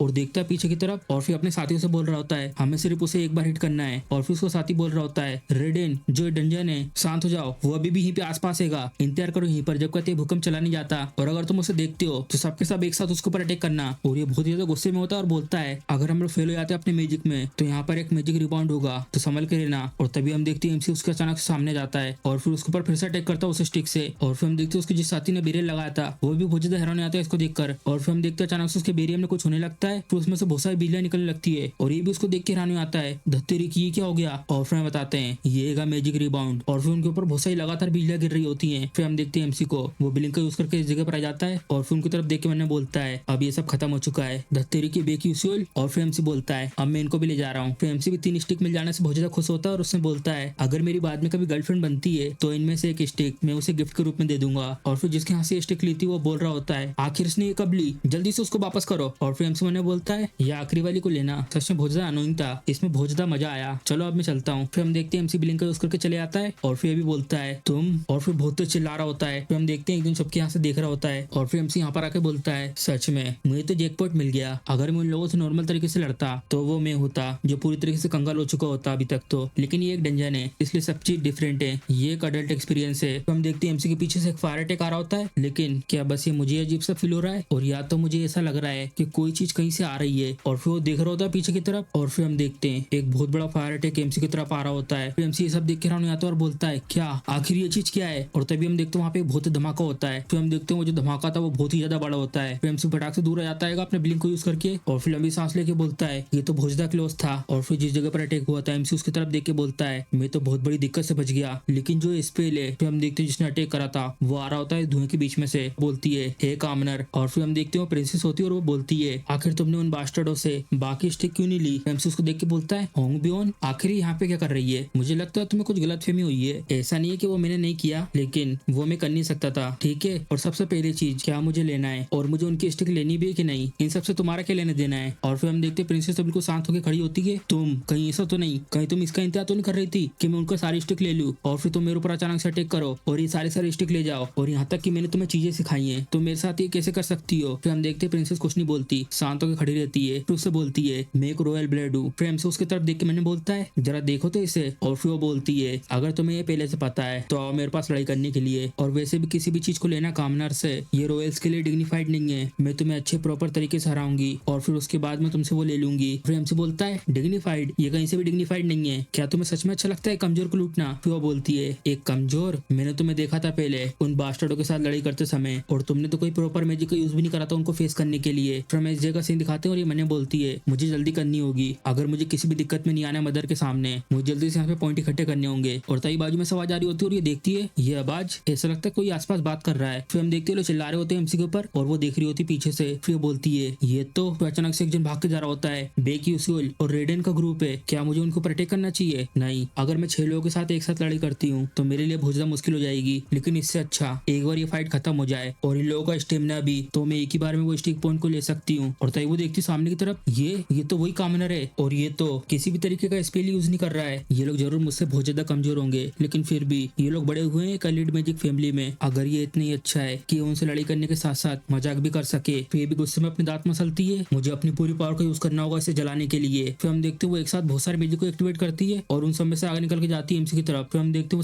सारे अटैक एमसी की तरफ आ रहे होते हैं और फिर फटाक से यूज करता है ब्लिंक, और जहाँ पे अटैक हुआ था एमसी उसके ऊपर पहुंच जाता है। तो देखते हैं साइड में और एक और बहुत बड़ा अटैक आ रहा होता है। फिर फटाक से कूदता है एक डंगाल से दूसरे डंगाल पर और नीचे की तरफ आ जाता है। फिर देख रही होती है सामने की तरफ, तभी इसकी नजर साइड में पड़ती है। फिर एमसी उसको देख के बोलता है जैसा सोचा था होंग बियोन से ये अभी सच में बहुत ज्यादा डेंजरस था, और ये अच्छा है कि मैंने पहले एडवांस में अपने इंट्यूशन को ट्रेन कर लिया था, लेकिन 2 बिलियन को यूज करना इसको डोज करने के लिए ये सच में बहुत ज्यादा डिफिकल्ट था। यहाँ पे जरूर कोई ना कोई दूसरा रास्ता भी होगा। और फिर बोल रही होती है क्या तुम अपनी स्टाफ को निकाल के यूज नहीं करने वाले? फिर एमसी उससे बोलता है आखिर तुम क्या बात कर रही हो, तुमने मेरी स्टाफ ले चुकी है ना। फिर मैंने बोल रहा होता है तुम्हें ये भी याद नहीं है कि तुम वो कैसे ले गई तेरी मॉडल करने के लिए? फिर वो बोलती है एमसी से तुम्हारे पास जरूर एक स्टाफ होगी जो तुम्हें जब मिली होगी जब तुम इस अकेडमी में अंदर आए होंगे। फिर एमसी बोलता है हाँ मैं इसके बारे में तो भूल गया था। फिर बताते हैं इसको वो स्टाफ एंट्रेंस सेरेमनी के दिन मिल गई थी और इसने उसी समय इसको रख दिया था कहीं पर। फिर एमसी मैंने बोलता है मैंने तो उस स्टाफ को यूज करने के बारे में सोचा ही नहीं था, इसलिए मैं भूल गया था उसके बारे में पूरी तरीके से। फिर बोलती है तुम हमेशा की तरह मजाक कर रहे हो। फिर अपनी कोल्ड नजरों से देख रही होती है उसकी तरफ और फिर एमसी की तरफ देख के मैंने बोलती है मैं यहाँ पर इतनी ज्यादा डेस्परेट हो रही हूँ, लेकिन ये बिना दिमाग का कामनर हमेशा की तरह मजाक कर रहेगा। बोलती उससे मुझे पता नहीं है बाकी लूजर्स के बारे में, लेकिन ये अच्छा होगा कि मेरे सामने प्रॉपर तरीके से पूरी पावर का यूज करना। फिर एमसी उसकी तरफ देख के मैंने बोलता है जय रुको, लेकिन मैं तो हमेशा सीरियस रहता हूँ, बस ये चीज है कि मैं मैजिक को यूज नहीं कर सकता। फिर वो बोलती है अगर तुम ऐसा नहीं करोगे। फिर एमसी देखता है उसकी तरफ। फिर हम देखते हो अपने मैजिक से बहुत सारे आग के बॉल को सामने ले आती है। फिर एमसी उसकी तरफ देख के बहुत ज्यादा हैरान हो जाता है मैं तुम्हें सच में मार दूंगी। फिर मैंने बोल रही होती है मैं इस कामनर को आज कुचल दूंगी। फिर अटैक कर दी थी एमसी के ऊपर और फिर एमसी देखता है उसके ऊपर वो खतरनाक अटैक आ रहे होते हैं और जल्दी से डोज करता है उस अटैक को, और दूसरा अटैक आ रहा होता है लेफ्ट साइड से और जल्दी से नीचे झुक जाता है उसे बचने के लिए। और तभी वो थोड़ा सा हैरान हो जाता है हाँ, और फिर वो देखता है ऊपर की तरफ बहुत बड़ी आग की लहर आ रही होती है उसके सामने। और फिर मन में बोलता है उसकी तरफ देख के धत्तेरी की अगर मैं इस समय ब्लिंक का भी यूज करूं तब भी कोई फायदा नहीं होगा, क्योंकि जो ये आग है वो बहुत दूर तक फैली हुई है। अब मैं क्या करूं? तभी वो देखता है पीछे की तरफ ये आवाज और इधर पे उसको छुपने के लिए एक जगह मिल जाती है। और फिर मैंने बोलता है वो जगह, और जल्दी से ब्लिंक का यूज करता है और स्पीड में इस जगह पर आ जाता है और जहाँ पे पहले एमसी खड़ा था वहाँ पे हर जगह आग हो जाती है। फिर हैरान को देख रहा होता है उस जगह पर। तो मैंने बोलता है मैं उस समय लकी था, लेकिन इस बार मुझे नहीं लगता अगर मैं होंग बियोंग के पास भी चला जाऊं, लेकिन जो उसके आसपास ये आग घूम रही है मेरी बॉडी उसी समय एक्सप्लोड कर जाएगी अगर मैं उसके जरा भी पास गया तो। मुझे पता है क्योंकि मैं बहुत बार हार चुका हूँ पीवीपी बैटल में, मैच के साथ आमने सामने लड़ाई में। ये बहुत ही ज्यादा ताकतवर है, जितना तो मैं लगता है उससे भी ज्यादा। अगर ये जगह एक सीधी जमीन होती तो मेरा काम 1 मिनट के अंदर अंदर लग जाता। नहीं, जो ये लड़ाई है ये शुरुआत से कोई ठीक लड़ाई नहीं है। और तभी उसकी तरफ और अटैक आ रहे होते हैं, लेकिन और फिर अपनी स्टिक निकालता है। तुम्हें क्या लगता है मैं यहाँ पे सिर्फ खड़ा रहूंगा बिना कुछ करे? फिर उस जगह से छलांग मार देता है और जहाँ एमसी खड़ा था वहाँ पे एक बहुत ही धमाका होता है और वो स्पीड में भाग के जा रहा होता है और सारे के सारे अटैक आ रहे होते हैं उसकी तरफ। और फिर देखता साइड में और तभी हम देखते हैं अटैक का कलर चेंज हो जाता है और फिर वो बोलता है अच्छा तो मैं अब देख सकता हूँ। एमसी की स्पीड इतनी ज्यादा हो चुकी होती है कि उसे सारे अटैक अब दिख रहे होते हैं आराम से। फिर वो बहुत ही स्पीड में उन स्टिक से उन सारे अटैक को इधर उधर कर देता है और ये तो उसको ऐसा करते देख के बहुत ज्यादा हैरान हो जाती है। नहीं, ऐसा कैसे हो सकता है एक वेपन को यूज करना मैजिक को डिफ्लेक्ट करने के लिए, क्या ये पॉसिबल है? और फिर एमसी बता रहा होता है जो मेरे सेंसेस हैं वो धीरे धीरे जा रहे हैं जितना टाइम गुजरते जा रहा है। ये जो फीलिंग है मेरी बॉडी को मूव करना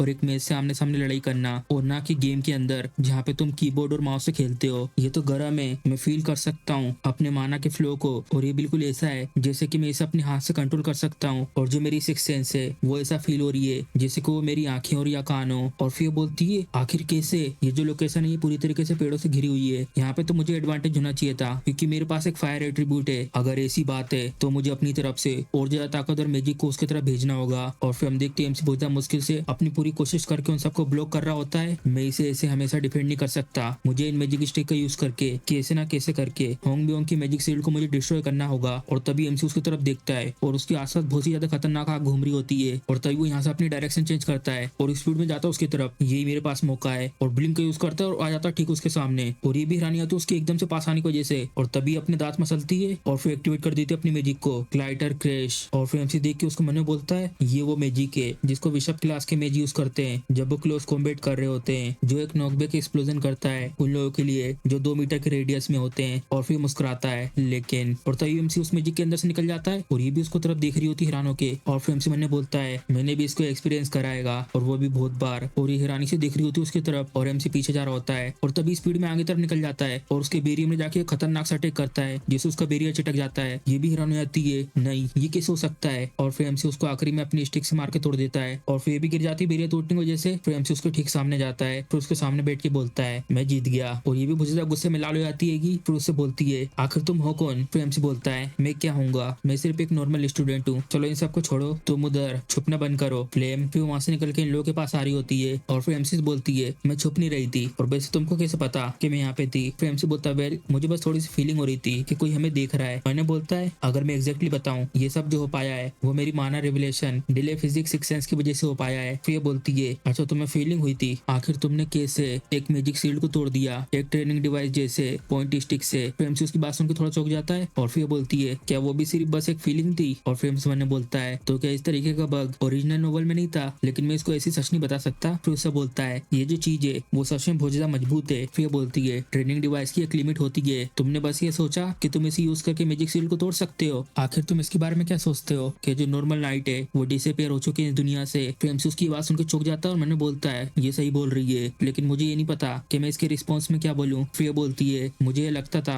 कि तुम शुरुआत से वियर्ड हो लेकिन बेक यूसियल आखिर तुम हो कौन। और फिर प्रिंसेस भी हैरानी से देख रही होती है एमसी की तरफ। फिर एमसी मैंने बोलता है तो अब बात इस तक आ चुकी है, अभी 1 महीना भी नहीं हुआ लेकिन ऑलरेडी क्या मैं अपनी आइडेंटिटी को रिवील कर दूं यहाँ पर। नहीं ये बहुत ज्यादा डेंजरस है जब तक कि वो मेरे ऊपर कोई एहसान नहीं रखती। फिर एमसी बोलता है मैं तुम्हारे लिए सस्पिशियस हो सकता हूँ लेकिन मैं कोई बुरा इंसान नहीं तुम्हारे लिए। और फिर हैरान की बोलती क्या तुम्हारा ऐसे क्या मतलब है। और फिर एमसी बोलता है जैसा अभी मैंने कहा मैं तुम्हारी मदद करूंगा अगर तुम्हें किसी भी चीज में मेरी जरूरत पड़ती है तो। और फिर बोलती है क्या मेरी मदद करोगे, बस तुम ये बताओ कि तुम। तभी एमसी यहाँ से जाने लगता है चलो ठीक है इतना काफी है। फिर उनसे बाय करके बोलता है मैं तुम्हें और भी चीजें बताना चाहता हूँ लेकिन अभी मेरे पास इतना टाइम नहीं है। फिर ये देख रही होती है एमसी की तरफ, ये अच्छा हुआ अब मुझे फटाक से यहाँ से निकल जाना चाहिए। और तभी प्रिंसेस उसको स्टिक फेंक के मारती है और वो भी उसको हैरान होकर देख रही होती है। हाँ और फिर एमसी अपने सर को सिलाते हुए पीछे मुड़ के बोलता है हे अगर तुम्हें कुछ कंप्लेंट्स हैं तो तुम्हें उसके लिए अपने शब्दों को यूज करना चाहिए। फिर बोलती है मुझे लगा कि तुम उनको कैच कर लोगे, तुम तो डोज कर पाते हो ना अलग अलग टाइप के ट्रैप्स और मैजिक को, लेकिन तुम इनको कैच नहीं कर पाए। फिर एमसी मैंने बोलता है इसमें मैं कुछ भी नहीं कर सकता क्योंकि जो माना revelation delay physics six sense है उसकी भी एक लिमिट है। फिर एमसी बोलता है आउच ये तो सच में दर्द कर रहा है। फिर एमसी से बोलता है तो तुमने उसको मेरे ऊपर क्यों फेंका। फिर बोलती है मैं तुमसे हार चुकी हूँ इसलिए तुम इसको ले सकते हो। फिर एमसी मैंने बोलता है क्या ये इसका प्राइड है, लेकिन अगर मैं इनमें से ज्यादा ले लेता हूँ तो मेरी जो रैंक है वो बहुत ज्यादा ऊपर पहुंच जाएगी और वैसे भी जो बाकी प्राइजेस हैं वो बहुत ज्यादा यूजलेस हैं। और फिर उठा लेता हूँ उनमें से एक को, अब ठीक है मैं इनमें से बस एक उठा लेता हूँ और ये बाकी सब तुम्हारे हैं, चलो तो मैं जा रहा हूँ। और फिर वो बाय करके जा रहा होता है और फिर शर्माते हुए मन में बोलता है एक ऐसा इंसान जिसने काइंडनेस दिखाई अपनी अपोनेंट को जिसको उसने हराया है, कुछ भी कहो यहाँ तक कि ये तो मेरे लिए भी कूल है। और फिर फिल्म बोलती है ये क्या इडियट है। और फिर प्रिंसेस बोलती है शायद हो सकता हो इसलिए क्योंकि ये कामनर है इसके पास कोई भी कॉमन सेंस नहीं है। और फिर मन में बोलती है बेक यूसुअल की आइडेंटिटी। तभी हम एक जगह सीन दिखाते हैं और यहाँ पे ये डिस्प्ले हो रहा था मैप में और फिर हम देखते हैं सारे प्रोफेसर यहीं पर होते हैं और देख रहे होते हैं सामने की तरफ और सारे स्टूडेंट क्या क्या कर रहे हैं यहाँ पे स्क्रीन पे दिख रहा होता है। और फिर तभी पीछे से एक प्रोफेसर बोलता है जो इस साल के जो इस क्लास के स्टूडेंट है सच में बहुत ज्यादा इंक्रेडिबल है। फिर हम बताते हैं दोनों के बारे में। सबसे पहले हम देखते हैं राइट वाले प्रोफेसर और हमें बताते हैं उनके बारे में। ये एल्डर्स की मैजिक काउंसिल है और इनका नाम है एल्डर टेलिक्स और ये बोल रहे होते हैं सच में वर्थ इट है यहाँ पर आके इन लोगों को देखना। और फिर बताते हैं लेफ्ट वाले के बारे में। ये ब्लू मैजिक टावर के बोर्ड ऑफ डायरेक्टर है और इनका नाम है जेरिना एओन और वो बोल रही होती है सच में तो मजेदार है। और फिर सामने प्रोफेसर मन्ने बोलते हैं the magic council of elders और ब्लू मैजिक टावर के बोर्ड ऑफ डायरेक्टर्स इतने ज्यादा बिग शॉट्स, ये लोग सबके सब यहाँ पर आए हैं न्यू स्टूडेंट के प्रैक्टिकल एक्सरसाइज को देखने के लिए। वेल इनको ये सब तो करना ही पड़ेगा अगर इन लोगों को इनमें से कोई टैलेंटेड ढूंढना है तो। और मैं श्योर हूँ कि यहाँ पे जितने भी प्रोफेसर हैं सारे के सारे देख रहे होंगे इस एक्सरसाइज को और तभी उनकी नजर पड़ती किसी स्टूडेंट पे डेरन। और फिर हम देखते हैं ये लोग आमने सामने होते हैं हे वोंड्रियंग और मायूसंग, ये दोनों आमने सामने हैं और तभी वो अपना अटैक कर देता है और उसकी तरफ ही अटैक आ रहा होता है लेकिन ये कुछ भी नहीं करता, उस जगह पे खड़ा होता है और तभी वहां से स्पीड में गायब हो जाता है और अपने मैजिक को यूज करके भाग के आ रहा होता है और साथ में उसके अटैक को भी डोज कर रहा होता है। और फिर ये लोग बोल रहे होते हैं एक थर्ड रैंक का पावर जंप इसने सक्सेसफुली एक्टिवेट कर लिया है, और सामने ये बोल रहा होता है ये पॉसिबल है 17 साल की उम्र में। तो पीएम ने बोलते हैं जर्नली जो नॉर्मल मेज होते हैं उनको कम से कम अपने आधे साल में और या तो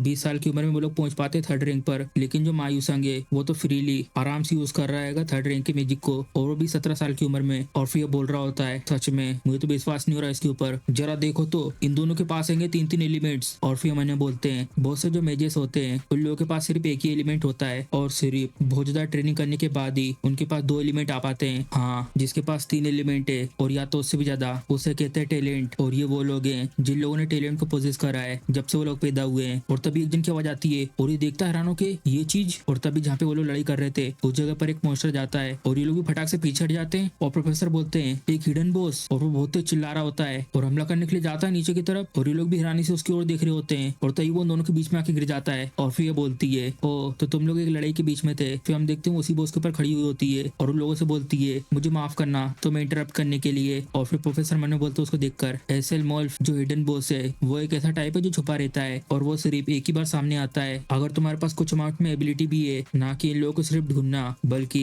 इन्हें हराना भी बहुत ज्यादा मुश्किल होता है, और इसी चीज को अकेले हंट करना। और फिर लोग बात कर रहे होते हैं ये तो सबसे बड़ी बेटी है ट्रेटर ग्रैंड डूक मॉल्फ की, और फिर ये बोलते हैं कितना ज्यादा अनलकी है, अगर उसके फादर को जैसे ये सब नहीं होता तो जो उसका ये टैलेंट है वो ज्यादा खिल के सामने आता। और तभी वो देखते सामने की तरफ हैरान होके ये तो एडोलेबिट प्रिंसेस है ना, आखिर लड़ाई किसके साथ कर रही है, मैंने इसको पहले कभी नहीं देखा। और तभी वो हैरान हो जाता है जा रुको ये जो स्पेल है क्या ये ब्लिंक है? ब्लिंक। और फिर बताते हैं ब्लिंक के बारे में। हालांकि पूरे 100 सालों तक अनगिनत स्कॉलर्स ने इसको कंट्रोल करने का ट्राई करा, सबके सब फेल हो गए, और या तो उनमें से कुछ लोग मारे गए और उनमें से कुछ लोग क्रिपल हो गए, और उन लोगों ने आखिरी में गिव अप कर दिया। ये एक ऐसा स्पेल है जिसको कंट्रोल करना बिल्कुल इम्पॉसिबल है, लेकिन यहाँ पर कोई ऐसे स्टूडेंट का होना जो इसे पूरी तरीके से कंट्रोल कर सकता है ये तो बिल्कुल ऐसा है कि ब्लिंक को यूज करना इसके बाएं हाथ का खेल है। आखिर ये लड़का है कौन? और फिर प्रोफेसर बताते हैं इसका नाम है बेक्यूसियल। ये एक बहुत ज्यादा यूनिक स्टूडेंट है जो ब्लिंक को यूज करता है अपनी स्पेशलिटी के रूप में। और फिर लोग आपस में बात कर रहे होते हैं ब्लिंक किसकी स्पेशलिटी है, ये तो पूरी तरीके से डिफरेंट इशू है मायूसियोंग, एवोंड्रियोंग और एसेल की ओवरवेलमिंग पावर से। तो और फिर ये बोलते प्रोफेसर से लेकिन आखिर ये क्यों यूज नहीं करता बाकी म्यूजिक को, ऐसे इधर उधर मजे करने के अलावा अगर ये मैजिक को यूज करता है तो इस बैटल को ये बहुत पहले खत्म कर देता। मैं तो सच में इसे बिल्कुल भी समझ नहीं पा रहा हूँ। और तभी गेट में से एक जना के बोलता है नहीं वो अभी इस समय सीरियसली फाइटिंग कर रहा है, और ये लोग भी देख के हैरान हो जाते हैं और फिर इसे देख के बोलते हैं एल्टमैन एल्टविन। और फिर भी मुस्कुराते उनकी तरफ देखता है, इसको देख के ऐसा लग रहा है ये शुरुआत से सीरियस है, और ऐसा लगता है इसे देखकर तुम्हें बिल्कुल भी पता नहीं चल पाया। ये तो बहुत ज्यादा इंटरेस्टिंग है जिस तरीके से लड़का फाइट कर रहा है, मुझे ये चिवेलरी की याद दिलाता है जो पहले एग्जिस्ट करता था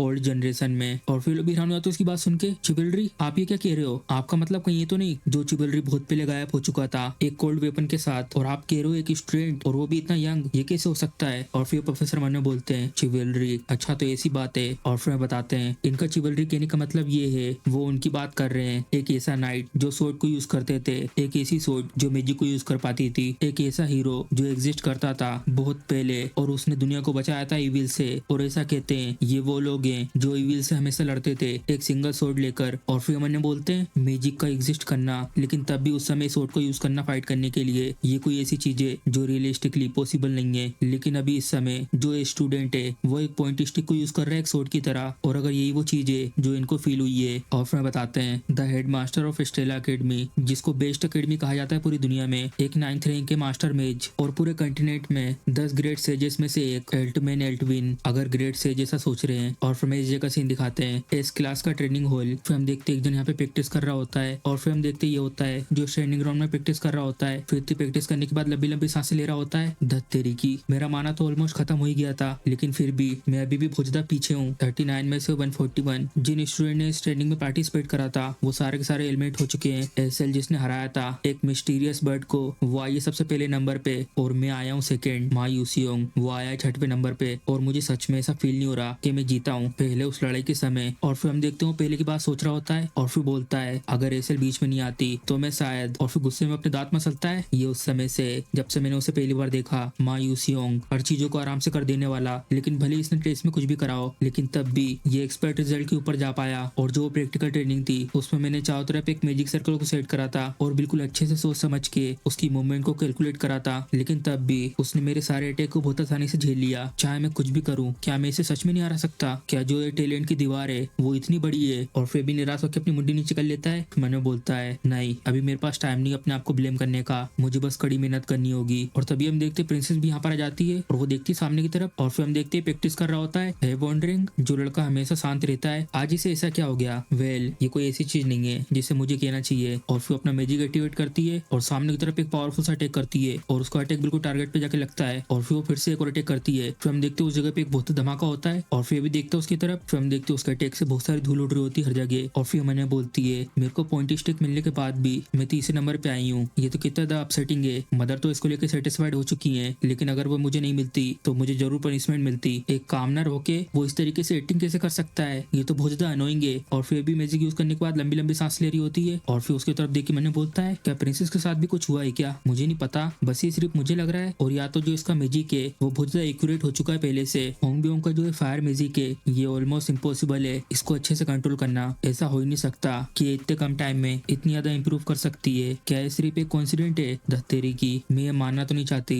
लेकिन जो ये बेक्यूसूल की टेक्निक है वो सच में बहुत ज्यादा इफेक्टिव है। जैसे मैंने स्विच करा पनक्यूज में, जो मेरा मैजिक अचीवमेंट है वो तो बहुत ही ज्यादा इंक्रीज हो चुका है। ये तो सिर्फ एक कामनर है और इससे ग्रेड भी बहुत ज्यादा बेकार है। और जो इसकी पर्सनैलिटी है वो तो और ही ज्यादा खराब है। लेकिन मुझे पता है जो ये बेक्यूसूल है वो ही सिर्फ एक ही इंसान है जिसको तरीका पता है मेरी वीकनेस को हटाने का, लेकिन फिर भी मैं अभी भी गुस्सा हूँ उससे। और तभी बाजू में से एक जना को बोलता है प्रिंसेस। और फिर हम देखते हैं आती है एक बॉक्स लेके। प्रिंसेस बोलती है ये टेरिन क्या हुआ? फिर ये बोलती है जिस स्टाफ के लिए आपने रिक्वेस्ट करी थी वो ये आ चुकी है और पूरी तरीके से कंप्लीट हो गई है। क्या मैं इसे अभी इस समय बेक्यूसिल को दे दूं? और फिर प्रिंसेस बोलती है हाँ ये तो अच्छा है। फिर वो बोलती है ठीक है मैं समझ गई। और तभी वो उसके कंधे पे हाथ रख के बोलती है रुको आखिर क्या हुआ यूर हाइनेस? और फिर मैं उसके बाद इस जगह का सीन दिखाते हैं और इस जगह का नाम होता है सेकंड मेन टावर। फिर हम देखते हैं प्रिंसेस यहाँ पर आ जाती है वो बॉक्स लेकर। मैं यहाँ पर इसलिए आई हूँ क्योंकि मैंने सुना था कि बेक्यूसिल यहाँ पर आया है, लेकिन ये तो सेकंड मेन टावर है जहाँ पे रिसर्च फैसिलिटी है। क्या है यहाँ पर प्रोफेसर से मिलने आया है? और तभी अचानक से चौंक जाती है और फिर वहीं से मुड़ के जाने लगती है और बोलती है जय रुको, लेकिन आखिर मैं यहाँ पर क्यों आई हूँ? मैं तो ये उसे ट्रेनिंग हॉल में भी जाके दे सकती हूँ। अगर मैं ऐसा करूंगी तो ऐसा लगेगा कि मैं एक कामनर के पीछे घूम रही हूँ। नहीं ऐसा नहीं कर सकते, चलो यहाँ से चलते हैं। और तभी एक जना के बोलता है प्रिंसेस। और फिर देखती बाजू में टीचर हेमरिल। बहुत ज्यादा लंबे समय हो गया टीचर। नहीं मेरा मतलब प्रोफेसर हेमरिल। और फिर टीचर बोलती है मैंने कल ही तो कैसल में तुम्हें मैजिक सिखाया था, तुम इतनी जल्दी भूल गई, लेकिन तुम्हारा यहाँ पर कैसे आना हुआ? और फिर प्रिंसेस बोलती है मेरे यहाँ पे कुछ काम था लेकिन अब मैं यहाँ से जा रही हूँ। फिर टीचर बोलती है वेल अभी यहाँ पे थोड़ा सा कुछ ठीक नहीं है, इसलिए ये अच्छा है कि तुम जा रही हो, मुझे माफ करना। आपका ऐसे क्या मतलब था? फिर टीचर बोलती है अभी इस समय कुछ हंगामा हो रखा है क्योंकि कुछ लोग ऑफिशियली एक ड्यूल कर रहे हैं बेक्यूसिल नाम के स्टूडेंट के साथ। और ये हैरान होकर बोलती है बेक्यूसिल? आखिर उस कामनर के बारे में ऐसा क्या है? मैं श्योर हूँ कि तुम्हें ऑलरेडी पता होगा क्योंकि तुम उससे पहले लड़ चुकी हो कि जो वो स्टूडेंट है वो मैजिक को यूज नहीं कर सकता। और फिर बोलती हाँ। फिर निराश होकर मैंने बोलती है तो इनने भी देखी थी वो फाइट, आखिर मुझे क्यों अपने आप को इनके सामने ऐसा दिखाना था, और वो भी उन टीचर के सामने जिनकी मैं सबसे ज्यादा रिस्पेक्ट करती हूँ। और फिर वो टीचर इसको निराश होता हुआ देख लेती है। फिर इससे बोलती है तुम्हें अपने आप को ब्लेम नहीं करना चाहिए इसके लिए, जो तुम्हारा अपोनेंट था उसने अपना बेस्ट ट्राई करा था, भले उसने मैजिक को यूज नहीं करा, ये सब कुछ उसकी क्रीड की वजह से हुआ है। और फिर प्रिंसेस हैरान को बोलती है क्रीड ये क्या है? फिर बताती है जिस हेडमास्टर ने उसको लड़ाई करते हुए देखा था उनको ये लगा कि वो ट्राई कर रहा है चिवल्ड्री को रिवाइव करने का जो बहुत पहले डिसअपियर हो गया था। और फिर बोलती है बेक्यूसिल ट्राई कर रहा चिवल्ड्री को वापस लाने का, ये तो कोई भी मेक सेंस नहीं कर रहा। और तभी वो थोड़ी सी हैरान हो जाती है। फिर याद कर रही होती है एमसी जब उसके साथ लड़ रहा था उसने डेफिनेटली उस पॉइंटी स्टिक को यूज करा था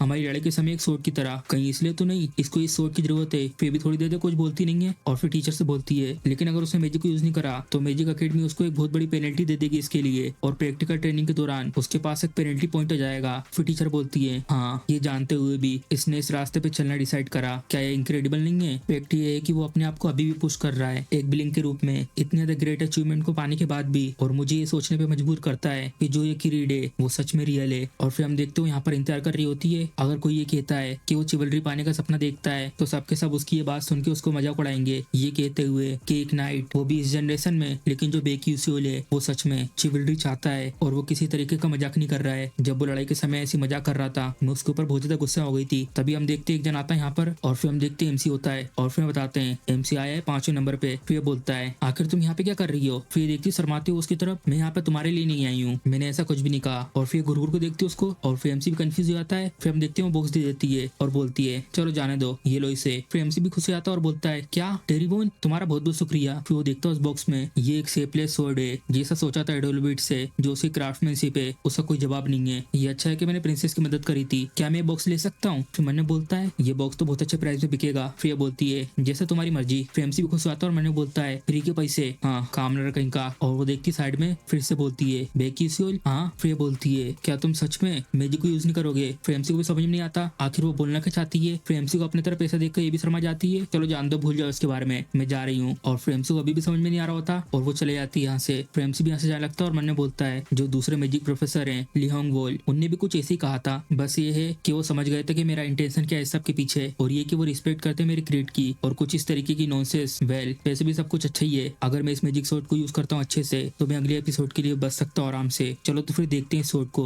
और फिर मैं इस जगह सीन दिखाते हैं। चलो तो फिर इसे यहाँ पे ट्राई करते हैं, क्या मुझे अपना बस माना इसमें डालना है। और फिर हम देखते हैं अचानक से वो तलवार बन जाती है। वाओ, जितना सोचा था ये तो उससे भी ज्यादा अच्छा है। ये अच्छा होता अगर इसे फ्लेम लेती तो। जो फीमेल लीड फ्लेम है वो बहुत ज्यादा स्पेशल है, भले वो इंसान क्यों ना हो लेकिन वो यूज कर सकती है एल्फ, डॉर्फ और एंजल के मैजिक को, जबकि ये स्टाफ हर किसी के द्वारा यूज नहीं करी जा सकती क्योंकि जो ये स्टाफ है वो लगातार माना को ऑब्जॉर्व करती रहती है। जो फ्लेम है वो अपने माना को रिकवर करती है नेचर की एनर्जी से और इस स्टाफ को यूज करती है एक खतरनाक मूव के रूप में। लेकिन मेरे पास तो माना है ही नहीं शुरुआत से ही, और हालांकि मैं लगातार माना को ऑब्जॉर्व कर रहा हूँ लेकिन जो ये माना है वो मेरी बॉडी के अंदर इकट्ठा नहीं हो रहा है डिले फिजिक की वजह से। इसका मतलब दूसरे शब्दों में मैं अपने माना को यूज कर सकता हूँ टेरिबोन के आउटपुट के लिए। चलो चेक करते विंडो को और फिर अपने स्टेटस को चेक कर रहा होता है और फिर हम देखते उसकी स्ट्रेंथ बढ़ चुकी होती है और बाकी सब कुछ पहले जैसे होता है। जो 5वें प्लेस का प्राइस था उसकी वजह से जो मेरी स्ट्रेंथ थी वो बढ़ चुकी है थोड़ी सी, और जबकि अब मेरे पास वेपन है मैं इन सबको डायरेक्टली यूज कर सकता हूँ बिना अपनी एक्सपी को लगाए। मुझे इस शॉट को यूज करके प्रैक्टिस करनी होगी, अब आज से मैं इसको लेकर बहुत ज्यादा बिजी होने वाला हूँ। तो सबसे पहले हम देखते हैं इस जगह का सीन और फिर हम देखते हैं इस जगह पे सारे स्टूडेंट लाइन से खड़े होते हैं और फिर सामने टीचर उन सबसे बोलते हैं आज के बाद से तुम सब यहाँ पर प्रॉपर मैजिक की प्रैक्टिस करोगे। चलो सबके सब अपनी स्टाफ निकाल के दूर दूर खड़े हो जाओ। और फिर बताते हैं इनके बारे में, ये है मैजिक डिफेंस के लेक्चरर और इनका नाम है वेरियन। और फिर उसके बाद सारे स्टूडेंट अपनी मैजिक सड़ी से मैजिक शील्ड बनाने की प्रैक्टिस कर रहे होते हैं और फिर टीचर आसपास घूमते हुए सबको ये सब करते हुए देख रहे होते हैं। इस बार का जो बैच है स्टूडेंट का उसमें सच में बहुत ज्यादा टैलेंटेड बच्चे लोग आए हैं और ऐसा लगता है ये अच्छा आइडिया था इन लोगों के रैंक के हिसाब से इन लोगों को अलग अलग करना। और तभी उनकी नजर सामने किसी के ऊपर पड़ती है, क्या ये है वो फेमस एस क्लास का स्टूडेंट जिसके बारे में सब लोग बात कर रहे हैं। एक एस क्लास का स्टूडेंट और वो भी कॉमनर के बैकग्राउंड वाला जो अपर मिडिल क्लास की स्टाफ को उठा पाया और उसी के साथ साथ डंजन ट्रेनिंग में 5th रैंक पर आया। इसे यहाँ पे आमने सामने देखना सच में बहुत ज्यादा अनोइंग है। और फिर एमसी से बोलते हैं बे क्यूसियल आखिर तुम यहाँ पे कुछ कर क्यों नहीं रहे हो। फिर एमसी बोलता है वेल बात ऐसी है कि मैंने थोड़ी अलग डिफेंस मैजिक टेक्निक सीखी है तो इसलिए मुझे बेसिक मैजिक सीखने की जरूरत नहीं है। ओह तो ऐसी बात है, मैं थोड़ा सा क्यूरियस हो रहा हूँ आखिर तुमने कौन सी मैजिक टेक्निक सीखी है। और फिर मैंने बोलते हैं कितना ज्यादा एरोगेंट है, इससे मैं तभी मानूंगा अगर इसकी टेक्निक सक्सेसर मैजिक एडोलेबिट की तरह हो, बिल्कुल प्रिंसेस होंगयोंग वाली। आखिर इसके जैसा कामनर कैसे सीख पाएगा ऐसी एडवांस मैजिक टेक्निक को। इन सबको छोड़ो, मैंने ये सुना है कि कोई मैजिक को यूज नहीं करता ब्लिंक को छोड़ के, अगर ऐसी बात है तो। और फिर इससे बोलते हैं क्या कहना है इसके बारे में, तुम अपनी एक्स्ट्रा ऑर्डिनरी मैजिक टेक्निक को दिखाओ यहाँ पर सारे स्टूडेंट के सामने कि तुमने क्या सिखाएगा। इसे तुम एक अपॉर्चुनिटी समझो जिससे तुम और सीख सको। और फिर पीछे मुड़ के बोलते हैं जो तुम्हारा अपोनेंट होगा पी क्लास का मोर्सो ये ठीक रहेगा। और फिर मुस्कुराते हुए घूर को दिख रहा होता है एमसी की तरफ। और फिर टीचर मैंने बोलते हैं मेरे जैसा कोई जो डिफेंसिव मैजिक इंस्ट्रक्टर है उसके लिए कनेक्शन बनाना इंपॉर्टेंट है अगर मुझे स्कूल में बने रहना है तो।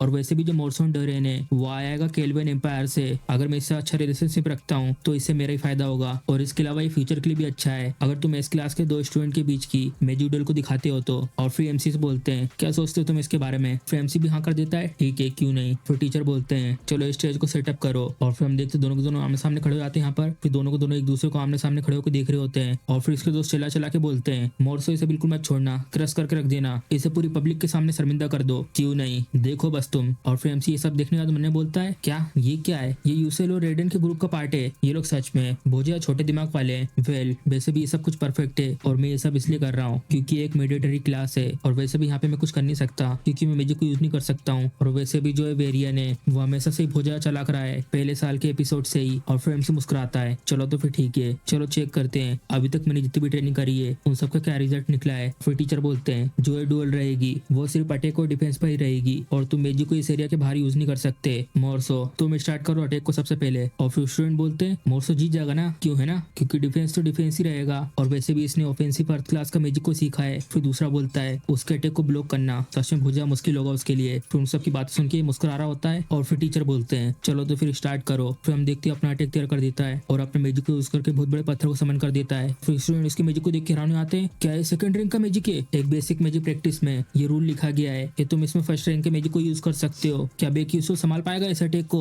और फिर मैंने बोलता है ये लो मेरा अटैक, तुम एरोगेंट बदमाश बच्चे कहीं के, डोरेन स्टोन पियर्स। और वो पत्थर को उसकी तरफ बहुत स्पीड में छोड़ देता है। फिर उसका अटैक एमसी की तरफ बहुत स्पीड में आ रहा होता है। एमसी भी सामने खड़ा होता है और उसके अटैक को आते हुए देख रहा होता है। तभी वो अपनी छड़ी को एक्टिवेट कर देता है जिससे वो तलवार बन जाती है और फिर एमसी बस एक स्लिस मारता है सामने की तरफ। फिर हम देखते उसका जो अटैक होता है वो बीच में से कट जाता है एमसी की तलवार से और एमसी को ये सब करता हुआ देखकर टीचर भी बहुत ज्यादा हैरान हो जाते हैं। ये भी एमसी की तरफ सीरियस होकर देखने लगता है। इम्पॉसिबल, ये कैसे हो सकता है, मेरा मैजिक कैसे कैसे डिसअपियर हो गया। और फिर सब देख के आपस में स्टूडेंट बात कर रहे होते हैं। देखने से ऐसा लगता है कि इसने मैजिक को अपनी सोर्ड से काट दिया। और फिर दूसरी स्टूडेंट बोलती है इसकी सोर्ड मैजिक को इस तरीके से डिसअपियर कर सकती है। और फिर टीचर इसको देख के मैंने बोलते हैं नहीं, सिर्फ स्लैश करने से ये मैजिक को डिसअपियर नहीं कर सकता। लेकिन बेक्यूसुल ने क्लियर तरीके से मोरोस के मैजिक को नलिफाई कर दिया था। जितने ही मैजिक होते हैं उन सब में बेसिकली एक माना फ्लो होता है। अगर इसे एक्यूरेटली काट दिया जाए तो मैजिक भी इसके साथ गायब हो जाता है। तो इसका मतलब इसने इस तरीके की एबिलिटी को अचीव कर लिया है। और फ्रेंड से मैंने बोलता अपनी तलवार देख के जैसा सोचा था ये तो उससे भी ज्यादा अच्छा है। मुझे लगा कि मैं थर्ड क्लास के मैजिक को ही बड़ी मुश्किल से काट पाऊंगा, लेकिन ये अच्छा है कि मैंने ट्रेनिंग हॉल में बहुत ज्यादा प्रैक्टिस करी बिना कोई आराम करे। अब ऐसा लगता है कि ये चीज डबल हो चुकी है। और फिर बहुत ज्यादा हैरान हो जाता है और बोलता है धत्तेरी की आखिर एक कामनर की हिम्मत कैसे हुई मेरे मैजिक को काटने की। और ये बहुत ज्यादा गुस्से में होता है। फिर टीचर इसकी तरफ देख के मैंने बोलते हैं ये बहुत ज्यादा दिक्कत की चीज है, अगर मोरोस यहाँ पे हार जाता है तो इससे मेरे लिए बहुत ज्यादा परेशानी खड़ी हो जाएगी। और फिर टीचर बोलते हैं बेक्यूसुअल, मैं ये मानता हूँ कि जो तुम्हारा मैजिक डिफेंस है वो बहुत ज्यादा एक्सीलेंट है, लेकिन जो तुमने टेक्निक यूज करा है वो सिर्फ एक टाइम पे एक ही मैजिक को कट कर सकता है। तो इसमें ये लिमिटेशन है। अगर मैं एग्जांपल में इसके बारे में बताऊं, अगर तुम फेस करते हो बहुत ज्यादा नंबर में एक साथ अटैक को।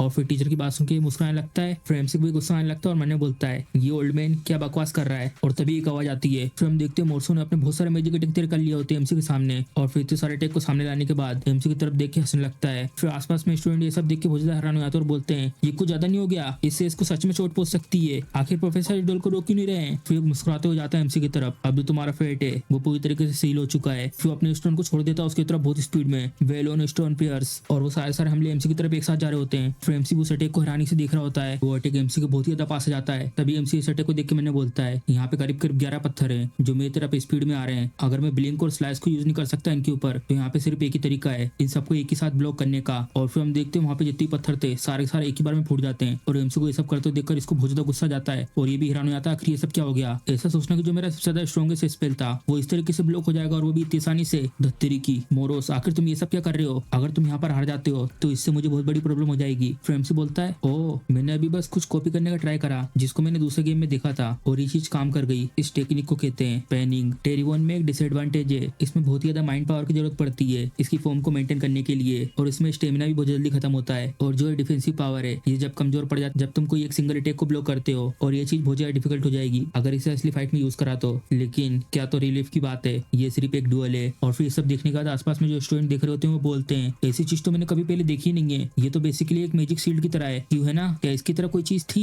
मैजिक डिफेंस टेक्निक जैसा। अगर ऐसी चलता रहा तो मोरोस तो हार जाएगा। और फिर इसको भी गुस्सा आ रहा होता है ये सब सुन के। धत्तेरी की आखिर इस कामना की हिम्मत कैसे हुई मुझे सबके सामने शर्मिंदा करने की। और तभी स्टूडेंट ये सब देख के हैरान हो जाते हैं और बोलते हैं क्या ये फिर से ट्राई कर रहा है मैजिक को यूज करने के लिए। मोरो की जो बारी थी वो तो खत्म हो चुकी है। तभी टीचर मैंने बोलते हैं हाँ बिल्कुल इस तरीके से अटैक करो उसके ऊपर, तैयार कर लो अपने आप को बेक्यूसुअल, मैं तुम्हें इस बार जाने नहीं दूंगा। तभी बाजू में से एक स्टूडेंट आके बोलता है लेक्चरर। और फिर देखते उसकी तरफ हैरान होके क्या हुआ जेरमी। और फिर मुस्कुराते हुए टीचर से बोलता है आखिर आप बेक्यूसुअल को अटैक करने का मौका क्यों नहीं दे रहे हो। फिर भी बहुत ज्यादा हैरान हो जाता है और बोलता है ये चीज। तभी बाजू में से स्टूडेंट भी बात करने लगते हैं हाँ क्या ये सिर्फ बेसिक डोल नहीं थी, अगर कुछ भी चीज थोड़ी सी गलत हो जाती है तो उसको सीरियसली इससे चोट पहुंच सकती है। क्या ये ऑलरेडी खत्म नहीं हो चुका है, इनका तो कोई राइट बनता नहीं टीचर होने का। और फिर स्टूडेंट की ये सब बात सुनकर टीचर मैंने बोलते हैं मैं तो पूरी तरीके से इस लड़ाई के ऊपर फोकस था जिसके कारण मैं ध्यान नहीं दे पाया कि इसको लेकर स्टूडेंट का क्या रिएक्शन है। तभी बाजू में से एक दिन बोलता है लेक्चरर मैं चेंज कर रहा हूँ बारी को। और फिर यूज करता है मैजिक शील्ड। तभी हम देखते हैं एमसी ने अपनी तलवार से उसकी शील्ड तोड़ दी होती है और अपनी तलवार उसकी गर्दन पर रख देता है। फिर स्टूडेंट बोलते हैं बेक्यूसुअल तो जीत गया, वाओ आखिरी में तो बेक्यूसुअल ही जीत गया, ये तो बहुत ज्यादा इंप्रेसिव है, जितना मैंने सोचा था उससे भी ज्यादा। फिर उसको जीतता देखकर ये थोड़ा सा मुस्कुराता है। और फिर हम इस जगह का सीन दिखाते हैं। फिर हम देखते हैं यहाँ पर ये खड़ी होती है और एक जन की आवाज आ रही होती है प्लीज मुझे माफ कर दो। और एक जन उसको बहुत तेज मार रहा होता है। और फिर हम देखते हैं ये होता है मोरोस और एक जन ने इसको बहुत बुरी तरीके से मारा होता है। फिर हम देखते हैं ये होता है जिसने उसको पीटा होता है। और फिर इसकी तरफ आ रहा होता है अपने खून से सने हुए हाथ को साफ करते हुए। और फिर इससे बोलता है वेरा जाने हाँ मुझे लगता है मेरे दोस्त को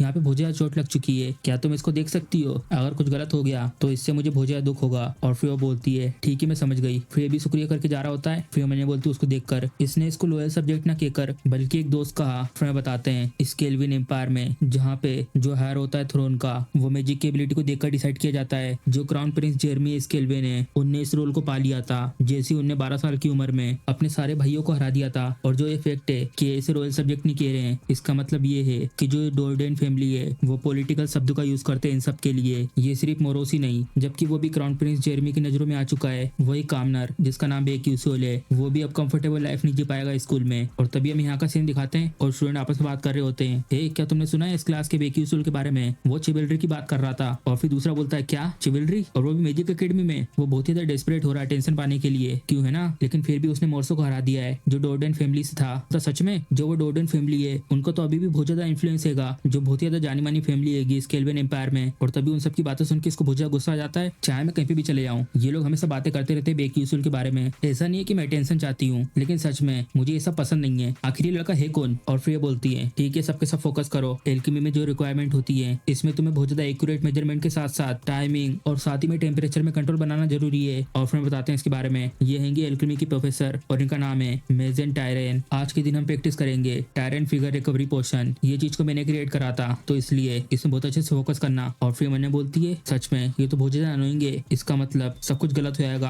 अगर मैंने एक भी चीज गलत कर दी तो जो एल्केमी है वो सच में बहुत ही ज्यादा डिफिकल्ट हैगी, तो इसीलिए मैं इसे अवॉइड करने का ट्राई कर रही थी। और तभी प्रोफेसर बोलती है, एटलिका ये बहुत ज्यादा डेंजरस हैगा, आखिर तुम ये सब क्या कर रही हो? तुम्हें क्या लगता है तुम अपने आप को एल्केमिस्ट कह सकती हो इस तरीके से अगर तुम ये सब करती रही तो? और फिर बोलती है, मैं माफी चाहती हूँ, जो प्रोफेसर मेजेन है वो एक दिन ब्लैकन हो जाएंगी और पूरी तरीके से कंट्रोल से बाहर हो जाएंगी, इसलिए इन सब चीजों के लिए तैयार होने के लिए मेरे पास कोई और रास्ता नहीं है सिवाय इस क्लास के लेने के, मुझे और सामग्री लानी चाहिए। और तभी बाजू में से एक आवाज आती है। फिर हम देखते हैं एमसी होता है और बहुत ही ज्यादा खुश होता है बेकी उसूल, आखिर उसको यहाँ पे क्या हुआ? सबसे पहले तो मैंने ये सोचा था कि इसने अलग कोर्स लिया एसएल के पास जाने के लिए, लेकिन देखने में ऐसा लगता है ये सच में एक परवर्ट है। आखिर मैंने ये क्या देख लिया, चलो भूल जाओ इसके बारे में। और फिर हम देखते हैं उसने कुछ तैयार कर लिया होता है, आखिरकार मैंने ये खत्म कर दिया और ये सब कुछ हो पाया है क्योंकि फिल्म की जो अचीवमेंट है वो अकेडमी में बहुत ज्यादा है, मैं सब इतनी जल्दी बना ही नहीं पाती। सच में मैं तो लकी निकली। ओ हाँ, एसएल क्या कर रही है? और फिर हम देखते हैं एसएल भी बना रही होती है तो मुझे इसे यहाँ पे रखना है। और फिर फ्लेम इसको देख के मैंने बोलती है, लकीली देखने में ऐसा लगता है कि अच्छे से काम कर रही है। जो रुको, अच्छे से काम? ओरिजिनल नोवेल में जो एसएल थी वो कोइंसिडेंटली मैजिक इंजीनियरिंग नोट्स उसको मिल गए थे, और क्या इसने बना नहीं दिया था एक हाई रैंक का रिकवरी पोशन इस क्लास में? लेकिन ये क्यों एक नॉर्मल पोशन बना रही है? और तभी बाजू में से एक जन बोलता है, बेकी उसूल आखिर तुमसे किसने कहा कि तुम अपनी मर्जी से ये एक्सपेरिमेंट करने वाली चीजों को चेंज कर सकते हो क्या? लेकिन अगर इस तरीके से करेंगे तो ये तो बहुत ज्यादा इफेक्टिव होगा। प्रोफेसर बोलती है, क्या जो रिजल्ट था उसमें कुछ प्रॉब्लम थी क्या? ये बहुत ही ज्यादा अलग है टायरन फैटिग रिकवरी पोशन से तो, जिसको मैंने बनाने का तुम सबको ऑर्डर दिया था। और फिर ये बात सुन के बहुत ज्यादा हैरान हो जाती है, क्या बेकी उसूल ने इसको बना दिया है वो क्वालिटी पोशन जिसको एसएल को बनाना चाहिए था? यहाँ पे कुछ न कुछ अजीब है, आखिर कैसे क्वालिटी पोशन बेकी उसूल बना पाया जिसको एसएल को बनाना था? और फिर हम देखते प्रोफेसर का दिमाग खराब हो जाता है और फिर बोलती है, तुम बस कुछ नहीं सुनते हो, तुम्हारा जो एटीट्यूड है सच में बहुत ज्यादा बेकार है, इसलिए तो कामना ये सब कर नहीं सकते। और फिर ये बात सुनकर अचानक से इसको एक चीज याद आती है, फिर बताती है, ये जो लाइन है ये ओरिजिनली ये लाइन थी, इसलिए तो तुम्हारी फैमिली का ये हाल हो गया और वो गिर गई। और जो ये शब्द थे वो एसएल के लिए ट्रोमेटाइजिंग बन गए थे, जिसने अपनी फैमिली को खो दिया था। और ये चीज उसको जब तक परेशान करती रही जब तक उसने ये पोशन को बना नहीं दिया। लेकिन बेकी उसूल को अगर ये सब पहले से पता है और उसने जानबूझ के ये सब किया है जिससे कि वो प्रोफेसर मेजन के बुरे साइड में आ सके, जिससे कि वो मदद कर पाए एसएल को इससे प्रोटेक्ट करने में। और जो प्रोफेसर मेजन है इनका बहुत ज्यादा इन्फ्लुएंस है स्टेला एकेडमी में, और अगर तुम इनकी बुरी साइड पे एक बार आ गए तो ये चीज तुम्हारे जो ग्रेड है उन पे भी इफेक्ट कर सकती है दूसरे क्लासेस में भी। आखिर इस लड़के के साथ क्या गलत है? आखिर वो उसके लिए इतना आगे क्यों गया? और फिर हम देखते प्रोफेसर बहुत चिल्लाती है, आखिर तुम्हारे बात करने का क्या तरीका है, जल्दी से अपने पेरेंट्स को यहाँ पे लेकर आओ। फिर हमसे मैंने बोलता है, अरे इसके बारे में तो मैं भूल गया था, मैं एल्केमी के अंदर इतना फोकस हो गया था जिसकी वजह से मैं भूल गया था ये अनोइंग डेवलपमेंट हो रहा है इसके बारे में। और फिर एमसी उससे बोलता है, मेरे पेरेंट्स नहीं है। प्रोफेसर बोलती है, तुम अगर तुम फिर से इस तरीके से यहाँ पर आए। फिर एमसी मैंने बोलता है, वेल मैं ऑलरेडी इनकी बुरी साइड पर आ चुका हूँ तो इसमें मैं कुछ भी नहीं कर सकता। चलो तो फिर ठीक है, मुझे कल बनाना चाहिए कीमोची पोशन और कोला पोशन। फिर हम देखते हैं एक हफ्ते गुजर जाते हैं, प्रोफेसर की चिल्लाने की वजह आती है, बेकी उसूल, और सारे स्टूडेंट देख रहे होते हैं उनकी तरफ। मैंने तुम्हें कितनी बार कहा है उन चीजों को तुम्हें यूज नहीं करना है जिन चीजों को अभी मैंने तुम्हें सिखाया नहीं है। फिर एमसी बोलता है, लेकिन मैं अच्छा रिजल्ट ला पा रहा हूँ आपके कंपोजिशन में थोड़े से चेंजेस करके। टीचर बोलती, क्या तुम? फिर एमसी अपनी एलएचएस में पहनता है जिससे वो सामने वाले की सारी डिटेल देख पाता है। फिर बताते हैं प्रोफेसर के बारे में, इनका नाम है मेज टायरन, डार्क डीमन इरोजन, वो 21% तक प्रोग्रेस हो चुका है, इन्फेरियोरिटी कॉम्प्लेक्स और जेलेसी, और ये एक डार्क डिमोनिक कॉन्ट्रैक्टर है, और ये एक एल्केमी प्रोफेसर है, और एपिसोड 8 की बॉस मोस्टर डार्क डिमोनिजेशन कंफर्म है। और फिर एमसी सब देखने के बाद मन में बोलता है, ये अच्छा है, प्रोग्रेस अच्छी चल रही है, जैसा मैंने प्लान करा था बिल्कुल वैसी। फिर बताते हैं एपिसोड 8 की डार्क डीमन इरोजन बॉस मेजन टायरन, ये अपने डार्क इमोशन को हराने में नाकामयाब हो गई थी, और फिर उसके बाद इसका डार्क डिमोनिफिकेशन होने लगा। फिर उसके बाद ये विलन्स में से एक बन गई। एक बार जो उसका डार्क डीमन इरोजन है वो 90% तक पहुंच गया तो फिर ये पूरी तरीके से डिमोनिक ह्यूमन बन जाएगी। लेकिन जब तक इसकी प्रोग्रेस 50% से नीचे रहेगी इसके बारे में मैजिक के जरिए पता करना इम्पॉसिबल है। लेकिन अभी इस समय जो प्रोफेसर की इरोजन प्रोग्रेस है वो अभी 21% है, तो इसी कारण मैं इसको रिपोर्ट नहीं कर सकता, और ये भी प्रूफ नहीं कर सकता कि ये डार्क डिमोनिक ह्यूमन है, तो इसी कारण मेरे को इसको लगातार ऐसी प्रोवोक करते रहना होगा और एक बार जो है प्रोग्रेस 50 के ऊपर चले जाए और फिर इसके बाद में डार्क डीमन असिस्टेंट को बुलाऊंगा। और वैसे छोटे मोटे डार्क डीमन इरोजन होते हैं यहाँ पर ऐसे तरीके हैं उनको ठीक करने का, उससे पहले जब तक इसका पूरी तरीके से डार्क डीमोनिफिकेशन नहीं हो जाता। और जो है प्रोफेसर मेजन है वो डार्क डीमन कॉन्ट्रैक्टर है जिसने कॉन्ट्रैक्ट किया था डार्क डिमोनिक ह्यूमन के साथ अपनी मर्जी से। और जो डार्क डिमोनिक ह्यूमंस का बीज है वो ऑलरेडी इसके अंदर खिलने लगा है, तो इसी कारण ये इम्पॉसिबल होगा इसको दोबारा रिवर्स करना। और वैसे भी अभी जो 4th एपिसोड है वो अभी स्टार्ट भी नहीं हुआ है, लेकिन ये जो है ये बहुत ही ज्यादा स्ट्रॉन्ग बॉस है, तो इसलिए मेरे को इसके लिए पहले से तैयार होना होगा। अगर मैं ये सब नहीं करूंगा तो ये बाकी सब स्टूडेंट को डार्क डिमोनिक ह्यूमंस में बदल देगी और इसी कारण स्टेला एकेडमी में बहुत बड़ा खतरा आ जाएगा और ये स्टेला एकेडमी को इससे धमका सकती है। और फिर प्रोफेसर इससे बोलती है तुम्हारा जो एटीट्यूड है बिल्कुल पहले जैसे ही अभी भी, बिल्कुल भी एक्सपेक्ट मत करना कि तुम्हें अच्छे मार्क्स मिलेंगे एल्केमी सब्जेक्ट में, ये तो वैसे भी अच्छा ही है। अगर मुझे अटेंशन मिलेगी तो इससे मुझे कोई एक्स्ट्रा डैमेज नहीं होने वाला, मैं सिर्फ काम करूंगा अपने मसल बनाने में, ना कि ऐसे असाइनमेंट के ऊपर जैसे कि ऐसा होगा। फिर हम देखते हैं एमसी यहाँ पर होता है एसएल के साथ और बहुत ज्यादा परेशान लग रहा होता है, ऐसा सोचना कि जो प्रैक्टिकल एग्जाम है वो ग्रुप प्रोजेक्ट होने वाला था। फिर हम देखते हैं दो लोग भी यहाँ पर होते हैं और दोनों एक दूसरे को देख रहे होते हैं और एसएल भी कुछ बोल नहीं रही होती। फिर एमसी उन्हें बोलता है वाओ यहाँ का एटमोस्फेयर तो देखो, और फिर बोलता है तुम सबसे मिलकर अच्छा लगा, मेरा नाम है बेक्यूसियल। फिर सब लोग अपना नाम बताते हैं, मैं हूँ कासाहुन। और फिर दूसरा बोलता है मैं हूँ मेल लिवन। और फिर एसएल भी अपना नाम बताती है और फिर अपना मुंह ढक के बोलता है हमारे ग्रुप के तो लग गए, प्रोफेसर मेजन है वो हमेशा बुरे मार्क्स देती है उन स्टूडेंट को जो स्टूडेंट उन्हें पसंद नहीं है और ये मैटर बिल्कुल नहीं करता अगर हम लोग एग्जाम दे या ना दे। और फिर एमसी ने बोलता है इसको देखकर मुझे तो अब सॉरी फील हो रहा है इसको देखकर। फिर एसएल बोलती है लेकिन हम लोग कैसे गिव अप कर सकते हैं, जो प्रैक्टिकल एग्जाम है वो असाइन किए गए हैं 3 एल्केमिस्ट के द्वारा जो एल्केमी केसल से हैं। इसका मतलब ये है कि प्रोफेसर मेजन है वो खुद से हमारे ग्रेड को कम नहीं कर सकती। और फिर दोनों भी खुश आती है सुन के, हाँ चलो ठीक है हम अपना बेस्ट ट्राई करेंगे इसमें, ये तो रिलीफ की बात है, ये चीज है जो मैं बनाना चाहता था। फिर हम देखते हैं एमसी बहुत ज्यादा खुश होता है तभी वो अपनी मुंडी साइड में कर देती है। चलो तो फिर ठीक है, जो डिविटेलिटी पोशन है वो हमें बनाने को दिया गया इस असाइनमेंट के लिए और ये इतना भी मुश्किल नहीं होने वाला अगर हम लोग अपनी नॉलेज को इसमें एक साथ कंबाइन कर देते हैं तो। लेकिन हम लोगों को इसके लिए अच्छे से इंग्रेडिएंट को इकट्ठा करना होगा। कौन इकट्ठा करेगा मेन इंग्रेडिएंट को इस पोशन के लिए, और जो वो इंग्रेडिएंट है वो है फाइल लिजर्ड की पूंछ। फिर एमसी बोलता है मैं वो ला सकता हूँ। फिर एसएल बोलती है तुम्हें पता है ना जो मोस्टर का कोप्स है वो सबसे ज्यादा इंपॉर्टेंट पार्ट है एल्केमी में, तुम्हें उनमें से अच्छे से सिलेक्ट करके यहाँ पे फ्रेश लेके आना है। फिर एमसी बोलता है ऑफ कोर्स। बोलती चलो ठीक है अच्छा है। फिर मन्ने बोलती है ये तो बहुत ज्यादा कॉन्फिडेंट है इसमें, क्या मैं इसके ऊपर भरोसा कर सकती हूँ इसको लेकर। फिर एमसी मन्ने बोलता है फायर लिजर्ड मैं इसे यहाँ ड्रॉप शिप करता हूँ। और तभी प्रोफेसर के पास एक स्टूडेंट आके बोलता है प्रोफेसर आपने मुझे बुलाया। फिर एक नोट दिखा के बोलती है क्या तुम इसे दे सकते हो सी ग्रुप के फर्स्ट ईयर के एल्केमी स्टूडेंट को और इसके अलावा टीम 12 को छोड़ के बाकी सबको। ठीक है मैं ये कर दूंगा। और फिर बता रही होती है जो एल्केमी प्रैक्टिकल एग्जाम है वो दिया जाता है the alchemy castle official alchemist के सामने। अगर वो ये अपनी पैथेटिक साइड को उनके सामने दिखाएगा तो जो इसका जो ये रास्ता है एल्केमिस्ट बनने का वो हमेशा के लिए ब्लॉक हो जाएगा। बेक्यूसियल मैं तुम्हें सिखाऊंगी कि क्या मतलब होता है स्टूडेंट का जब कोई स्टूडेंट प्रोफेसर के अगेंस्ट जाता है। और फिर हम देखते हैं इस क्लास का ट्रेनिंग हॉल, एक जन आता है फ्लेम के पास, फिर इसको दे देता है जो प्रोफेसर ने दिया था और बोलता है उन्होंने कहा कि ये नोट तुमको देना है, ये एक एल्केमी अनाउंसमेंट है। बोलती शुक्रिया और उन्होंने ये कहा कि इसके बारे में किसी भी स्टूडेंट को मत बताना और उन्होंने ये भी कहा तुम समझ जाओगे अगर मैं तुम्हें इस तरीके से कहता हूँ तो। दूसरे स्टूडेंट उनका इससे साफ साफ मतलब है टीम 12 जिसमें बेक्यूसियल है। क्या उन्होंने ये सोचा कि मैं कुछ नहीं करूंगी इसके लिए, जो रुको अगर बेक्यूसियल को पता है ओरिजिनल नोबल के बारे में तो वो इसके लिए पहले से तैयार होगा, क्यों है ना, ये वो पोशन की तैयारी करने के लिए फायर लिजर्ड की पूंछ न लाकर जिसकी जरूरत डिविटेलिटी पोशन में, बल्कि इसके बदले वो इटैलिक्स स्पाइडर की स्केल को लाएगा जिसकी जरूरत पड़ती है टायरेंट पॉइंट पोशन बनाने में। हाँ यही मौका है, यही वो चांस है जिससे मैं टेस्ट कर पाऊंगी इस लड़के को। तो सबसे पहले हम देखते हैं एमसी यहाँ पर आ जाता है इस टेलीपोर्टेशन से और फिर इसमें से आवाज आती है तुम आ चुके हो डेरे रिबल स्टेडियम में। और इस टेलीपोर्टेशन के रास्ते आने से एमसी का सर भी दुखने लगता है और बोलता है मुझे ये वॉर्प होल और ये बाकी सब चीजें पसंद है, लेकिन एक बार जब इनसे बाहर आते हैं तो सच में बहुत ही ज्यादा चक्कर आते हैं। और तभी एक जन अपने एमसी को बोलता है तुम्हारा स्वागत है मेज बेक्यूसियल। और फिर एमसी देखता है उसकी तरफ, फिर हम देखते ये होती है और बोलती है तुम्हारा स्वागत है डेरे रिबल में। फिर एमसी इनसे बोलता है मैं अभी एक ऑफिशियल मेज नहीं हूँ, मैं तो सिर्फ एक कैडेट हूँ। फिर ये बोलती है एक कैडेट और वो भी स्टील एकेडमी का वो वर्दी होता है, उसको सेम तरीके से ट्रीट किया जाता है बिल्कुल एक ऑफिशियल मेज की तरह। और तभी आसपास के लोग एमसी की तरफ देख के बातें कर रहे होते हैं, हे जरा देखो तो उधर, वो देखो स्टील एकेडमी का कैडेट। और फिर दूसरा बोलता है क्या सच में, मैंने तो पहले कभी नहीं देखी स्टील एकेडमी की यूनिफॉर्म, मैं तो इसको देखकर सच में जलस हो रहा हूँ और ये तो हैंडसम भी है। और फिर बोलती है देखा ना तुमने, क्यों अगर तुम्हें किसी भी चीज की जरूरत हो तो तुम मुझे बता देना। फिर एमसी भी जाते वक्त उनको शुक्रिया करता है। फिर मैंने बोलता है सब सुनने के बाद तो जब तक तुम्हारे पास पास और स्टील एकेडमी की पॉकेट वॉच है तो तुम्हें बिल्कुल सेम तरीके से ट्रीट किया जाता है एक ऑफिशियल मेज की तरह। जिस भी जगह पर तुम जाते हो स्टेला तो सच में बहुत ज्यादा अच्छी है और यहाँ तक कि मैं तो वॉरफॉल को भी यूज कर सकता हूँ जिसको यूज करने के लिए 1 लाख रुपए लगते हैं, लेकिन मैं उससे यहाँ वहाँ फ्री में आ जा सकता हूँ। और फिर एमसी बता रहा होता है इसके लिए तो बहुत बहुत शुक्रिया, मैं उस वॉरफॉल को यूज कर करता हूँ हर हफ्ते छुट्टी पे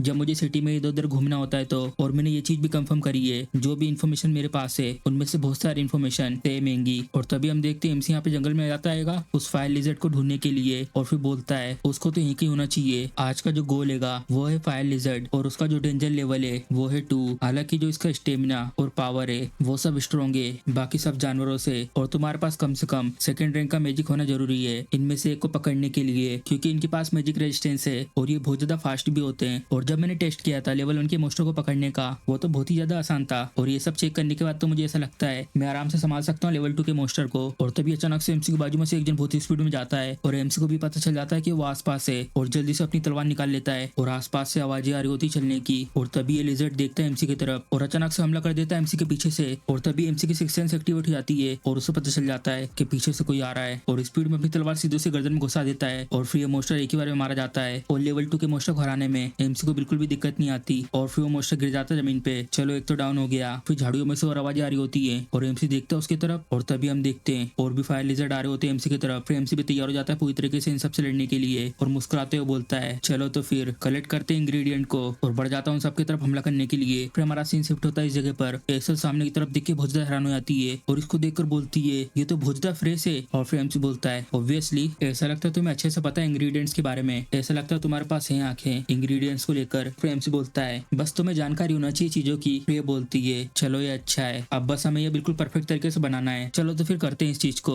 और फिर हम देखते हैं यहाँ पे टीचर आ जाती हैं और उनके बाजू में ये तीनों एल्केमिस्ट खड़े होते हैं। क्या सब लोग आ चुके हैं इस जगह पर? आज का जो एग्जाम है जैसा मैंने तुम सबको पहले कहा था वो रखा जाएगा एल्केमिस्ट के सामने जो एल्केमी केसर से आए हैं। अगर तुम यहाँ पर अच्छा करते हो तो ये चीज तुम्हारी आगे जाके फ्यूचर में मदद करेगी एज ए एल्केमिस्ट के रूप में। चलो तो फिर अब इसको स्टार्ट करते हैं। आज का जो एग्जाम सब्जेक्ट है उसमें तुम्हें बनाना है टैरेंट पॉइंट पोशन टाइप बी। फिर एमसी हैरान हो जाता है और मैंने बोलता है क्या? और फिर टीचर बोल रही होती है तुम सबने सारे इंग्रेडिएंट तैयार करके रख लिए है ना, क्यों? और तभी एसल अपना हाथ ऊपर करके बोलती है जरा रुकिए प्रोफेसर, हमें लगा कि जो एग्जाम था वो वेटिलिटी पोशन बनाने का था। फिर बोलती है हाँ तुमने सही कहा वही था, लेकिन मैंने एक अनाउंसमेंट भेजी थी सबके लिए कि उसको चेंज करके टैरेंट पॉइंट पोशन को बनाना है, क्यों है ना तुम सबके सब। और फिर हम देखते किसी को भी इससे कोई दिक्कत नहीं होती। तो एसल भी ये सब देख के हैरान हो जाती है कि इस चीज को लेकर कोई भी कुछ नहीं बोल रहा होता। फिर एमसी मैंने बोलता है अच्छा तो ऐसा है, तो ये ऐसा खेलना चाहती है, ये मेरे लिए बिल्कुल भी मैटर नहीं करता, लेकिन ये बहुत ज्यादा बुरा होगा अगर मेरे वजह से बाकी स्टूडेंट भी फेल हो जाते हैं तो। क्या ये भी ओरिजिनल नोवेल का पार्ट था? और तब भी फिल्म देखती है एमसी की तरफ पीछे मुड़ के, और एमसी देख लेता है उसको अपनी तरफ देखते हुए, तभी वो अपनी मुंडी जल्दी सामने तरफ कर लेती है। और फिर एमसी भी हैरान हो जाता है उसके ऐसे बिहेवियर से। फिर मैंने बोलती है आखिर क्या हुआ, क्या बेकी उसूल को पता ओरिजिनल नोवेल के बारे में? अगर ऐसा है तो वो रोक क्यों नहीं पाया इस चीज को होने से?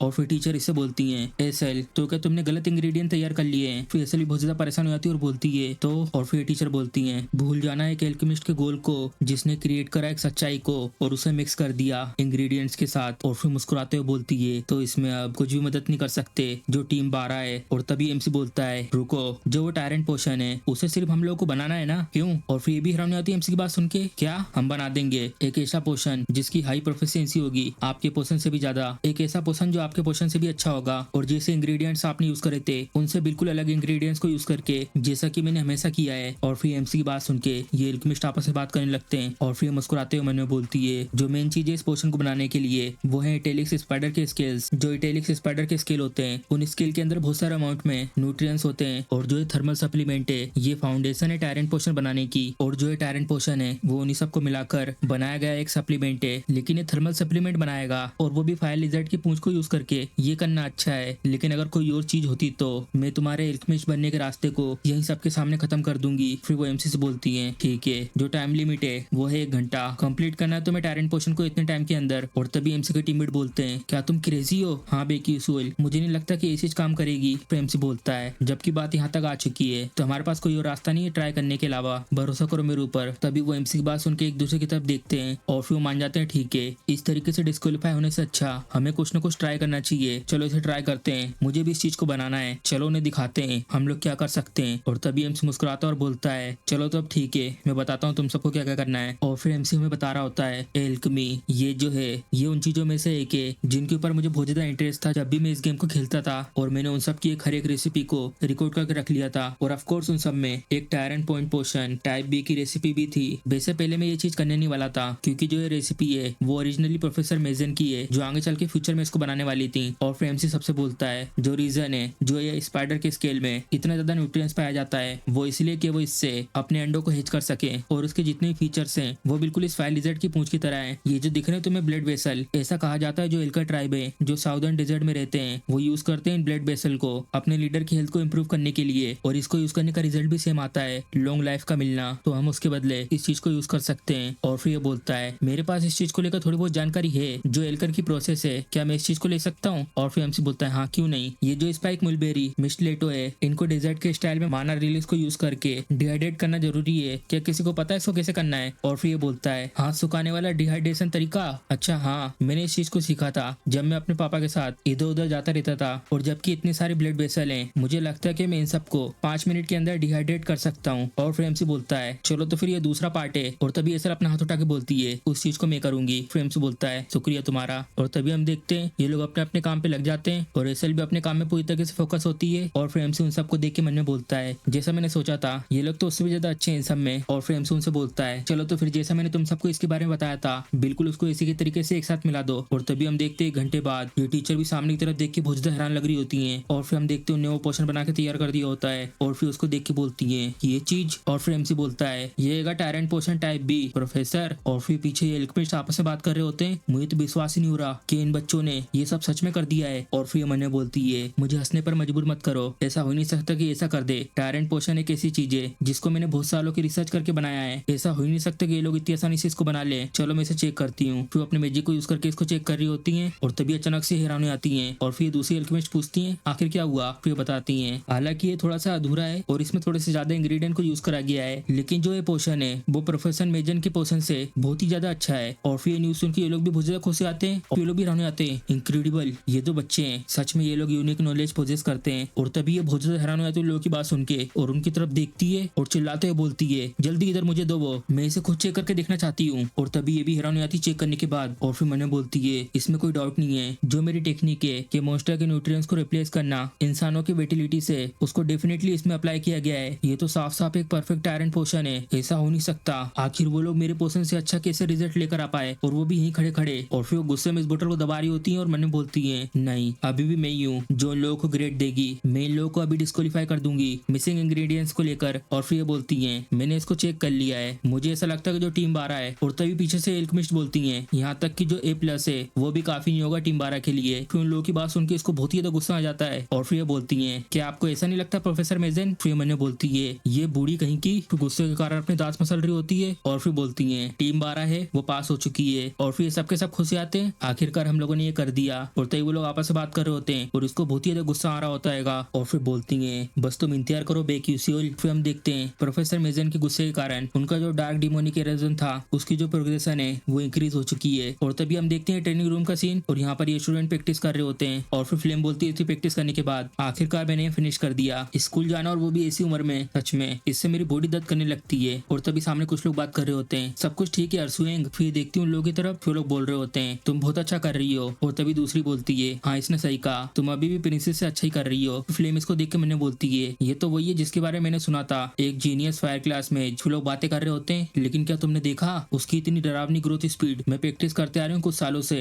लेकिन जो वो प्रिंसेस है उसने तो ऑलरेडी, अगर ऐसी चलता रहा मेरा जो कंट्रोल है मैजिक के ऊपर वो उसको भी सरपास कर देगी। फिर ये सुन के भी हैरानी आती है होंग ब्योन उसका जो कंट्रोल है मैजिक के ऊपर वो तो सेकंड ईयर में जाकर डेवलप होता, लेकिन कैसे उसने ऑलरेडी अभी कर दिया है? क्या ये भी बेक्यूसियोल नहीं करा है? हाँ और वैसे भी जो एल्केमी प्रैक्टिकल एग्जाम था वो भी थोड़ा सा अजीब था, जो ये टायरेंट पोशन टाइप भी था, इसकी जो रेसिपी थी वो एसएल फ्यूचर में ढूंढने वाली थी। और फिर उसके बाद जो प्रोफेसर मेजन थी इस रेसिपी को उससे चुराने के बाद वो कंप्लीट करती। आखिर कैसे बेक्यूसियोल को पता था इस रेसिपी के बारे में जो ओरिजिनल नोवेल में तक सामने नहीं आई थी, और यहाँ तक कि ऐसा लगता है कि उसे पता भी नहीं था कि ये चीज होने वाली है। और तभी ये बहुत ज्यादा हैरान हो जाती है जय रुको, उसे फ्यूचर के बारे में पता है लेकिन उसे पता नहीं ओरिजिनल नोवेल की स्टोरी के बारे में। ये एक पोजीशन नहीं है बल्कि ये एक रिग्रेसर है, ये मेक सेंस करता है। अगर बेक्यूसियोल आया है फ्यूचर से तो उसे फ्यूचर के बारे में पता होना चाहिए। ऐसा हो सकता है कि वो भविष्य के बारे में जानता हो लेकिन एसएल के साथ हुई छोटी मोटी घटनाओं के बारे में नहीं। और वैसे भी जो ओरिजिनल नोवेल थी उसमें मायूसियों को रिग्रेस होने का मौका मिला था, एक ऐसा सोल बीइंग जिसके पास इस दुनिया में पावर एक ही टाइम की, सिल्वर युग का 11वां चंद्रमा। इस बीइंग के पावर के साथ ये सब वो सोच रही होती है, तभी बाजू में से एक जन आके बोलता है आखिर क्या हुआ? फिर हम देखते हैं होता है और फिर फ्लेम इसका नाम लेती है हे बोंड्रियंग। फिर जल्दी से इसके पास आती है और बोलती है ये अच्छी टाइमिंग है, क्या तुम्हें पता है बेक्यूसियोल के बारे में, उसके बारे में तुम क्या सोचते हो? फिर बोलता है मुझे नहीं पता कि तुम ये सब क्यों पूछ रही हो, लेकिन मुझे सिर्फ उसके बारे में ये पता है कि वो थोड़ा सा अलग स्टूडेंट है बाकी सबसे। फिर बोलती है क्या तुमने इसके अलावा कुछ और फील करा? नहीं ऐसा कुछ नहीं। फिर भी परेशान हो रही होती है और बोलती है अच्छा तो ऐसी बात है। फिर ऐसा बोलता है फ्लेम क्या तुम बेक्यूसल की वजह से परेशान हो रही हो? फिर उसकी बात सुन के बाद बोलती है अगर सही से कहें तो हाँ। फिर ये बोलता है अच्छा तो ऐसा है। फिर ये बोलती हाँ। और फिर मैंने बोलती है तो ऐसा लगता है कि बेक्यूसल को भी पता है मेरी तरह ओरिजिनल नोबल के बारे में भी, लेकिन ऐसा नहीं चलेगा। फिर वो बोलता है क्या नहीं चलेगा? इस तरीके से जीतना मेरी पर्सनैलिटी को मैच नहीं करता। तो जबकि मैं यहाँ पर हूँ तो मैं अपनी मन की बात बेक्यूसल से कह के रहूंगी। और फिर उसकी ये बात सुन के बहुत ज्यादा हैरान हो जाता है। फिर मैंने बोलता है क्या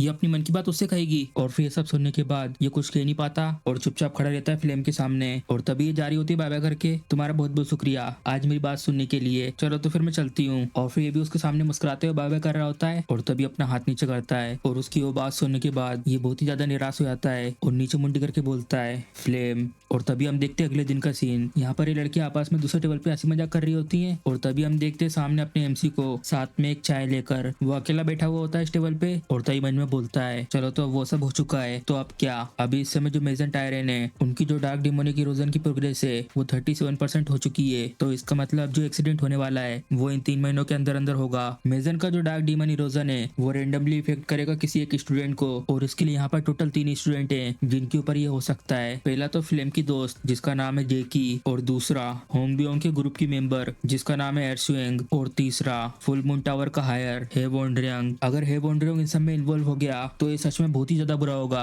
और सबसे ज्यादा खराब सिनेरियो होगा वो अगर ये सब हो गया तो। लेकिन स्पेशली तुम्हें सबसे ज्यादा ध्यान रखना होगा हे वोंड्रियंग की डार्क डीमन इरोजन का, क्योंकि होने पर हमेशा बेड एंडिंग होती है। और तभी हम देखते हैं एमसी बाहर जाता है और यहाँ इसके सामने एक जन खड़ा होता है और एमसी देखता है उसकी तरफ फ्लेम। और तभी एमसी से बोलती है आखिर तुम हो कौन? और फिर एमसी बोलता है आखिर तुम ये अचानक से ये सब क्या कह रही हो? और तभी वो बोलती है तुमने पिछली बार इसका अच्छी तरीके से आंसर नहीं दिया था तुम्हारी जो आइडेंटिटी उसको लेकर। एमसी मैंने बोलता है ये क्वेश्चन फिर से? ये तो सच में मेरे लिए बहुत ज्यादा डिफिकल्ट बना रहा है। और तभी एमसी देखता है उसकी तरफ अगर मैं इसको सच बताकर थोड़ी बहुत इन्फॉर्मेशन इससे ले लेता हूँ तो मैं शायद इसके ट्रू एंडिंग तक पहुंच सकता हूँ, जबकि मेरे पास कुछ खोने को नहीं है तो मुझे बस इसको कह देना चाहिए। और तभी एमसी बोल रहा होता है मैं। और उसके बाद अचानक से वार्निंग मैसेज आने लगते हैं तुम्हारे पास नैरेटिव पावर की कमी है, तुम्हें ये रिवील नहीं करना है कि तुम एक पोजेसर हो एक रिलेवेंट कैरेक्टर के, और तुम्हें इस कैरेक्टर की किसी भी तरीके की नॉलेज और इन्फॉर्मेशन को शेयर नहीं करना है किसी के साथ। और इतने सारे वार्निंग मैसेज देखकर एमसी भी बहुत ज्यादा हैरान हो जाता है। और फिर मैंने बोलता है अच्छा तो ये सब कुछ ऐसा होने वाला है। और फिर फ्लेम से बोलता है चलो तो फिर इस तरीके से करते हैं, हम दोनों के पास खुद के अलग अलग सीक्रेट्स हैं जिसको हम लोग एक दूसरे के साथ रिवील नहीं करना चाहते हैं। चलो तो फिर ऐसा करते हैं आधा आधा बताते हैं एक दूसरे को। और फिर मान जाते हैं एमसी की बात ठीक है। और फिर एमसी मैंने बोलता है क्या तो रिलीफ की बात है, ये मान गई। और फिर फ्लेम बोलती है चलो तो फिर ठीक है मैं पूछूंगी सबसे पहले क्या तुम्हें फ्यूचर पता है? और फ्रेम से मैंने बोलता है मैंने तो सिर्फ आधा ही बोला है, आखिर तुम इतनी जल्दी क्यों कर रही हो? और फिर उससे बोलता है तो जबकि तुम ये वाला क्वेश्चन पूछ रही हो तो इसका मतलब तुम्हें भी पता है फ्यूचर के बारे में, आखिर तुम इस स्कूल में आकर क्या अचीव करने का ट्राई कर रही हो? और तभी ये बोलती है इस दुनिया को ऐसी डायरेक्शन में ले जाना जहाँ पर ये टूटे ना, ये जो वर्ल्ड है पूरी तरीके से अनस्टेबल है। बीएमसी ये सुनने के बाद बोलता है चलो चैन की सांस मिली ये सुनने के बाद, और हालांकि मुझे पता नहीं है कि ये सच बोल रही है कि नहीं। फ्लेम बोलती है चलो तो फिर से मेरी बारी है, आखिर तुम इस तरीके से एक्टिंग क्यों कर रहे हो? और बीएमसी मैंने बोलता है आखिर ये इसका इस तरीके से कहने का क्या मतलब है? चलो तो फिर इसको लेकर थोड़ा सा ही बोलता हूँ इसको, ये सब इसलिए क्योंकि मुझे लगता है इस तरीके से ये करना अच्छे के लिए है। और बीएमसी की ये बात सुनकर चौंक जाती है। बीएमसी मैंने बोलता है शायद इतना काफी होगा। और चिल्ला के बोलती है तुम झूठ बोल रहे हो। एमसी हैरान हो जाता है हाँ नहीं आखिर ये कैसे हो सकता है, आखिर कैसे कोई इतना ज्यादा काइंड हो सकता है? यहाँ पे डेफिनेटली कोई ना कोई गोल होगा तुम्हारा,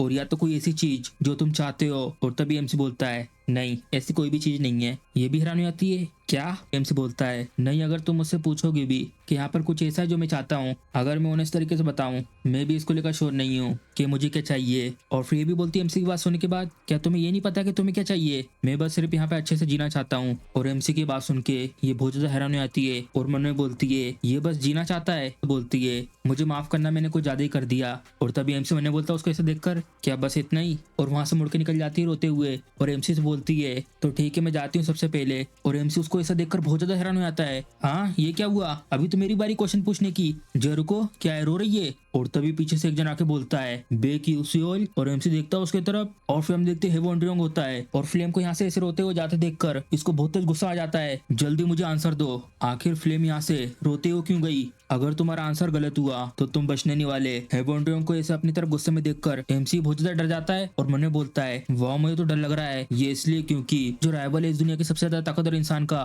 वो मुझे इस तरीके से घूर रहा है। अरे हाँ मैं तो भूल गया था जो है वॉन्डरिंग है उसका क्रश है फिल्म के ऊपर। अगर यहाँ पर ये ऐसी गलतफहमी रह गई तो इससे दिक्कत हो सकती है, तो इसलिए मैं इसको साफ साफ बता देता हूँ। और फिर इससे बोलता है आखिर तुम ये सब क्या कह रहे हो, फिल्म और मेरे बीच कुछ भी नहीं हुआ है। और फिर ये बोलता है तुम मुझे इस पर भरोसा करने के लिए कह रहे हो। और तभी एमसी बोलता है हाँ, और स्पेशली जो तुम सोच रहे हो वैसा कुछ भी नहीं है, तो इसलिए चिंता मत करो। और फिर मैंने बोलता है इतना काफी होना चाहिए। और तभी एमसी की बात सुनने के बाद कुछ बोलता नहीं है। और फिर एमसी से बोलता है मैंने तुमसे पूछा ऐसी पॉइंटलेस चीज के बारे में, इसके लिए मैं माफी चाहता हूँ। नहीं ये सब करने की जरूरत नहीं है, चलो तो फिर ठीक है मैं चलता हूँ, गुड बाय। और फिर एमसी मैंने बोलता उसको जाते हुए देखकर आखिर ये सब क्या था, ये ओरिजिनली इस तरीके का करेक्टर नहीं था पहले, ये शांत और कोल्ड है वॉन्डरिंग, ऐसा भी होगा मैंने कभी सोचा नहीं था, मुझे कुछ ठीक नहीं लग रहा है। और तभी हम देखते हैं जय का सीन और एक जन अपनी बुक रखता है इस जगह पर। और फिर हम देखते हैं एसल होती है और मन में बोलती है मैं तो आज फोकस ही नहीं कर पा रही हूँ। और तभी इसके साथ वो कुछ सोच रही होती है। और तभी हम देखते हो टेस्ट के बाद का सीन, यहाँ पर एमसी से बोल रही होती है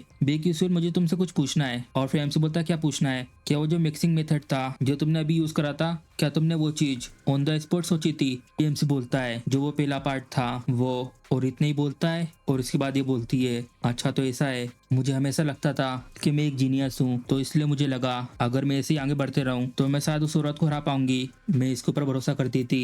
लेकिन अभी इस समय जो मैं हूँ अगर ऐसे ही चलता रहा तो मैं कभी भी बदला नहीं ले पाऊंगी अपने फादर का। ये बुरी और गंदी एडोलिबिट फैमिली जिनने फंसाया था मेरे फादर को, ये कह करके एक ट्रेटर है और यही सब के कारण उनकी मौत हो गई। अगर मुझे रिवेंज लेना है इन लोगों से। और तो वो ये सब सोचने के बाद अपने दोनों गालों पे चाटा मारती है, मैं सब कुछ ऐसे नहीं होने दे सकती, मुझे कड़ी मेहनत करनी होगी इस सब के लिए। और तभी हम देखते हैं जय का सीन और यहाँ पर ये अपने रूम में लेटी हुई होती है और मैंने बोलती है मैंने 4 लोगों के रूम को इसलिए चूज करा था क्योंकि मुझे हलचल पसंद देगी, लेकिन अगर मुझे पता होता कि सब कुछ इस तरीके से होने वाला है तो मैं भी चूज करती एक एस रैंक के एक्सक्लूसिव एक इंसान वाले रूम को। बेक्यूसूल उसने डेफिनेटली ये कहा था कि उसका सच में कोई गोल नहीं है, ये एविडेंस है कि ये रिग्रेस हुआ है और इसको लेकर कोई डाउट नहीं है। जो नोवेल के अंदर का लास्ट पार्ट था उसके अंदर 11th moon of the silver age ने मायूसियोंग से ये कहा था तुम टाइम के पीछे जा सकते हो, लेकिन इसके प्राइस में जितनी भी तुम्हारी मेमोरी है तुम उन सबको खो दोगे, और जैसे तुम अपना मिशन कंप्लीट कर दोगे जो तुम्हारी एग्जिस्टेंस है वो पूरी तरीके से मिट जाएगी, किसी को भी याद नहीं रहेगा कि तुमने इस दुनिया को बचाया था, और यहाँ तक कि जो तुम्हें प्यार करते हैं वो भी तुम्हें भूल जाएंगे। क्या तुम अभी भी चाहते हो टाइम को पीछे करना और वापस चलना चाहते हो उस रास्ते पर। और तभी ये मुस्कुराते हुए बोलता है अगर ये मेरा फेट है, लेकिन वो एसेल थी जिसने इसको रोका था ये सब करने से। और ये बोल रही होती है यहाँ इस दुनिया में तुम्हारे बगैर जीने से अच्छा मैं तुम्हें यहाँ पे याद रखकर मर जाना पसंद करूंगी, चलो तो फिर एक साथ। उसकी बातों से मान जाने के बाद इसने गिव अप कर दिया था रिग्रेस होने से, और जो दुनिया थी वो भी डिस्ट्रॉय हो गई, और इसी के साथ इस कहानी का भी अंत हो गया।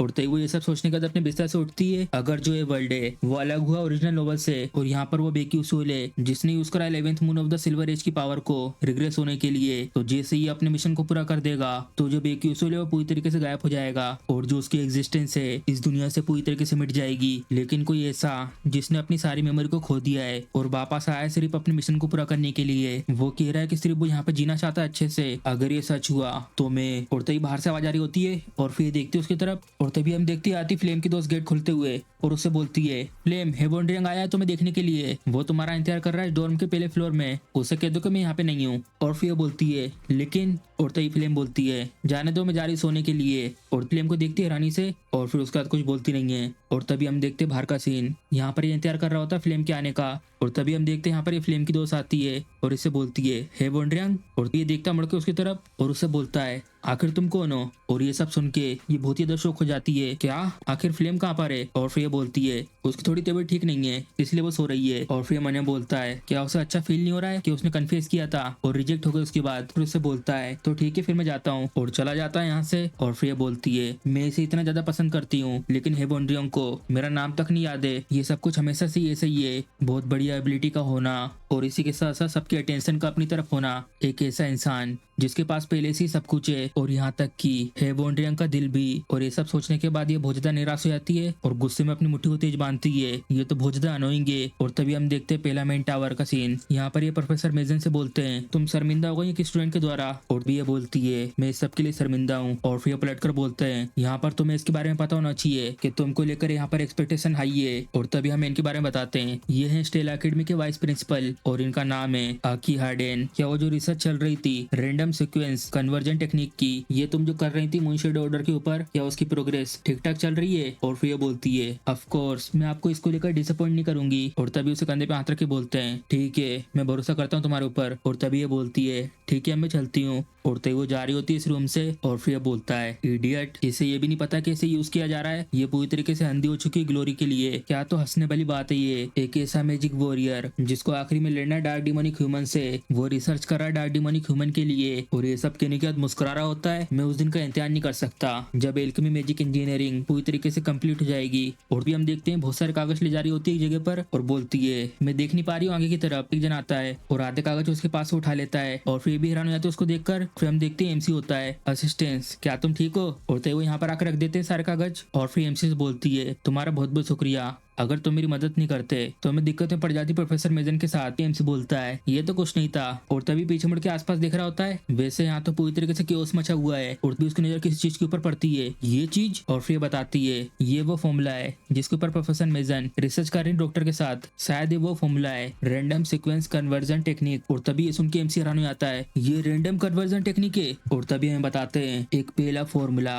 एल्केमी मैजिक इंजीनियरिंग का, the random sequence convergence technique, जो प्रोफेसर मेजन का ब्लैकनिंग एपिसोड है द डार्क डिमोनिक ह्यूमन और जो इमेजिन थी, इन दोनों ने साथ में काम किया था इस टेक्निक को कंप्लीट करने के लिए। और इसके रिजल्ट में जो डिफरेंस था दोनों की स्किल में, उसकी वजह से बहुत ही बड़ा डैमेज हुआ था। लेकिन जैसे ही एटलीसा सामने आई, जितनी भी सिचुएशन थी सारी की सारी चेंज हो गई। क्या हो अगर ये इस टेक्निक को सोल्व कर दे उस डिमोनिक ह्यूमन से पहले। और तभी एमसी से बोलता है असिस्टेंट से एटलीसिया जरा सुनिए तो। और फिर ये बोलती है क्या हुआ, क्या तुम्हें कॉफी चाहिए? और तभी एमसी बोलता है नहीं, बस बात ऐसी है कि क्या जो प्रोफेसर मेजन है क्या वो तुम्हें परेशान करती हैं और क्या बात बात पे नाराज होती हैं? और फिर ये सुनने के बाद एटलीसा बोलती है हाँ, आखिर तुम ये अचानक से ये सब क्यों पूछ रहे हो? और एमसी उससे बोलता है क्या हो अगर यहाँ पर एक तरीका और रिफ्रेशिंग तरीके से रिवेंज लेने का। और भी एमसी की बात सुन के हैरान हो जाती है और कुछ बोल नहीं पाती। मैं तो सिर्फ एक असिस्टेंट हूँ, आखिर मैं कैसे रिवेंज ले सकती हूँ? अगर मैंने ये सब करने का ट्राई करा तो मुझे इस जॉब से निकाला जा सकता है और जॉब से निकाले जाने के बाद और फिर सबके बाद मुझे गलियों में रहना पड़ेगा। और फिर मैंने बोलती है अगर मैं इसके बारे में सोचूं बिना घर के रहने में तो एक अलग ही वाइब है। और एमसी उससे बोलता है तो इसके बारे में क्या कहना है, तुम बन जाओ प्रोफेसर मेजन से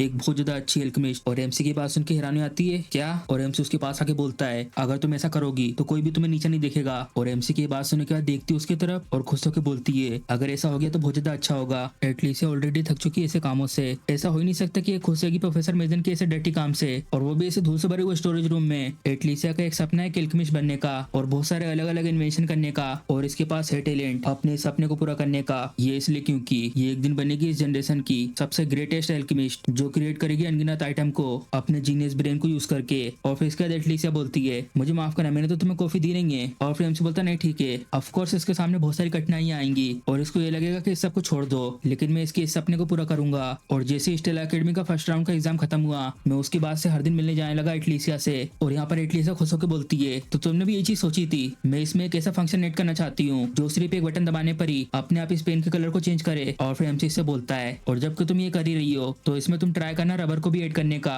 और फिर ये सुनने के बाद एटलीसिया बोलती है बिल्कुल एक मैकेनिकल पेंसिल की तरह, ये तो बहुत अच्छा आइडिया है। और फिर एमसी इसको देखकर मैंने बोलता है ये तो बहुत अच्छा है, जो एटलीसिया के इन्वेंशन है वो स्मूथ तरीके से बढ़ते जा रहे हैं, लेकिन तब भी ये फॉर्मूला से जुड़ी हुई चीजों में थोड़ा सा पीछे है। मुझे एटलीसिया को लीड करना होगा उसके आंसर तक प्रोफेसर मेजन की पूरा करने से पहले, लेकिन ये इतना आसान काम नहीं है। और फिर सामने से एक जन बोलता है एमसी को हे ओल्ड मैन, आखिर तुम ऐसे खोए खोए कहाँ चल रहे हो? अगर तुम ऐसे चलते रहे तो किसी चीज से जाके टकरा जाओगे। और फिर एमसी उससे बोलता है आखिर तुम ये सब किससे कह रही हो, कौन है ओल्ड मैन? और फिर फ्लेम बोलती है तुम ऑब्वियसली। और फिर फ्लेम की बात सुन के एमसी गुस्सा आने लगता है और मैंने बोलता है मैंने तो कभी भी अपनी एज के बारे में बताया नहीं है, लेकिन ये बात तो है, ये मुझसे पहले से ज्यादा बात करने लगी है। और फिर उससे बोलता है क्या तो अच्छी टाइमिंग है तुम्हारी, क्या तुम जानते हो अपनी दोस्त जेकी को? और फिर सुनने के बाद ये मुंह बनाने लगती है और पीछे मुड़ के बोलती है ये क्राइम है। और एमसी उसको चिल्ला के बोलता है मैंने तो अभी कुछ कहा भी नहीं है, बस मैं तुमसे ये कह रहा हूँ कि उसके ऊपर नजर रखना, उसकी कंडीशन शायद इस समय कुछ ठीक नहीं होगी। और फिर मैंने बोलता है अगर उसके ऊपर डार्क डिमोनिक इरोजन का असर हुआ होगा तो अभी वो बहुत ज्यादा अनस्टेबल कंडीशन में होगी। और फिर फ्लेम बोलती है मुझे नहीं पता कि तुम्हारा इस सबसे क्या मतलब है, लेकिन मैं इस वीकेंड हट करने जाने वाली हूँ उसके साथ, तो ऐसे ही तो मैं उसके ऊपर नजर रखूंगी वहां पर। और फिर एमसी बोलता है तुम्हारा शुक्रिया। और फिर मैंने बोलता है हंटिंग सीजन, ये तो ऑब्वियसली लोग कहाँ पे जा रहे हैं, एक ऐसी लोकेशन जहाँ पे स्टार्ट होगा 4th एपिसोड मार्टिविस कब्रिस्तान। जितने भी मेन कैरेक्टर है मायूसियोंग, एजेल और फ्लेम सारे के सारे उस जगह पर जाएंगे। उस जगह पर एक बहुत बड़ी बैटल होगी जहाँ पर सामने आएगा एक 5वीं क्लास का नेक्रोमेंसर। और ऑफ कोर्स मैं बीच में नहीं आऊंगा इस स्टोरी के, लेकिन इसकी वजह से मिलने वाला जो हिडन रिवॉर्ड है उससे मेरी बहुत मदद होगी आने वाली फेमिलियर कॉन्ट्रैक्ट सेरेमनी में। और फिर सबके बाद एमसी यहाँ पर आता है प्रोफेसर के पास और उनको बोलता है ये लीजिए, ये रहा मेरा लीव पास। और फिर उसको पढ़ के बोलते हैं ट्रेनिंग के लिए। अच्छा वेल, ऐसा नहीं कि तुम यहाँ स्टेलम रहकर स्वॉर्डमैनशिप और चिवल्ट्री को सीख सकते हो। और फिर एमसी बोलता है क्या? और प्रोफेसर बोलते हैं नहीं नहीं कुछ नहीं। और तभी एमसी की नजर टेबल पे सामने किसी चीज पे पड़ती है और इसको देखकर बोलता है ये तो मायूसों का लीव रिक्वेस्ट है, चलो प्रोफेसर से पूछ लेते हैं इनको लेकर थोड़ी बहुत चीजें। और फिर एमसी प्रोफेसर से बोलता है यहाँ तो बहुत सारे स्टूडेंट है जिन लोगों ने लीव रिक्वेस्ट दी है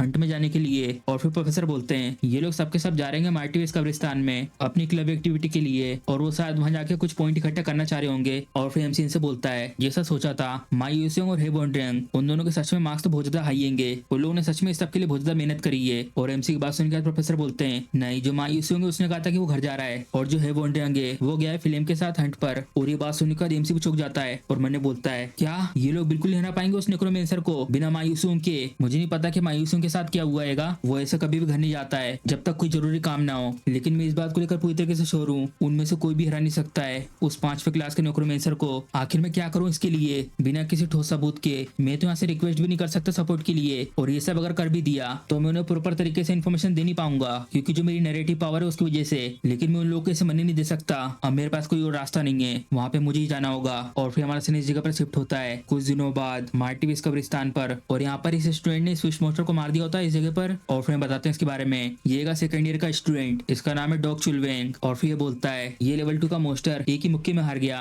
और इसी के साथ पीछे से एक दिन इसको चलाते हुए बोलता है ये तुम इडियट कहीं के, आखिर तुम यहाँ पे सब कुछ ऐसे डिस्ट्रॉय क्यों कर रहे हो? क्या तुमने मेरे ऑर्डर को नहीं सुना? और हम इसके बारे में बताते हैं ये भी है सेकंड ईयर में और इसका नाम है कैफिक डेरेक। और फिर चुलवेंग उससे हंसते हुए बोलता है मुझे माफ कर दो। और डेरेक उससे बोलता है आखिर तुम ऐसा हंस क्यों रहे हो? और हम देखते हैं इन लोगों के साथ यहाँ पर एसएल भी आई होती है और हमें सामने इस लड़की के बारे में बताते हैं ये भी है सेकंड ईयर में और इसका नाम है बेंगडियोन। और ये बोल रही होती है उसको ऐसे छोड़ दो, अगर तुम उससे ऐसी बात करते रहोगे तो तुम थक जाओगे उससे बात करते करते। और फिर एसएल से बोलती है तुम्हें चिंता करने की बिल्कुल भी जरूरत नहीं है इस लड़कों की। और फिर एसएल बोलती है क्या ठीक है। और फिर ये सब सुनने के बाद सामने से डायरेक्ट गुस्से में बोलता है हे हम लोग यहाँ से सुन सकते हैं कि तुम क्या कह रही हो? और फिर वो लोग ऐसे आपस में बात कर रहे होते हैं। और फिर एसएल उनकी तरफ देखकर बोलती है मैं यहाँ पर इसलिए आई क्योंकि इन लोगों ने कहा था कि इनके क्लब में यहाँ पर एक खाली सीट हैगी, तो इसलिए मुझे अलाउ हो गया एक स्पेशल लीव। और इनको देखकर ऐसा लगता है कि कोई बुरे लोग नहीं है, चलो कम से कम ये तो ठीक है। और फिर बेन एसएल से बोलती है एसएल चलो चलते हैं। और फिर एसएल बोलती ठीक है। और तभी पीछे से एक धमाका होता है और ये धमाके को देखकर बेन बोलती है आखिर ये सब क्या था? और फिर बाजू में से चुलबेंग बोलता है ऐसा लगता है वहां पर कोई पैशनेटली फाइटिंग कर रहा है। और फिर बेन पीछे से डायरेक्ट से बोलती है ये अच्छा नहीं होगा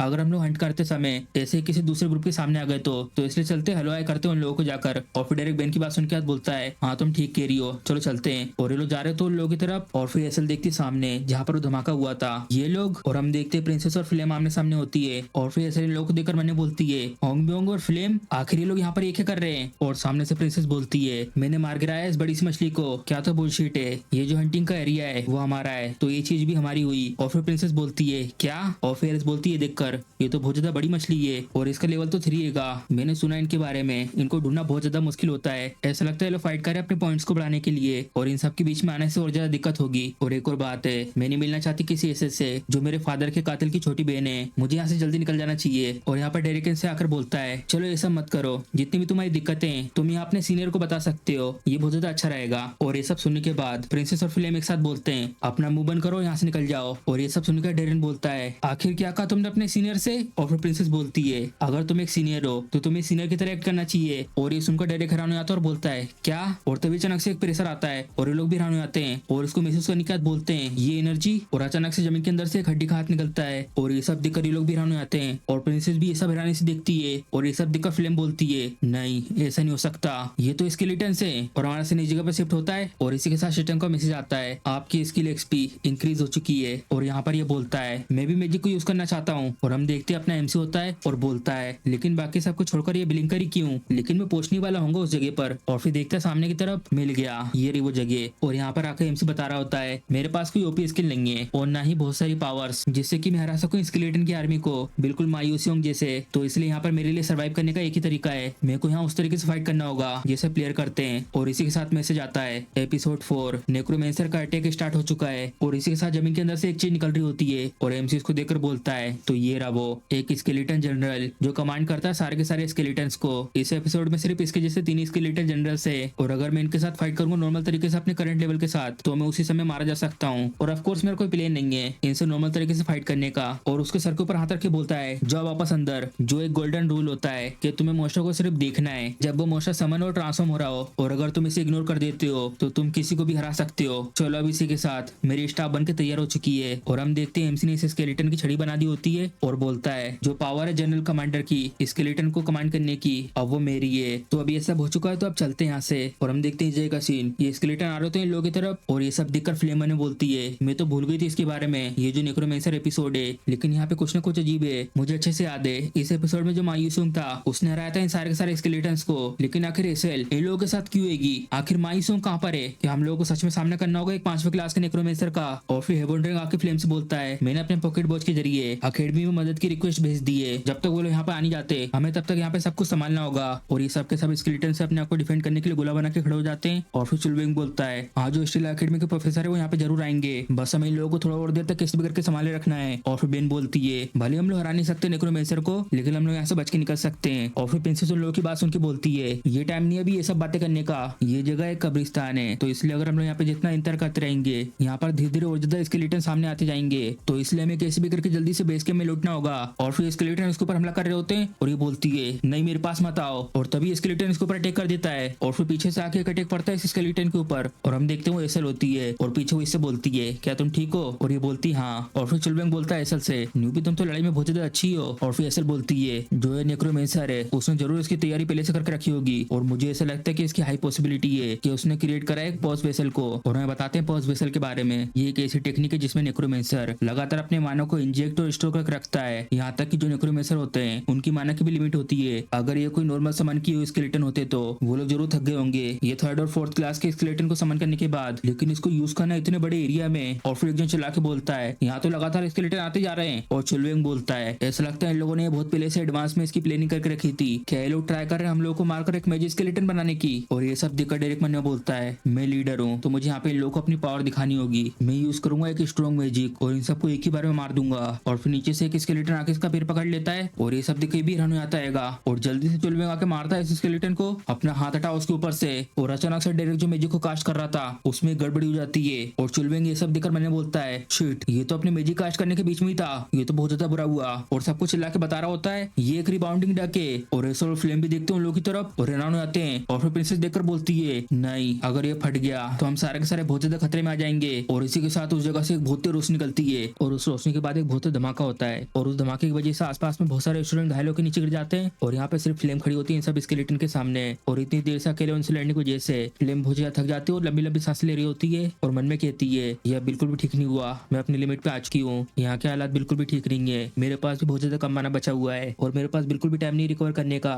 और यहाँ पर ये लगातार बहुत सारे अपोनेंट आते जा रहे हैं और फ्लेम ये सब बोली होती है तभी स्केलेटन अटैक कर देते हैं और उन स्केलेटन को अपनी तरफ आता देखकर फ्लेम कहती है क्या मैं इस तरीके से मारे जाऊंगी। और अचानक से ये सारे के सारे स्केलेटन इसके पास आकर रुक जाते हैं और बिल्कुल भी उसको टच नहीं कर पा रहे होते। और ये सब देखकर फ्लेम मन में कहती है आखिर ये सब क्या है, ये सारे के सारे स्केलेटन तो अचानक से रुक गए और जिसकी वजह से रुके थे उन सब का रीजन पीछे से आ रहा होता है। और फ्लेम देखती है स्केलेटन के पीछे उसको आते हुए और हम देखते ही होता अपना एमसी बेक्यूसियोल। और फ्लेम इसको देखकर कहती है क्या बेक्यूसियोल और आखिर यहाँ पर आया कैसे? जो रुको ये तो स्केलेटन जनरल का सर है, जो ये स्केलेटन जनरल्स होते हैं ये बाकी स्केलेटन से बहुत ज्यादा स्ट्रॉन्ग होते हैं और इसको तो एक एलिट स्केलेटन गार्ड करता है, लेकिन इसने खुद इसको अकेले हरा दिया, मुझे तो विश्वास ही नहीं हो रहा इस सब पे, लेकिन अब ऐसा लगता है कि मैं जी पाऊंगी। और यहाँ पर ये बाकी स्टूडेंट भी रिकवर हो चुके होते हैं और चुलवेंग एमसी से कहता है तुम्हारा बहुत बहुत शुक्रिया, तुम्हारी वजह से हम लोग सर्वाइव कर पाए हैं। और एमसी उससे कहता है सब तो कुछ नहीं था और बाजू में से ऐसा लाके कहती है लेकिन आखिर तुम्हें ये स्केलेटन जनरल का सर कैसे मिल गया? और एमसी बता रहा होता है ऑफकोर्स ये मुझे कुछ हड्डियों के सूप से मिला है। और मन में कहता है यहाँ पर मुझे इन सब की ये सब करने की जरूरत नहीं है कि मैं इसका वहाँ पे इंतर कर रहा था यहाँ पर ये सामान होता है। और एमसी की बात सुन के एसल कंफ्यूज हो जाती है और एमसी खांसते हुए बोलता है चलो ये सब छोड़ो, सबसे पहले जल्दी से कुछ प्लान बनाते हैं, क्योंकि अगर नेक्रोमेंसर को ये पता चल गया कि जनरल अब नहीं रहा तो वो सारे के सारे स्केलेटन को खुद अपने आप से कंट्रोल करेगा और अगर ये सब हो गया तो बहुत ज्यादा अनोइंग होगा। और फिर चुलवेंग एमसी से पूछता है तो क्या है तुम्हारे पास किसी तरीके का प्लान? और एमसी बताता है यहाँ पर आते समय मैंने देखा था नेक्रोमेंसर को, उसने बेस कैंप के आसपास के जितना भी एरिया है उस जगह पर पूरा कंट्रोल कर लिया है और उस एरिया से निकलना बहुत ज्यादा मुश्किल है और अगर हमें यहाँ से निकलना है तो उसके लिए सिर्फ एक ही तरीका है, हमें यहाँ पर डायरेक्ट बॉस को मारना होगा। और एमसी की बात सुन के दोनों के दोनों बेन और चुलवेंग थोड़े से हैरान होते और कुछ बोलते नहीं है और फिर चिल्लाते हुए बोलते हैं क्या जो रुको क्या तुम सीरियस हो? और एमसी बताता है स्कूल में हमने ये सीखा था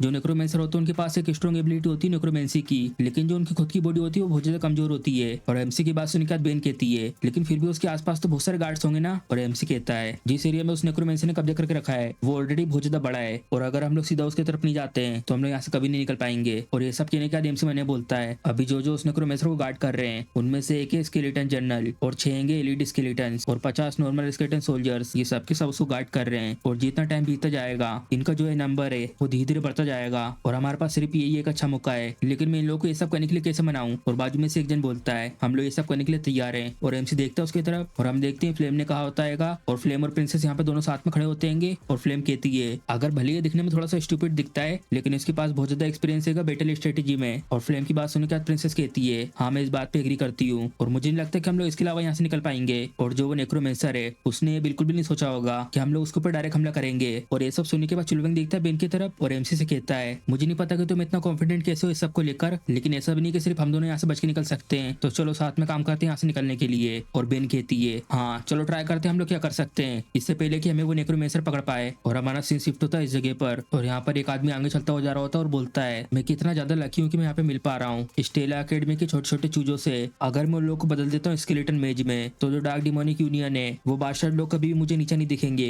और हमें बताते हैं ये वो 5वीं क्लास का नेक्रोमेंसर और इसका नाम है साबे ह्यूक और ये कह रहा होता है करीब करीब 7 साल हो चुके जब से मैंने स्टार्ट कराएगा माना को पोस्ट वेसल में इकट्ठा करना। यहाँ पर करीब करीब 700 स्केलेटन है जो इस जगह पर सो रहे हैं। अब इस सब की बात कोई भी मेरा मजाक उड़ाने की हिम्मत नहीं करेगा। और अचानक से इस नेक्रोमेंसर को कुछ महसूस होता है आखिर ये सब क्या था, मेरे जो सेंसेस थे वो अचानक से ब्लॉक हो गए, क्या जो वो जनरल है उसको पकड़ लिया गया है। और ये सब सोच रहा होता है तभी इसके पीछे से एक रोशनी आती है और देखता है पीछे मुड़ के और देख के हैरान हो जाता है इसके पीछे से एक बहुत बड़ा सा अटैक आ रहा होता है। और उस अटैक को अपनी तरफ आता देखकर ये जल्दी से उससे बचने के लिए अपने सामने एक हड्डी की दीवार बना देता है और इतने खतरनाक अटैक को ब्लॉक करने के बाद मन में कहता है मेरा जो हड्डी से बना हुआ बैरियर है ये एक 4th क्लास का मैजिक है और आखिर इसमें ऐसा क्रेक कैसे आ सकता है, तुम बादशाह कहीं के मैं तुम लोग को जाने नहीं दूंगा, आखिर किसने करा मेरे ऊपर ये अटैक। और सामने की तरफ देखता है बहुत ज्यादा हैरान हो जाता है और एक दूसरा आग वाला अटैक आ रहा होता है उसके ऊपर और बहुत तेज पड़ता है उस जगह पे जहाँ पे वो खड़ा था। और हम देखते ये दोनों के दोनों जो अटैक थे वो एसेल और प्रिंसेस के थे, दोनों ने यहाँ से खड़े होकर वो अटैक करे होते हैं उसके ऊपर। और यहाँ पर ये बच जाता है उस अटैक से हड्डियों का बैरियर बनाकर और अपने ऊपर इस अटैक देखकर मन में कहता है मैंने थोड़ी देर के लिए अपना गार्ड डाउन कर दिया था, मैंने तो ऐसा बिल्कुल नहीं सोचा था कि वो लोग मेरे ऊपर डायरेक्ट कैसे हमला करेंगे, ये तो मानना पड़ेगा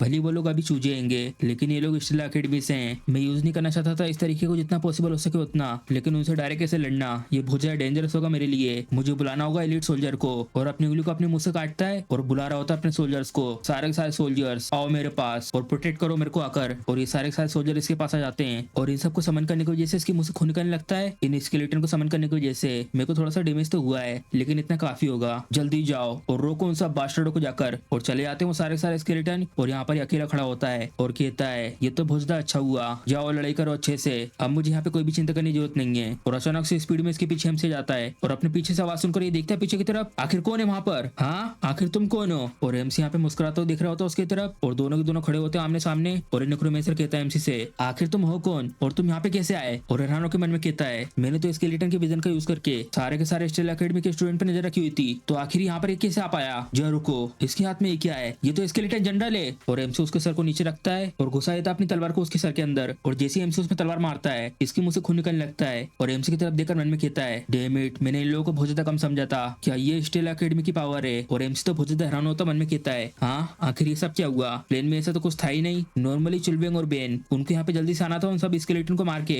मेरे यहाँ इस जगह पे मदद करने के लिए, लेकिन और ज्यादा एलिट सोल्जर के ऐड होने की वजह से वो लोग अभी तक उन्हें हरा नहीं पाए हैं। क्या मेरे को यहाँ पे ऐसा अकेला लड़ना होगा और वो भी कोई ऐसा जो बाकी समय से सबसे ज्यादा वीक है, क्या मुझे यहाँ से भाग लेना चाहिए। और नेक्रोमेंसर बहुत ज्यादा खांस रहा होता है और एमसी देखता है उसकी तरफ और उसकी ऐसी हालत देखकर बोलता है जो रुको इसकी हालत कुछ ठीक नहीं लग रही है, अरे हाँ इसने वो जो सोल्जर को समन करा था शायद उसकी वजह से इसके शरीर में डैमेज हुआ है, अब ऐसा लगता है मैं ये सब कर सकता हूँ। और हमारा सीन इस जगह पर शिफ्ट होता है और यहाँ पर स्केलेटन बढ़ रहे होते हैं प्रिंसेस की तरफ और यहाँ पर बहुत ज्यादा थक जाती है और लंबी लंबी सांसें ले रही होती है और मन में कहती है ये बिल्कुल भी ठीक नहीं है, मुझे जल्दी से इन लोग को हराकर बेक्यूसोर के साथ ज्वाइन करना है। और बाजू में से इसकी टीम की मेंबर कहती है प्रिंसेस वहाँ पे एक दिक्कत है, वो जो नेक्रोमेंसर और बेक्यूसोल है वो उस जगह पर 1-on-1 फाइट कर रहे हैं। और ये सुन के प्रिंसेस चौंक जाती है, क्या बेक्यूसोल तो एक 1st क्लास का मेज है और जो उसका अपोनेंट है वो तो एक 5वीं क्लास का नेक्रोमेंसर है, ये फाइट कहीं से भी फेयर नहीं है, ऐसा हो नहीं सकता कि वो उससे लड़ पाएगा, अगर तुम वहाँ पे मारे गए तो फिर मैं तुम्हें अपने हाथों से मार दूंगी बेक्यूसोल। और यहाँ पर एमसी के ठीक सामने ये हड्डी की बनी हुई उंगली आती है जमीन से और एमसी जल्दी से ब्लिंक को यूज करके उसे बच जाता है। और उसी वक्त एक और अटैक आ रहा होता है पीछे से और फिर से ब्लिंक को यूज करके बच जाता है और एक और बार ब्लिंक को यूज करके ठीक से नेक्रोमेंसर के पास आ जाता है। और एमसी को इतनी जल्दी अपने पास देखकर ये नेक्रोमेंसर हैरान हो जाता है, तुम्हें मैं बिल्कुल भी मौका नहीं दूंगा।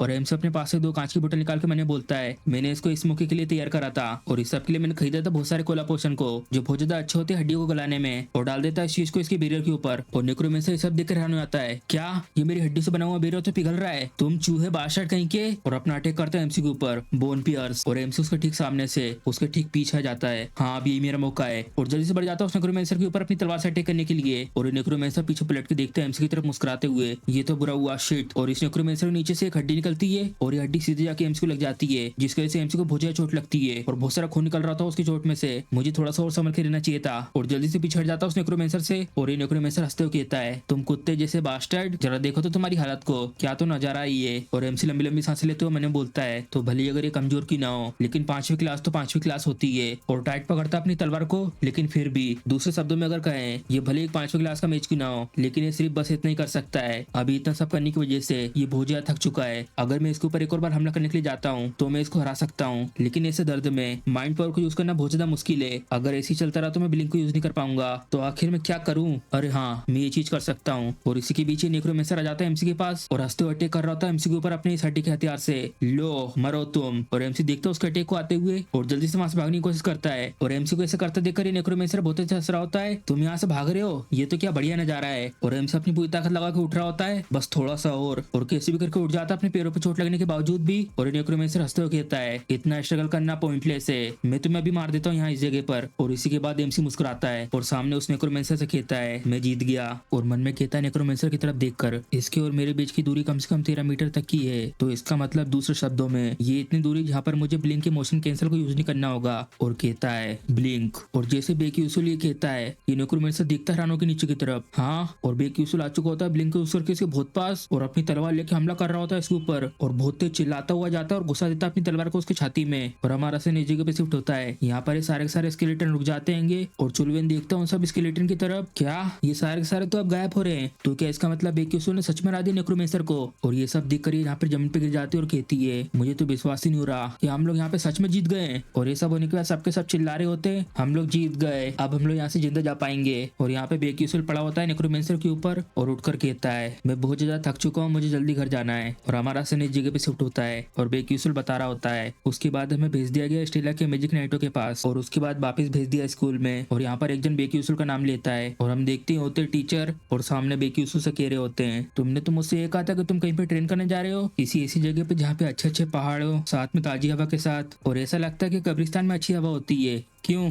और बेक्यूसुल माफी मांग रहा होता है, मुझे माफ कर दीजिए। और टीचर कहते हैं, स्कूल रूल के अनुसार तुम्हें पेनल्टी मिलेगी और इसमें किसी भी तरीके की छूट नहीं दी जाएगी, लेकिन। और इस सुनकर बेक्यूसुल देखता है उनकी तरफ, ये फैक्ट है कि तुमने अपने फ्रेंड्स को बचाया है, भले तुमने स्कूल के रूल को तोड़ा है, लेकिन ये अमेजिंग है, तुम्हें इसके लिए अच्छे खासे रिवॉर्ड दिए जाएंगे और कुछ पॉइंट्स, और इस सब के लिए तुम्हें थोड़ा सा इंतजार करना होगा, तो बस इंतजार करो इसका। और ये बोल के जा रहे होते हैं टीचर यहाँ से और पीछे से बेक्यूसुल कहता है, आपका बहुत बहुत शुक्रिया। और जैसे वो जाते चैन के साथ छोड़ के मैंने बोलता है, चलो तो अब मैं भी अपने रास्ते पे चलता हूँ। वैसे उन्होंने कहा कि मुझे कुछ दिनों का टाइम लगेगा रिकवर होने के लिए, तो इसलिए बस मुझे अब आराम करना होगा। और एक जन साइड में चल के आ रहा होता है और बेक्यूसुल देखता है उसकी तरफ और हम देखती होती है एसेल और बेन उसको देख के कहता है, क्या एसेल तुम यहाँ पे क्या कर रही हो? और एसेल बेक्यूसुल से कहती है, तुम्हारा बहुत बहुत शुक्रिया आज के लिए। और बेक्यूसुल कहता है, हाँ इसके लिए तुम बाद में मुझे खाना खिला देना। और एसेल अपनी मुंडी नीचे कर लेती है और बहुत ज्यादा परेशान लग रही होती है। और एसेल के कुछ न बोलने पर बेक्यूसुल कहता है, तो ठीक है मैं चलता हूँ। और पीछे से एसेल कहती है, क्या मैं वो कर सकती जो तुम करते हो? और सुनने के बाद पीछे मुड़ के देखता है बेक्यूसुल और यहाँ पे एसेल फिर से बोलती है, क्या मैं ये कर पाऊंगी जैसा तुम करते हो अगर मैं थोड़ा सा ट्राई करूँ तो? और एसेल को ऐसा देखकर बेक्यूसुल हैरान हो जाता है और मन में कहता है, ये सब तो बिल्कुल भी ठीक नहीं है। जो ओरिजिनल एसेल थी वो इस तरीके के क्वेश्चन कभी भी नहीं पूछती, ये जरूर मेरे वजह से हुआ होगा, जिसकी वजह से एसेल ऐसी बन चुकी है, क्योंकि मैं यहाँ पे हर बार हर मुश्किलों में बीच में आया हूँ। एसेल को सिर्फ ट्रायल्स मिलते हैं और कोई मौका नहीं मिलता उनको ओवरकम करने का, लेकिन। और सामने एसेल से कहता है, मुझे नहीं लगता कि तुम्हें ये सब मुझसे पूछने की जरूरत है, तुमने ऑलरेडी एक मिरेकल को अचीव कर लिया है जिसको अचीव करना दूसरों के लिए इम्पॉसिबल है। और बेक्यूसुल के मुंह से ये सुन के एसेल कहती है, आखिर तुम्हें ये सब कैसे पता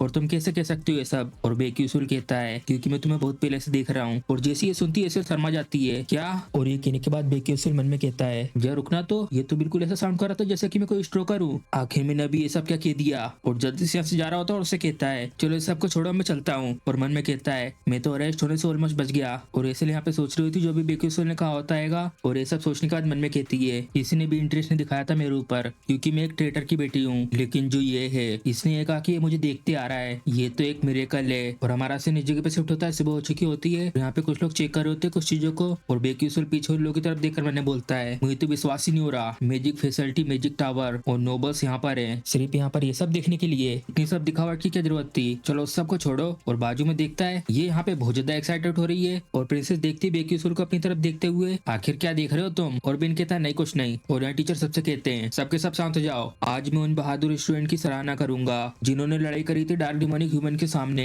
और जो रिवॉर्ड्स हैं सबको लेकर वो दिए जाएंगे हेडमास्टर के द्वारा। और ये सुनने के बाद बेक्यूसल मन में कहता है क्या तो ये है वो जो ह्यूमैनिटी की पीक है, एक 9th क्लास के मास्टर मेज जिनका नाम है एल्टमैन एल्टविन। ये 300 साल के हैं और ये हमेशा अपने चेहरे पर एक कंफर्टेबल स्माइल करके रखते हैं, लेकिन ये इस दुनिया में स्ट्रॉन्गेस्ट मेज वॉरियर हैं जो पोजेस करते हैं डिस्ट्रक्टिव टाइटल को, और उनका टाइटल है डेसिमेटर। और यहाँ पर हेडमास्टर चुलवेंग के पास आके कहते हैं सबके सब ऐसी कड़ी मेहनत करते रहना और ऐसी कड़ी मेहनत फ्यूचर में भी करते रहना। और साइड में जाते हुए दूसरे स्टूडेंट के पास आते हैं और सामने उसको देख रहे होते हैं, और हम देखते हैं बेक्यूसल के सामने खड़े होते हैं और बेक्यूसल इनको देखकर मन में कहता है इनका जो इंटेंस प्रेशर है तो बहुत ज्यादा इनक्रेडिबल है, और यहाँ तक कि बस इनको देखने भर से ही तो ऐसे होते हैं 9th क्लास के मेज, और ऐसे सिर्फ 10 ही है इस दुनिया में। लेकिन अभी मैं अपनी आंखें इधर उधर बिल्कुल नहीं कर सकता, मुझे सीधे उनकी तरफ देखते रहना है। और बेक्यूसल को ये सब करते देखकर ये भी चौंक जाते हैं और मुस्कुराते हुए कहते हैं तुम तो सच में पहले की तरह हार्ड वर्किंग हो, बिल्कुल वैसे ही जैसी मेरी इच्छा थी। और उनको ये सब कहता देखकर बेक्यूसल भी कंफ्यूज हो जाता है आखिर इनका ये सब कहने से क्या मतलब था। और इसी के साथ जो अवार्ड सेरेमनी वो भी खत्म हो जाती है और हमारा सीन उसके बाद यहाँ पे शिफ्ट होता है। यहाँ पर टेबल में एक लेटर रखा हुआ होता है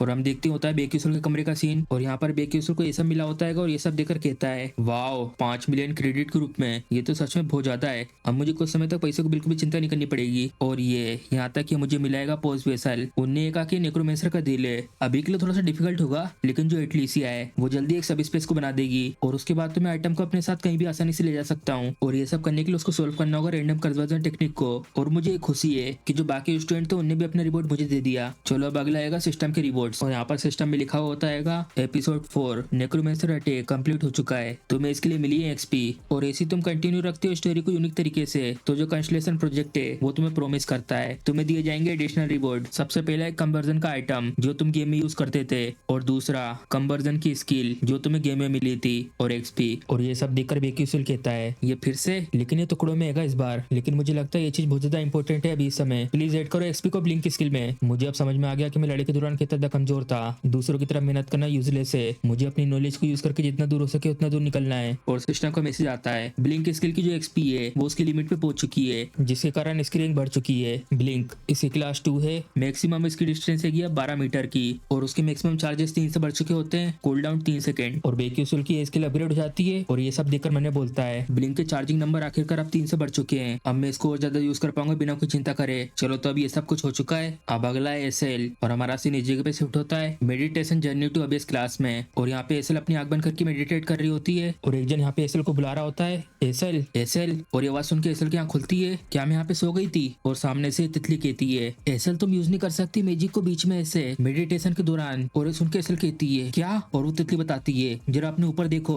और जैसी एसएल ऊपर देखती है वो चौंक जाती है, और उसके ठीक ऊपर बर्फ के क्रिस्टल बने हुए होते हैं, और उनको देखकर मन में कहती है जो रुको आखिर मैंने इनको कब बनाया, मैंने तो यहाँ पे किसी भी तरीके की टेक्निक और किसी भी तरीके का कैलकुलेशन भी नहीं करा था कि आज दूसरे स्टूडेंट है उनको पता नहीं चला इसके बारे में। भले ही अगर ये एक फर्स्ट क्लास का मैजिक है, इसके कंप्लीट होने से पहले इनको जरूर फील होगा इसका माना फ्लो। अगर ये सच में इफेक्ट है मेडिटेशन का तो क्या उसको इसके बारे में पहले से पता था। और उसके बाद क्लास खत्म हो जाती है, सारे स्टूडेंट जा रहे होते हैं यहाँ से, और यहाँ पर एसएल इस ब्रेड को खरीदती है और यहाँ बेंच में बैठकर खाते हुए मैंने बोलती है इनाम की बदौलत अब मैं यहाँ पर ये खा पा रही हूँ red beam paste cream bread जो आती है 1500 की। आज मैं बहुत ही खुश हूँ। और कोई एसएल के सामने आके कहता है हे एसएल, और एसएल देखती है इसकी तरफ, और हम देखती होता है येलो हेयर प्रिंस, और मुस्कुराते हुए उससे कहता है क्या तुमने अभी तक कोई क्लब को ज्वाइन करा है। और एसएल जवाब देती है नहीं अभी तक नहीं। और ये येलो हेयर प्रिंस कहता है हाँ तो क्या तुम ज्वाइन करना चाहती हो मेरे क्लब को। और ये ऑफर सुनने का एसएल कहती है आखिर ज्वाइन करने के लिए क्या कंडीशन है। और ये येलो हेयर कहता है क्या कंडीशन, मैं तुम्हें पसंद करता हूँ इसलिए मैं चाहता हूँ कि तुम मेरे क्लब को ज्वाइन करो। और ये सुनने का एसएल मन में कहती है ये झूठ बोल रहा है, इसने मुझे अप्रोच इसलिए करा जिससे कि मुझे यूज कर सके अपने एक ट्रॉफी के रूप में। और यहाँ पर येलो हेयर पास आके कहता है तो तुम्हें मुझ पर भरोसा नहीं हो रहा है, लेकिन ये सब सच है, यहाँ पर कोई भी कंडीशन नहीं है इसको लेकर, तुम्हें बस मेरे क्लब को ज्वाइन करना है और मेरे साथ रहना है, और उसके बाद मैं तुम्हारे लिए बहुत सारी चीजें कर सकता हूँ, तुम्हें पता है ना कि मैं कौन हूँ। और सुनिका तेसल मन में कहती है हाँ मुझे पता है बाकी सब लोगों से ज्यादा अच्छे से। द स्केलवेन एम्पायर और रेडोलेबिट किंगडम इन दोनों का जो रिलेशनशिप है वो दुश्मनी का है, तो क्राउन प्रिंस जेरेमी की पावर के साथ जो मेरी इतनी ज्यादा मुश्किल लाइफ है वो यही खत्म हो जाएगी। मुझे खुशियों को ढूंढना नहीं पड़ेगा इन ब्रेड से, और ना ही मुझे अपमान सहना होगा एक ट्रेटर की बेटी होने का। मुझे पता है कि मुझे ये सब नहीं करना चाहिए, लेकिन और यहाँ पर ऐसी येलो हेयर से कह रही होती है मैं, और तभी बाजू में से एक हाथ आता है और बहुत तेज पड़ता है यहाँ एसएल के गाल पे, और जैसे ये चाटा पड़ता है जहाँ एसएल भी होश में आती है। हाँ, और यहाँ पर येलो हेयर हैरान होकर दिख रहा होता है साइड में जिसने चाटा मारा होता है उसको, और यहाँ पर जल्दी आने की वजह से फिल्म बहुत ज्यादा हाँफ रही होती है, और सामने एसएल को गुस्से में चिल्लाते हुए बोलती है तुम पीस ऑफ ट्रेस कहीं की, मुझे लगा कि हम दोनों यहाँ पर कड़ी मेहनत करेंगे लेकिन तुम यहाँ पे सीक्रेटली सडूस कर रही हो लड़कों को। मैंने तुमसे कहा था ना कि मैं तुम्हें पसंद करती हूँ, लेकिन तुम अब मुझे यहाँ पर छोड़ने का ट्राई कर रही हो। चलो आओ मेरे साथ, मुझे तुमसे बात करनी है। और पकड़ के ले जा रही होती है एसल को, और एसल भी कंफ्यूज होती है और हैरान होकर बोलती है क्या। और यहाँ पर ये फ्लेम और एसल दोनों के दोनों बात करते हुए निकल जाते हैं यहाँ से। और पीछे यहाँ पर ये येलो हेयर ये सब देखकर मुस्कुरा रहा होता है। और हमारा सीन शिफ्ट होता है इस जगह पर। यहाँ पर फ्लेम एसल से कहती है सच में ये तो बहुत ज्यादा क्लोज था। और एसल भी हैरानी से कहती है क्या। और फ्लेम बता रही होती है इस सब को छोड़ो, तुम्हें मेरा शुक्रमंद होना चाहिए। अगर तुम उसे बिना किसी रीजन के मना करती तो वो तुम्हारा मरते दम तक पीछा नहीं छोड़ता।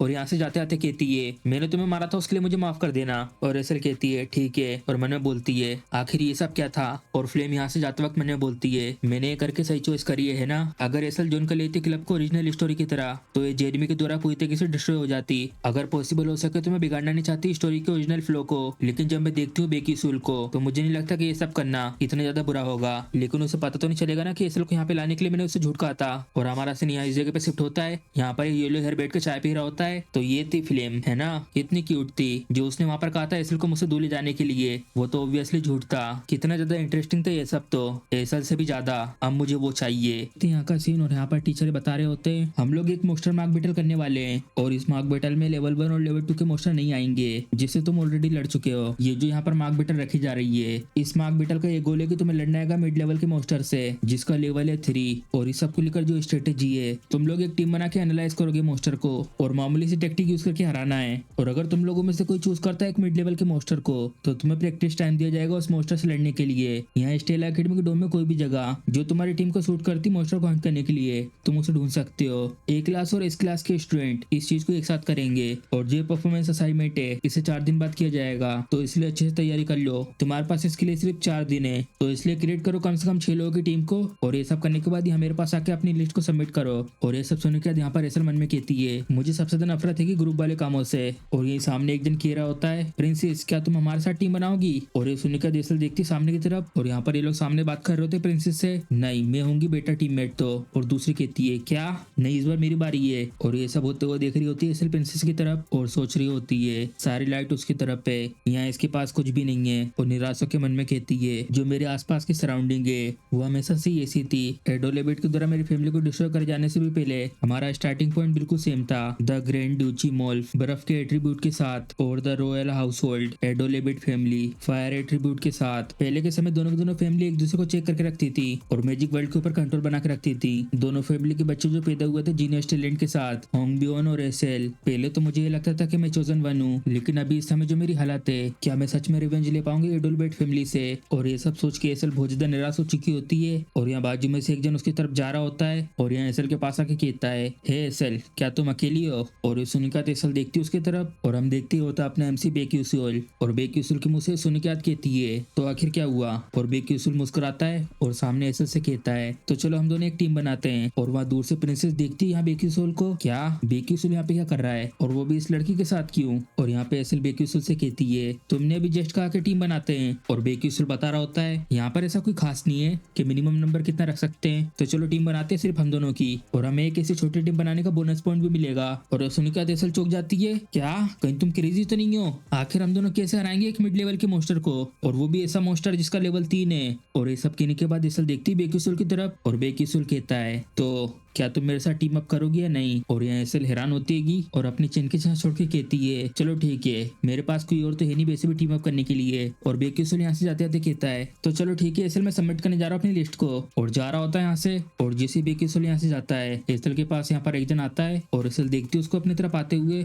और हम देखते होती प्रिंसेस और सामने एसेल से कहती है तुम। और एसेल कहती है आखिर क्या हुआ, अगर तुम्हारी दुश्मनी मेरे से तो चलो फिर। और ये सुनकर प्रिंसेस कहती है आखिर ये सब क्या बकवास बातें कर रही हो तुम। और कोल्ड तरीके से कहती है बस अच्छे से बिहेव करो यहाँ पर, क्योंकि जबकि तुम अब एक सुअर हो जो मोतियों का हार पहनती है। और ये सुन के एसेल बहुत ज्यादा शौक हो जाती है और प्रिंसेस निकल जाती है यहाँ से मुड़ के। और एसेल मन में कहती है ये सब जो उसने कहा है वो इसलिए नहीं कि उसे मेरी एबिलिटी से दिक्कत होगी बल्कि बेक्यूसूल की वजह से। और यहाँ पे प्रिंसेस बहुत ही ज्यादा गुस्से में होती है और मन में कहती है कितना ज्यादा अनोइंग है, क्या इसे ऐसा लगता है कि मैं एक लूजर और एक कामनर से हार जाऊंगी। और ये आसपास देख रही होती है ये तभी ठीक है अगर मैं अपने दोस्तों के साथ टीम बनाती हूँ तो, लेकिन ये सबसे ज्यादा प्रॉफिटेबल होगा अगर मैं एक नाइट को बुलाती हूँ अपने साथ, जिसको यहाँ पर बेस्ट कहा जाता है। और प्रिंसेस इसके पास आके कहती है मायूसियोंग, और मायूसियोंग कहता है हाँ प्रिंसेस, आपका यहाँ पे कैसे आना हुआ? और प्रिंसेस कहती है क्या तुमने अभी तक कोई टीम बनाई है? मायूसियोंग कहता है नहीं, मैं इसको अकेला करना चाहता हूँ। और प्रिंसेस कहती है सुनने के बाद तो आखिर मेरे साथ टीम बनाने के बारे में क्या कहते हो? और ये सुनने के बाद मायूसियोंग कहता है आखिर मैं ऐसा क्यों करूँ? और प्रिंसेस बताती है बेक्यूसुल और रिसल ने एक साथ टीम बनाई है। और ये सुन के मायूसियोंग चुप जाता है। मुझे लगता है कि वो लोग एक मिड लेवल के मोस्टर को टारगेट नहीं कर रहे हैं, बल्कि एक मिड लार्ज स्पेशल मोस्टर को टारगेट कर रहे हैं। तो मैं तुमसे फिर से कहती हूँ क्या तुम बनाना चाहते हो मेरे साथ टीम? और मायूसियोंग मुस्कुराते हुए कहता है अच्छा तो ऐसी बात है,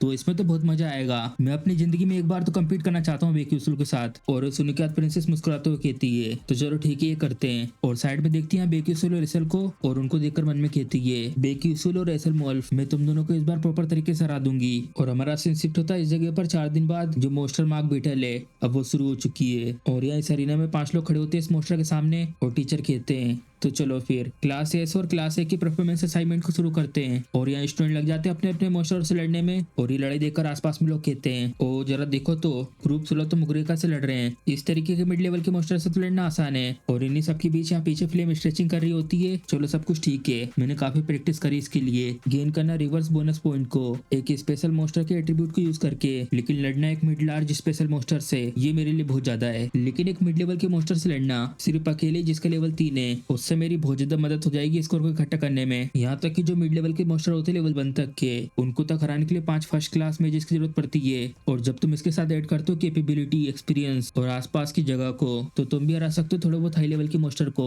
लेकिन यहाँ मेरे पास कोई और चॉइस नहीं है। एज अ हाई क्लास साथ में बिना किसी कैपेबिलिटी के। और फ्लेम की नजर पड़ती है सामने किसी की तरफ, और वो यहाँ पे एसल को देख रही होती है और मन में कहती है इस सब को छोड़ो, मैं आशा करती हूँ कि एसल के साथ सब कुछ सही हो। और यहाँ एसल के साथ बेक्यूसुल को देख के कहती है ओरिजिनल स्टोरी में तो इसने किसी के साथ भी टीम अप नहीं करा था, क्योंकि होंगबियोंग की वजह से, और उसे सबसे ज्यादा बुरा स्कोर मिला था। इसलिए मैंने सोचा था उसे अपनी टीम में लेने के लिए। लेकिन अगर बेक्यूसुल इसके साथ है तो जो एसल का फ्यूचर है वो ज्यादा अच्छा हो जाएगा। और साइड में से एक बहुत तेज आवाज आती है और फ्लेम देखती है उसकी तरफ, और यहाँ पे सोल्वे ग्रुप ने हरा दिया होता है मोस्टर को। चलो तुमने बहुत अच्छा काम करा, अब अगला है ग्रुप 17। और ये सुनने के बाद फ्लेम कहती है हाँ मैं आ रही हूँ। और जा रही होती है इस जगह से उन मोस्टर से लड़ने के लिए। और बेक्यूसुल के बाजू में से गुजर रही होती है, और अचानक से उसका पैर अपने जूतों के फीते पर आ जाता है, जिसकी वजह से उसका बैलेंस बिगड़ जाता है और गिर रही होती है सामने की तरफ। और बेक्यूसुल पीछे से पकड़ के बचा लेता है फ्लेम को गिरने से। और दोनों के दोनों हैरान होते हैं सब होने की वजह से। और फ्लेम पीछे मुड़ के बेक्यूसुल को शुक्रिया करती है। और बेक्यूसुल कहता है नहीं तुम्हें शुक्रिया करने की जरूरत नहीं है, बस अपने जूतों के फीतों को अच्छे से बांध लो। और याद कर रही होती पहले की बात, ये सब तो पहले ठीक था जब जेकी ने इसको बांधा था। सच में बहुत ज्यादा बुरा होता अगर मैं इस तरीके से लड़ाई करने चले आती तो। और अपने फीते बांध के आ जाती है यहाँ पे लड़ाई करने के लिए। और आसपास में लोग देखे कहते हैं क्या ये अकेले जा रही है यहाँ पे लड़ने के लिए? देखकर तो ऐसी लगता है क्या ये इस चीज को खुद अकेले हराएगी? ये तो एक बड़ा सा जंगली सुअर रहेगा। और टीचर बताते हैं इसके पास कोई स्पेशल एट्रीब्यूट नहीं है, तो तुम इसके ऊपर अटैक नहीं कर सकती इसके अपोजिट एट्रीब्यूट को यूज करके। तो चलो शुरू करते हैं इस लड़ाई को। और ये जंगली सुअर बढ़ जाता है स्पीड में फ्लेम की तरफ। और आसपास में लोग देखकर कहते हैं जरा देखो तो ये निकल पड़ा अटैक करने के लिए, आखिर ये कैसे संभालेगी इसको अकेले? और यह फ्लेम अपना मैजिक यूज करती है और उस जंगली सुअर के आसपास जड़ों को ले आती है। और वो जड़ों उसको बहुत टाइट तरीके से पकड़ लेती है। और फ्लेम यूज करती है मेटर मॉडिफिकेशन। और अचानक से जंगली सुअर बहुत गुस्से में आगे की तरफ बढ़ने लगता है। और ये सब देखकर फ्लेम मन में कहती है अभी ये खत्म नहीं हुआ है। और एक्टिवेट करती है अपनी एक और मैजिक को। और यहाँ पर जंगली सुअर अपनी पूरी ताकत लगा रहा होता है, और जिन जड़ों से वो बंधा हुआ था वो टूट जाती है। और बढ़ जाता है जंगली सुअर बहुत स्पीड में फ्लेम की तरफ, और अपना मुंह खोलता फ्लेम के ऊपर अटैक करने के लिए। और एक एनर्जी ब्लास्ट आता है, वो सीधा जाता है जंगली सुअर के मुंह में। और इस अटैक की वजह से उसके मुंह के आर पर एक बहुत बड़ा छेद हो चुका होता है। और फ्लेम भी चैन की सांस लेती है इस अटैक को करने के बाद। और एक तेज आवाज के साथ वो जंगली सुअर जमीन पे गिर जाता है। और ये सब देखकर आसपास में लोग कहते हैं वाओ ये लड़की तो कोई कम नहीं है, हम लोग तो 5 लोगों के साथ भी एक मिड लेवल के मोस्टर को हरा नहीं सकते, आखिर ये है कौन? और यहाँ से जाते हुए फ्लेम मन में कहती है ओ चलो आखिरकार ये खत्म हुआ। और यह बाजू में से एक जन आ रहा होता है, और फ्लेम देखती है उसकी तरफ, और फ्लेम उसकी तरफ देखकर हैरान हो जाती है क्या मुझे कुछ गलत दिख रहा है? और टीचर कहते हैं चलो तो अब नेक्स्ट है ग्रुप 31 का परफॉर्मेंस असाइनमेंट। और मायूसोंग और प्रिंसेस जाते हैं स्टेज पर लड़ने के लिए। और इन लोगों को यहाँ देखकर आसपास में स्टूडेंट कहते हैं ए जरा देखो तो ये तो प्रिंसेस है, प्रिंसेस मेरी तरफ से आपको गुड लक। और इन सब के पीछे फ्लेम मन में कहती है आखिर होंगबियोंग ने अपने टीम मेंबरों के साथ टीम अप न करके इस मायूसोंग के साथ टीम अप क्यों करा है? ओरिजिनल स्टोरी में तो इन दोनों ने बिल्कुल भी बात नहीं करी थी आपस में, आखिर ये किस तरीके का कॉम्बो है? और इस सब के बाद हम देखते हैं अरीना में बहुत तेज हवा चलती है और एक मोस्टर को समन करते हैं, और ये ठीक इनके सामने आता है जिनसे मायूसोंग और प्रिंसेस को लड़ना है। और आसपास में सब लोग इसको देखकर कहते हैं जय रुको, ये तो एक वाटरफिश मोस्टर है, माय गुडनेस ये तो एक मिड लेवल का मोस्टर है, एक स्पेशल मोस्टर ढूंढना है कि रेयर मोस्टर को सिर्फ फाइट करने के लिए, ये तो बहुत ही द इनक्रेडिबल है, जैसा सोचा था प्रिंसेस से। और ये सब देखकर फिल्म मन में कहती है ये कोई ऐसा वैसा मिड लेवल का स्पेशल मोस्टर नहीं है। जो होंगबियोंग और मायूसोंग के एट्रीब्यूट हैं वो है फायर, अर्थ और लाइटिंग। और इसके अलावा ये जो मोस्टर है ये एक वाटर क्लास का है जो फायर के सामने बहुत ज्यादा ताकतवर है। और इसी के साथ साथ ये उड़ने टाइप का मोस्टर भी है जो आसमान में भी जा सकता है। ये मोस्टर पूरी तरीके से होंगबियोंग और मायूसोंग के अपोजिट है, ना कि सिर्फ ये लोग फाइटिंग कर रहे हैं एक मिड लेवल के स्पेशल मोस्टर से जिसके सामने सब लोग फेल हो चुके हैं, बल्कि ये लोग एट्रीब्यूशन में भी डोमिनेंस दिखा रहे हैं। ये लोग इसमें पूरे के पूरे फुल मार्क्स चाहते हैं, लेकिन तुम सिर्फ तभी मार्क्स पाने में सक्सेसफुल हो सकते हो जब तुम इसे हराओगे। और तभी ये मोस्टर अपने पंख खोल के हवा में उड़ने लगता है और हवा में जाते जाते बहुत तेज चिल्लाता है जिससे एक बहुत तेज शॉकवेव निकलती है। और फिर प्रिंसेस कहती है तो चलो फिर शुरू करें। और मायूसोंग कहता है ठीक है प्रिंसेस। और उन दोनों को देखकर दूर बैठे स्टूडेंट कहते हैं आखिर ये लोग क्या कर रहे हैं। मुझे लगा कि ये लोग डायरेक्ट उस मोस्टर को अटैक करेंगे, लेकिन यहाँ पर तो नाइट पीछे जा रहा है मैजिशियन के। और पीछे जाने के बाद मायूसोंग ऊपर देख के मुस्कुराता है और छलांग मार देता है यहाँ से उस मोस्टर की तरफ। और यहाँ मायूसोंग अपने मैजिक का यूज करके उस मोस्टर की तरफ बहुत ही स्पीड में जा रहा होता है। और हम देखते हैं यहाँ पे चुलबेंग और बेन को। चुलबेंग कहता है सब देखकर ओ इसके पास तो बहुत अच्छी पावर है जंप के लिए, और वो भी एक फर्स्ट ईयर का होकर। और बेन कहती है लेकिन फिर भी ये सब करके वो पहुंच नहीं पाएगा उस वाटरफिश मोस्टर के पास। तुम्हें उस मोस्टर की तरफ पहुंचने के लिए एक और पावर जंप का यूज करना होगा। आखिर ये करने का क्या सोच रहा है सब करके। और मायूसोंग मुस्कुराते हुए अपनी छड़ी को निकालता है और यूज करता है उसे अरीना के पत्थरों को अपने मैजिक से कंट्रोल करके ऊपर लाने के लिए। और ऊपर लाकर उसे यूज करता है अपने स्टैंड के रूप में। तभी उस पत्थर के ठीक नीचे से प्रिंसेस का फायर अटैक आता है जिससे उसे और ऊपर जाने के लिए बूस्ट मिलता है। और उसकी मदद से मायूसोंग उस मोस्टर से और ऊपर पहुंच जाता है। और ये सब देखकर चुलबेंग कहता है वाओ। और बेन तो हैरान हो जाती है। मायूसोंग और प्रिंसेस की स्ट्रेटेजी देखकर कहती है नहीं ऐसा तो मैंने सोचा ही नहीं था। और यह मायूसोंग उस मोस्टर की तरफ घूरते हुए देख रहा होता है और यूज करता है अपने मैजिक जाइंट फिस्ट को, जिससे उसके बाजू में एक बहुत बड़ा सा मुक्का क्रिएट हो जाता है। और इतना तेज मारता है उस मोस्टर के ऊपर वो सीधा हवा में से नीचे आके गिरता है। और फिर से अपने मैजिक को यूज करके उसके आसपास पत्थरों से उसको पेक कर रहा होता है। और ये मोस्टर इन पत्थरों में से निकलने की कोशिश कर रहा होता है और तभी अपनी पूरी ताकत लगा के उन सब पत्थरों को साइड में कर देता है। और ये सब देखकर मायूसोंग जमीन पर आकर कहता है ओह तुम्हारे लिए निकलना बहुत ज्यादा आसान था, लेकिन अब ये बहुत ज्यादा लेट हो चुका है। हमारी जो प्रिंसेस है उसने अपना स्पेल पूरी तरीके से कंप्लीट कर चुका है। और प्रिंसेस बहुत ही खतरनाक फायर अटैक करती है उस मोस्टर के ऊपर। और ये सब देखकर आसपास में स्टूडेंट कहते हैं अरे बाप रे ये तो बहुत ज्यादा दर्द में होगा। यहाँ तक कि जो ये वाटरफिश मोस्टर है इसके पास बहुत ज्यादा स्ट्रॉन्ग फायर रेजिस्टेंस है, लेकिन फिर भी इसके ऊपर फायर का असर हो रहा है। और यह इसी के साथ मायूसोंग भी अपनी मैजिक को यूज कर रहा होता है और मुस्कुराते हुए कहता है अब ये पूरी तरीके से खत्म हो चुका है। और प्रिंसेस के फायर अटैक के साथ साथ उसके ऊपर आसमान से बहुत सारी बिजलियां गिरती हैं जिसकी वजह से मोस्टर पूरी तरीके से भुन जाता है। और इसको इसे हारता देखकर स्टूडेंट कहते हैं ये वाटरफिश मोस्टर तो इतनी जल्दी हार गया बिना कोई अटैक करे। इस साल के स्टूडेंट्स तो सच में बहुत ज्यादा इंसेन है। और इसके बाजू में ये लड़की कहती है ये शायद उस लड़के की तरह बन सकते हैं जो थर्ड ईयर के इस क्लास में तो जीनियस इस तरीके के होते हैं। और प्रिंसेस मुस्कुराते हुए मन में कहती है तो एक ऐसा था बेक्यूसियल, अगर ऐसे ही चलता रहा तो चाहे तुम कुछ भी चूज कर लो तुम मुझे इसमें बिल्कुल भी नहीं हरा सकते। और ये सब बोलने के बाद मुस्कुराती है इस बार मैं जीतूंगी। और हम देखते हैं अब अगला मैच बेक्यूसियल एसएल की टीम का होता है और दोनों के दोनों यहाँ अरीना में आ जाते हैं। और यहाँ आकर बेक्यूसियल कहता है प्लीज 5 मोस्टरों को एक साथ समन करो। और बेक्यूसियल के मुंह से सुनने के बाद यहाँ पे प्रिंसेस हैरान हो जाती है और आसपास में स्टूडेंट कहते हैं आखिर मैंने ये क्या सुना। और उसके बाजू में ये लड़की कहती है यहाँ पर 5 लोगों के लिए बहुत ज्यादा डिफिकल्ट होता है एक मिड लेवल के मोस्टर को हराना, लेकिन ये दोनों के दोनों डायरेक्ट 5 मोस्टर से लड़ेंगे। मैंने इसके बारे में रूमर्स तो सुने हैं, लेकिन मैंने ये सोचा नहीं था ये जो लड़का बेक्यूसियल है ये सच में इतना ज्यादा क्रेजी होगा। तो जैसा बेक्यूसियल ने कहा था 5 मोस्टर को समन करने के लिए वो पांचों के पांचों मोस्टर यहाँ पे समन हो रहे होते हैं इस अरीना में। और ये समनिंग कंप्लीट होने के बाद ये पांचों के पांचों बहुत बड़े बड़े मोस्टर जाते हैं इनके चारों ओर, जिसकी वजह से बेक्यूसियल और एसल पूरी तरीके से घिर जाते हैं इन मोस्टरों से। और यह मोस्टर स्कॉलर भी ये सब सरप्राइज होकर देख रहे होते हैं और हमें बताते हैं इन सब 5 मोस्टरों के नाम। पहला एक हेमेरेडियस और दूसरा एक सैंडमेनेड, काली गाय, तीसरा कार्डन और चौथा नामी स्लाइम और 5वां आखिरी में सेंसिटिव चमगादड़। और प्रिंसेस कहती है बाजू में मायूसोंग से ये सारे के सारे कॉम्बिनेशन है। मायूसोंग तुम्हें कुछ समझ में आया। और मायूसोंग सामने बेक्यूसियल की तरफ देखकर कहता है मैं भी थोड़ा सा क्यूरियस हो रहा हूँ कि आखिर बेक्यूसियल क्या सोच रहा है और मैं ये देखने के लिए एक्साइटेड भी हूँ कि आखिर बेक्यूसियल क्या करने वाला है। और टीचर बेक्यूसियल से कहते हैं चलो मुझे तुम्हें ये पूछने दो आखिर इन मोस्टरों को सिलेक्ट किसने करा है और वो भी इस तरीके के कॉम्बिनेशन के साथ। बेक्यूसियल कहता है वो मैं था। ये सुनने के बाद टीचर कहते हैं तुम एक नाइट हो जो बहुत ज्यादा एक्सट्रीम सिचुएशन में भी पॉइंट को इकट्ठा कर सकता है, लेकिन जो मैजिशियन है वो ये सब नहीं कर सकते। ये सब देखकर मैं ये सोच रहा हूँ कि ये कुछ ज्यादा ही क्रूल स्ट्रेटेजी तो नहीं है एक बिशप के लिए। बेक्यूसियल कहता है नहीं ये जो स्ट्रेटेजी है वो स्पेशली बनाई गई है एक बिशप के लिए। ये सुनने के बाद टीचर कहते हैं अच्छा तो ऐसा है तो चलो ठीक है मैं समझ गया हूँ, चलो स्टार्ट करते हैं इस बैटल को। और ये अरीना में इमोशन धीरे धीरे बढ़ने लगते बेक्यूसियल और एसल की तरफ। और बेक्यूसियल एसल से कहता है हे तुम समझ गई ना तुम्हें क्या करना है। एसल कहती है ऑफ कोर्स मुझे पता है, बेक्यूसुल कहता है बस तुम मुझ पर भरोसा रखो। एसल कहती है मैं सुन के बहुत ज्यादा थक चुकी हूँ। बेक्यूसुल फिर से कहता है मुझ पर भरोसा रखो। और ये सुनने के बाद एसल मन में कहती है बेक्यूसियोल मुझे सच में नहीं पता कि आखिर तुम क्या सोच रहे हो। और हमारा सीन शिफ्ट होता है ये मैच होने से पहले रात के वक्त। एसल यहाँ पे बेक्यूसुल के पीछे पीछे आ रही होती बिना कुछ बोले और एसल पीछे से थोड़ी सी आवाज करती है और बेक्यूसुल देखता है पीछे मुड़ के एसल की तरफ। हाँ, एसल पूछती है बेक्यूसुल से आखिर मैं ही क्यों, तुम तो एक नाइट हो, तुम्हारी एबिलिटी तो किसी के भी साथ अच्छे से काम कर सकती है। एसल की ये बात सुनने के बाद बेक्यूसुल अपने बाल खुजाने लगता है और कहता है जैसा कि तुम कह रही हो यहाँ पर बहुत सारे स्टूडेंट है बहुत ज्यादा इंक्रेडिबल टैलेंट के साथ। हाँ ये बात सच है और यहाँ पर कोई भी ऐसा मैजिशियन नहीं है जो होंगबियोंग के फायर पावर को मैच कर सके और कोई भी मैजिशियन मैच नहीं कर पाएगा फ्लेम को। जब कंट्रोल की बात आती है मायूसियोंग वो बहुत ज्यादा स्ट्रॉन्ग है पूरे फर्स्ट ईयर में, ये चीज सबको पता है और ये चीज किसी को भी कहने की जरूरत नहीं है क्योंकि उसकी पावर खुद कहती है। और इसी के साथ सिनहेवरियन और रेडेलिन जो स्ट्रॉन्ग है 1-on-1 सिचुएशन में भी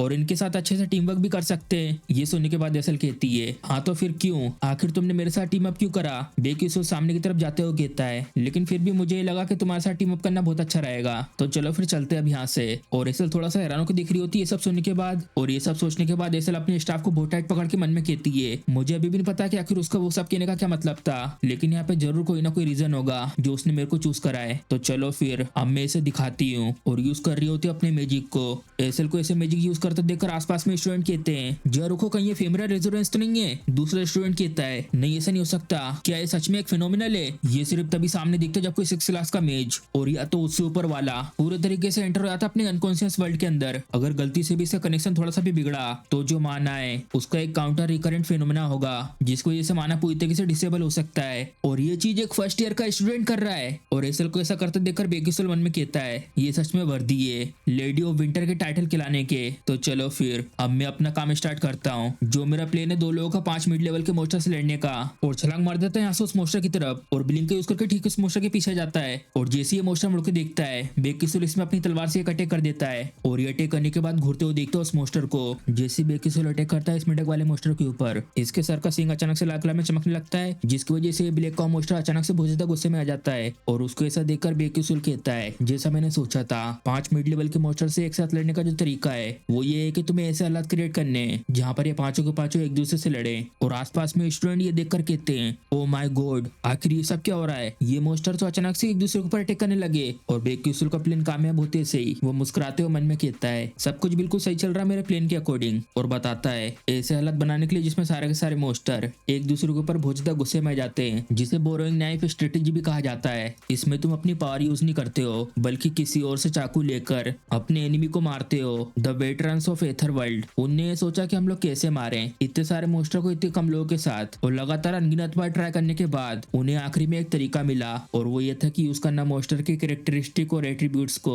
उन सब मोस्टरों के खिलाफ। सबसे पहले मैंने अटैक करा हिमेरिडस के ऊपर जिसकी वजह से उसे बहुत ज्यादा दर्द महसूस हुआ और उसकी वजह से उसके सर के ऊपर का सींग लाल कलर में चमकने लगा। और उस लाल कलर की वजह से जो ब्लैक काऊ के अटैकिंग इंस्टिंक्ट है वो एक्टिवेट हो गई। और ये जो ब्लैक काऊ है जैसे इनकी अटैकिंग इंस्टिंक्ट एक्टिवेट होती है वो अपनी स्किन से बहुत सारी धूल को हर जगह स्प्रे करते हैं। और जब वो सारे के सारे धूल जाकर टकराएगी नामी स्लाइम से वो लगातार अपने अंदर से बहुत सारे पानी को प्रोड्यूस करेगा जिससे कि वो उस मट्टी की वजह से सूख न जाए। चलो ये परफेक्ट है, यहाँ पे पानी रुका हुआ है हर जगह फैला नहीं है। शायद ये सब इस टेस्टिंग ग्राउंड के आसपास जो बैरियर लगा है उसकी वजह से हुआ होगा। चलो अब अगली बारी इसकी है द केडेन। जैसे इसे सेंस होगा बहुत सारा मॉइस्चर वो लगातार चिल्लाना शुरू कर देगा बहुत तेज आवाज में। और उसके बाद आखिरी में द सेंसिटिव चमगादड़ जिसके पास बहुत ज्यादा सेंसिटिव कान है और ऐसी तेज आवाज सुन के बहुत ज्यादा गुस्से में आ जाएगा और अटैक कर देगा इस केडेन के ऊपर। और जैसे उस चमगादड़ ने इसके ऊपर अटैक किया होता है ये जाके डायरेक्ट बाजू में नामी इस्लाम से टकराता है जिसकी वजह से नामी इस्लाम को बहुत ज्यादा गुस्सा आ जाता है और अटैक कर देता है चिड़िया कार्डन के ऊपर जो इसके ऊपर आकर टकराया था। और जैसे वो अटैक करता है यहाँ पे कार्डन और सेंसिटिव चमगादड़ बहुत ज्यादा गुस्से में देखते हैं उसकी तरफ और लगातार उसके ऊपर बहुत सारे अटैक करते हैं। वो पूरी तरह से कन्वर्ट हो जाता है पानी में। और मोस्टरों को ऐसा लगता देखा जो टीचर्स यहाँ पे देखने आए थे इस मैच को वो इसको देखकर कहते हैं ये सारे के सारे मोस्टर सिर्फ एक दूसरे को बहुत ज्यादा गुस्सा दिला रहे हैं। राइट वाले कहते हैं ओ तो इसका मतलब इस लड़के के पास एक अच्छी अंडरस्टैंडिंग है इन सब मोस्टरों के कैरेक्टरिस्टिक की। यहाँ तक कि मैं जिसने मेजर करा सारे के सारे मोस्टरों को अकेडमी में मैंने तक ये करने के बारे में नहीं सोचा, क्या तो सरप्राइजिंग है। और इनके राइट वाले टीचर कहती हैं लेकिन ये सबसे ज्यादा सरप्राइजिंग की बात ये है कि एसएल का फोकस यहाँ तक कि ऐसे मोस्टर के केओस के बीच इसने बहुत अच्छे से अपने माना के ऊपर फोकस बना के रखा हुआ है। सच में ये पूरी तरीके से भरोसा करती है उस नाइट के ऊपर जो उसकी रक्षा कर रहा है। और बेक्यूसुल देखता है पीछे की तरफ यहाँ एसएल के पीछे एक मोस्टर आ जाता है उसके ऊपर अटैक करने के लिए। तभी बेक्यूसुल बहुत ही स्पीड में ब्लिंक यूज करके इसके मुंह पे एक लात मारता है है, जिसको वजह से इमोशनल चिल्लाता है और पीछे दूर जाके गिरता है और बेक्यूसल जमीन पे आके देखता है साइड की तरफ। एक बहुत बड़ा पत्थर आ रहा होता है ठीक एसल की तरफ और बेक्यूसल जल्दी से उसके सामने आकर अपनी तलवार से उसको काट देता है। बेक्यूसल को ऐसा लड़ता देखकर यहाँ पर मायूसियोंग कहता है, तुम्हें पता है प्रिंसेस? प्रिंसेस कहती है, क्या? ये बेक्यूसल के बारे में। क्या तुम्हें ऐसा नहीं लगता ये सबसे ज्यादा एक आइडियल नाइट है सबका, एक ऐसा नाइट जो प्रोटेक्ट करता है अपनी प्रिंसेस को। और यहाँ पर बेक्यूसल सारे के सारे मोस्टा और रटेको को संभाल रहा होता है और हमारा सीन शिफ्ट होता है एसल की तरफ। यहाँ एसल के आसपास बहुत बड़े बड़े मैजिक सर्कल बन जाते हैं और बिल्कुल गहराई से इतने ज्यादा फोकस करने के बाद एसल अपनी आंख खोलती है और यूज करती है अपना एक नया मैजिक क्रिस्टल फ्लावर और उसके आसपास बहुत सारे बर्फ के क्रिस्टल आ जाते हैं। ये सब देखकर आसपास में स्टूडेंट हैरान होकर कहते हैं, वाओ ये तो सच में बहुत ज्यादा सुंदर है। और ये अरीना में नीचे से ऊपर जाता हुआ एक बहुत बड़ा फूल बन जाता है और ये बर्फ से बना हुआ इतना बड़ा फूल धीरे धीरे चिटक रहा होता है। तभी एसल कहती है, टूट जाओ। और वो फूल एक धमाके के साथ टूट जाता है जिसमें से बहुत सारे क्रिस्टल ऊपर से आते हुए इन मोस्टर के ऊपर लगते हैं और आसपास में स्टूडेंट देखकर कहते हैं, क्या ये खत्म हो गया? क्या सच में उन दो लोगों ने 5 मिड लेवल के मोस्टर को हरा दिया? नहीं, अभी ये पूरी तरीके से खत्म नहीं हुआ। जरा उधर देखो, ये मोस्टर तो सारे के सारे एक एक करके उठ रहे हैं। और ये देखकर प्रोफेसर कहते हैं, तो आखिरी में इन लोगों ने पूरी तरीके से कैलकुलेट नहीं कर पाया चीजों को। ये सुनकर राइट वाले कहते हैं, क्या तो शेम की बात है, लेकिन इसके साथ तो उन लोगों ने ऑलरेडी हाई स्कोर को अचीव कर लिया होगा। तभी इसी के बीच एसल अपना हाथ ऊपर करके यूज करती है अपना एक खतरनाक मैजिक और उन मोस्टर की तरफ देखकर कहती है, स्ट्राइक। और ये मोस्टर चारों तरफ से आ रहे होते हैं एसल के ऊपर अटैक करने के लिए और एक बिजली जाती है उसके पास से ऊपर को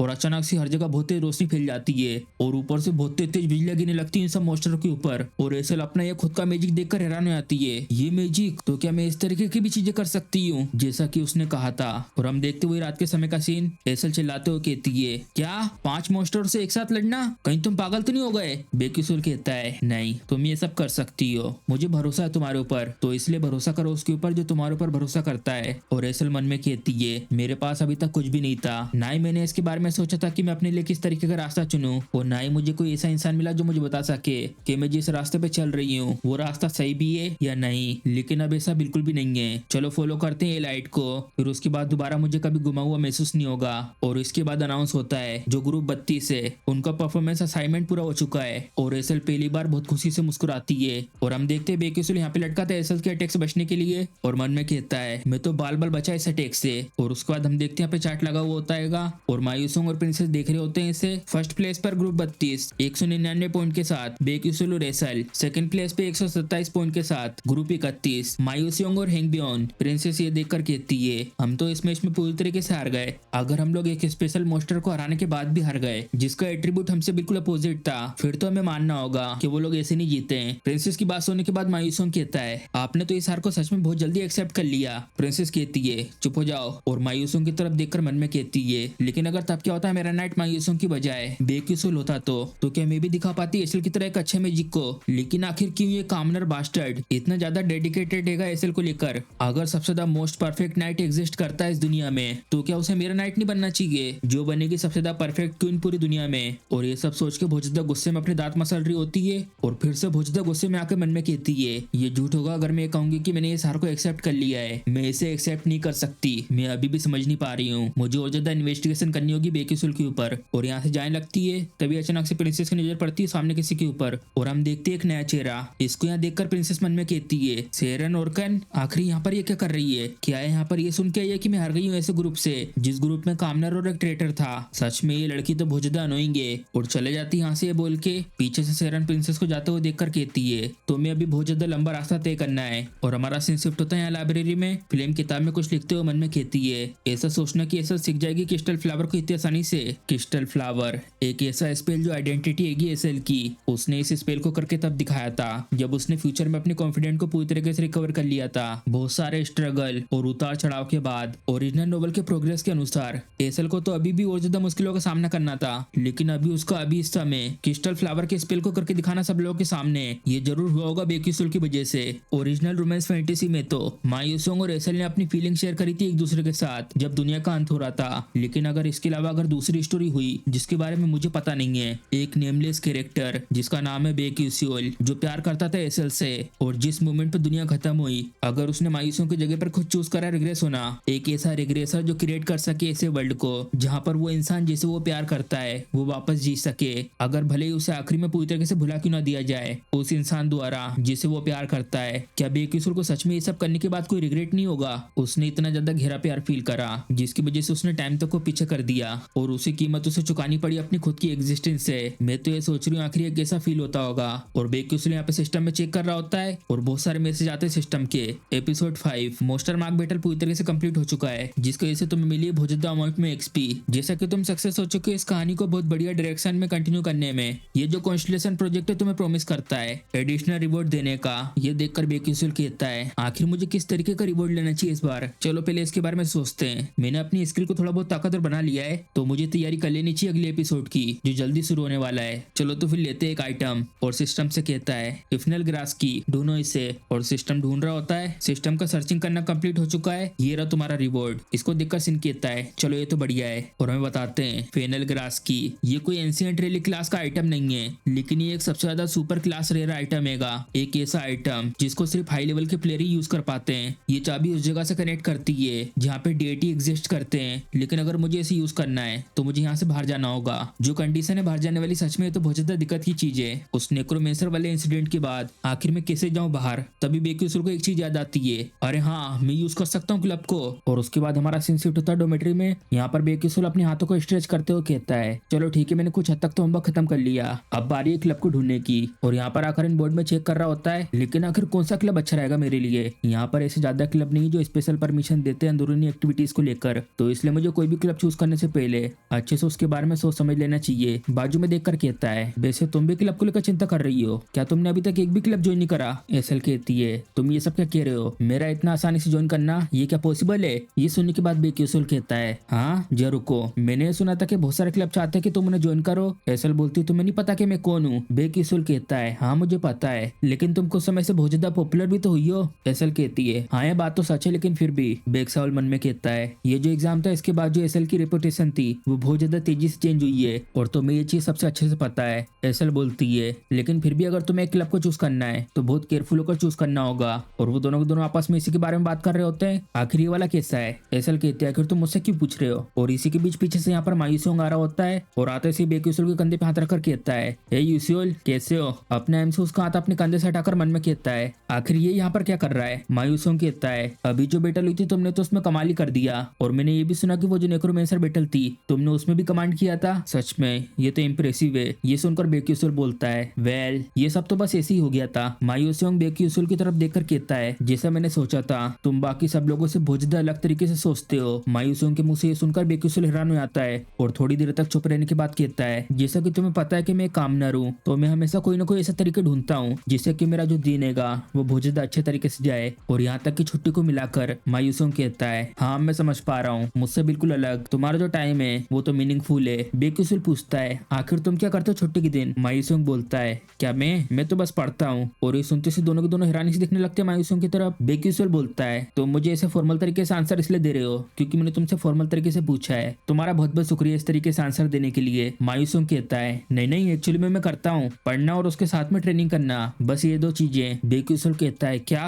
तुम तो देखने में बिल्कुल ऐसे लगती नहीं जो ऐसा करेगा। मायूसियोंग कहता है वेल ये सच है, लेकिन अभी कुछ समय से मैं ये करने लगा हूँ। बेक्यूसल मन में कहता है ओरिजिनल टाइमलाइन में तो इसने ट्रेनिंग करना बहुत ज्यादा लेट शुरू करा था, लेकिन आखिर इसने अभी से अचानक से ट्रेनिंग करना स्टार्ट क्यों कर दिया। एसल बोलती है डंजन प्रैक्टिस के लिए। क्यों मैं सही कह रही हूँ ना। मायूसियोंग बोलता है हाँ अगर लेडी उस समय बीच में नहीं आती थोड़ा सा खतरा हो सकता था वहां पर मेरे लिए। एसल बोलती है मुझे लेडी मत कहो। ये सुनकर बेक्यूसल मन में कहता है अरे हाँ ओरिजिनल स्टोरी में तो मायूसियोंग ने फ्लेम के साथ ज्वाइन करके हेवॉन्ड्रियम को आसानी से हरा दिया था, लेकिन इस टाइमलाइन में मेरे वजह से जो फ्लेम थी वो मेरे आसपास ही रही और मायूसियोंग को अकेले लड़ना पड़ा हेवॉन्ड्रियम से। और कहीं इसी की वजह से तो हेवॉन्ड्रियम अजीब से बेईमानी कर रहा था मेरे सामने। वैसे सबको छोड़ो, ये सब कुछ अच्छे के लिए हुआ है। इसकी वजह से दोनों के दोनों हेवॉन्ड्रियम और मायूसियोंग अपने आप को और ज्यादा ट्रेनिंग करने के लिए पुश करेंगे। मुझसे अलग इन दोनों की जो ग्रोथ हैगी उसका जरूर पॉजिटिव प्रभाव पड़ेगा हैप्पी एंडिंग में। मायूसियोंग कहता है वैसे यूसियोल क्या तुमने अभी तक कोई भी एक क्लब को ज्वाइन नहीं करा है, और वैसे भी बहुत ज्यादा लंबा समय हो गया जब से तुम यहाँ अकेडमी में आए हो। बेक्यूसल कहता है मैं बहुत ज्यादा बिजी था इन दिनों इसलिए। मायूसियोंग खुश होकर कहता है तो चलो क्या कहना है इसके बारे में, सेम क्लब को ज्वाइन करते हैं। बेक्यूसल बोलता है वेल अगर तुम मेरे साथ एडजस्ट कर पाओगे तो ठीक है। मायूसियोंग पूछता है आखिर तुम किस तरीके का क्लब ज्वाइन करना चाहते हो। बेक्यूसल बताता है पूरी की पूरी लिस्ट। एक ऐसा क्लब जहाँ पे कोई भी ना हो, बिल्कुल शांत होना चाहिए और ना ही कोई प्राइवेट गैदरिंग होना चाहिए, पूरा का पूरा सोशल इंश्योरेंस, हर दिन लंच पे चीज तो उनका से मिलना चाहिए, और जिसकी भी पर्सनल एक्टिविटीज है उसकी रिस्पेक्ट होना चाहिए, और आखिरी में बाहर जाने की परमिशन। ये सुनते से एसल कहती है सोशल इंश्योरेंस ये क्या है। मायूसियोंग कहता है क्या चीज तो उनका आंसू। एसल बोलती है इस दुनिया में कोई भी ऐसा क्लब नहीं है। और आखिर ये सोशल इंश्योरेंस क्या है? बेकिसुल मन में कहता है ऑफ कोर्स यहाँ पर कोई ऐसा क्लब होगा ही नहीं, मैं तो बस मजाक कर रहा था। इनके बाजू में से मायूसुंग कहता है सच में? तो फिर क्या कहना है इसके बारे में? मैं बनाता हूँ तुम्हारे लिए ऐसे क्लब को। ये सुनकर बेकिसुल हैरान हो जाता है, क्या तुम ये कह रहे हो कि तुम यहाँ पर एक्चुअली में एक स्पेशल क्लब को क्रिएट कर सकती हो? मायूसुंग कहता है हाँ मैं कर सकता हूँ। बेकिसुल मन में कहता है वेल मायूसुंग का जो कनेक्शन है उसके साथ तो ये पॉसिबल हो सकता है, लेकिन और उससे कहता है आखिर तुम्हें इससे क्या मिलेगा मेरे लिए यहाँ पर एक क्लब बनाकर? मायूसुंग कहता है यहाँ पर कुछ है स्पेशल तुम्हारे बारे में। बेकिसुल कहता है क्या तुम्हें कुछ पता है? और मन में कहता है हाँ मुझे याद आ गई, मायूसुंग की एक दिक्कत है, ये बहुत ज्यादा सफर कर रहा है अकेलेपन से। और मायूसुंग से कहता है ठीक है क्रिएट कर दो तुम क्लब। मायूसुंग खुश आता है सुनकर, क्या सच में? हाँ और साथ में एसल को भी रखना। एसल बोलती है हाँ मुझे भी। और बेकिसुल मन में कहता है ओरिजिनल कहानी में तो ये दोनों के दोनों इंसेपरेबल थे, तो अगर एसल भी यहाँ पर होगी तो ये बहुत ज्यादा मदद करेगी मायूसुंग की मेंटेलिटी को स्टेबल करने में। मायूसुंग कहता है अगर लेडी एसल जैसी ब्यूटी ज्वाइन करेगी तो उनका तो हमेशा ही वेलकम है। एसल बोलती है मैंने कहा ना मुझे लेडी मत कहो, ये बहुत ज्यादा अनोइंग है। बेकिसुल उनको ऐसा लड़ता देखकर मन में कहता है मेरा मतलब अब ऐसा लगता है शायद ही ऐसा हो। मायूसुंग बोलता है तो आखिर तुम किस तरीके का क्लब बनाना चाहते हो? बेकिसुल कहता है मेरे पास एक आइडिया उसको लेकर, और यहाँ पर नोट बनाकर रख लिया होता है क्लब एप्लीकेशन फॉर्म। क्लब का नाम रहेगा गवर्नमेंट क्लब मतलब पे टू क्लब। इस क्लब का लीडर है बेकिसुल, मेंबर मायूसुंग और एसल। इसका पर्पस है गवर्नमेंट एक्सप्लोरेशन। ये देखकर एसल कहती है क्या ये काम करेगा? अगर तुम्हें अप्रूवल चाहिए स्पेशल एक्टिविटी के लिए तो तुम्हें इसके लिए एक एडवाइजर की जरूरत पड़ती है, और कम से कम एक क्लब के लिए 4 मेंबर को होना जरूरी है। मायूसुंग बोलता है मैं संभाल लूंगा मेंबर और अप्रूवल स्टैम्प को इसके ऊपर लगाने को लेकर, लेकिन फैसिलिटी एडवाइजर को ढूंढना ये सब मेरे हाथ से बाहर है। बेकिसुल कहता है क्यों आखिर तुम्हें क्यों नहीं मिल सकता एडवाइजर स्पेशल परमिशन के लिए? मायूसुंग बोलता है वेल वो सारे के सारे कचरे होंगे। बेकिसुल बोलता है सुनने के बाद अच्छा तो ऐसी बात थी। और यहाँ से इस पेपर को ले जाते हुए मायूसुंग कहता है तो चलो मैं जाता हूँ इसके ऊपर अप्रूवल स्टैम्प लगवाने के लिए। बेकिसुल कहता है ठीक है मैं सब कुछ तुम पे छोड़ता हूँ। और मन में कहता है ये स्पेशल पर्पस वाली अप्रूवल स्टैम्प होती है, वो ऐसे किसी को नहीं दी जाती है, लेकिन अगर कोई दे रहा है तो इसका मतलब वो उनमें से कोई एक होगा।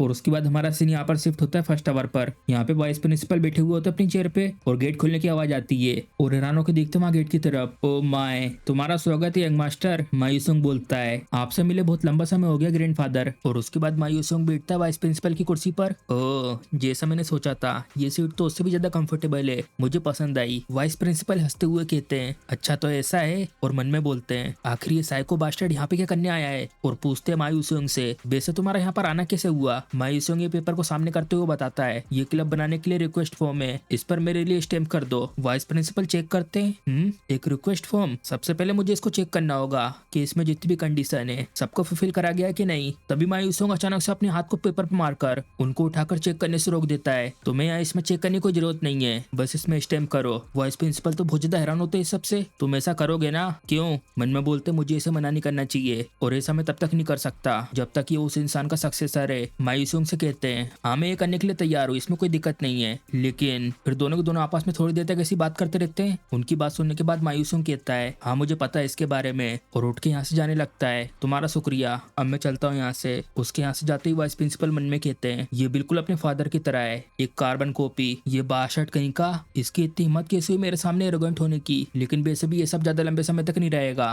क्योंकि एक दिन मैं खुद इसका ये एरोगेंट सर काट दूंगा। उसके बाद हमारा सीन यहाँ अकेडमी में दूसरी तरफ एक क्लास पर शिफ्ट होता है। चलो ठीक है आज का लेसन यहीं पर खत्म करते हैं। बच्चे लोग खुश होते हैं सुन के, चलो आखिरकार ये लेसन खत्म हुआ, और एक दूसरे से आपस में ऐसी बात कर रहे होते हैं। इसी बीच हम यहाँ देखते हैं फ्लेम की रूममेट को। ये मन में बोल रही होती है मैं यहाँ पे सब लोगों के सामने अपना एक बेटर वर्जन दिखा नहीं पाई, ये सब तो होना ही था। मैं इतना नर्वस जो हो रही थी, अगर ऐसा नहीं होता तो मैं फ्लेम से और ज्यादा अच्छे तरीके से कर पाती। फ्लेम देखते अपनी फ्रेंड को यहाँ पर, जेकी तुमने तो आज की प्रेजेंटेशन में बहुत ज्यादा अच्छा किया है, और टीचर ने जो कुछ भी कहा उसके बारे में चिंता मत करो, तुमने अपने तरफ से बहुत अच्छा किया है। जेकी तो और कुछ नहीं सुनती, यहाँ से जाने लगती है। हाँ कुछ भी हो, मैं तो चिंता कर रही थी इसकी, लेकिन ऐसा लगता है कि ये समझ नहीं पाई। फ्लेम के बाजू में बेक्यूसोल आकर कहता है उसे इग्नोर करो। अपने बाजू में से अचानक से आवाज सुनकर फ्लेम डर जाती है। हाँ बेक्यूसोल तुमने तो मुझे डरा दिया था। हाँ बताओ क्या काम है तुम्हें? बेक्यूसोल बोलता नहीं ज्यादा कुछ नहीं, तुम्हें टीचर्स काफी अच्छे तरीके से जानते हैं, मुझे एक क्लब बनाना था, क्या तुम मेरे बदले पूछ सकते हो टीचरों से? फ्लेम कहती है आखिर तुम्हारे बारे में क्या, तुम भी तो पूछ सकते हो। मुझे ऐसा लगता है कि अगर मैं खुद गया उनसे पूछने के लिए तो वो लोग मुझसे और ज्यादा नफरत करेंगे। फ्लेम बोलती वैसे अगर देखे तुम्हारे नॉर्मल एटीट्यूड को, इसी से मैं सोच रहा हूं कि वो तुमसे क्यों नफरत करते हैं। तुम टीचरों को हमेशा पलटकर जवाब देते हो, जब वो पढ़ा रहे हैं लेसन के दौरान सो जाते हो। ये रिलीफ की बात है कि तुम्हें अभी भी एकेडमी की तरफ से कोई भी वार्निंग नहीं मिली है। बेक्यूसोल कहता है तुम तो बस ये सब बड़ा चढ़ा के कह रही हो, लेकिन क्या कोई करेगा इतना परेशान करने वाला काम? जी रुको,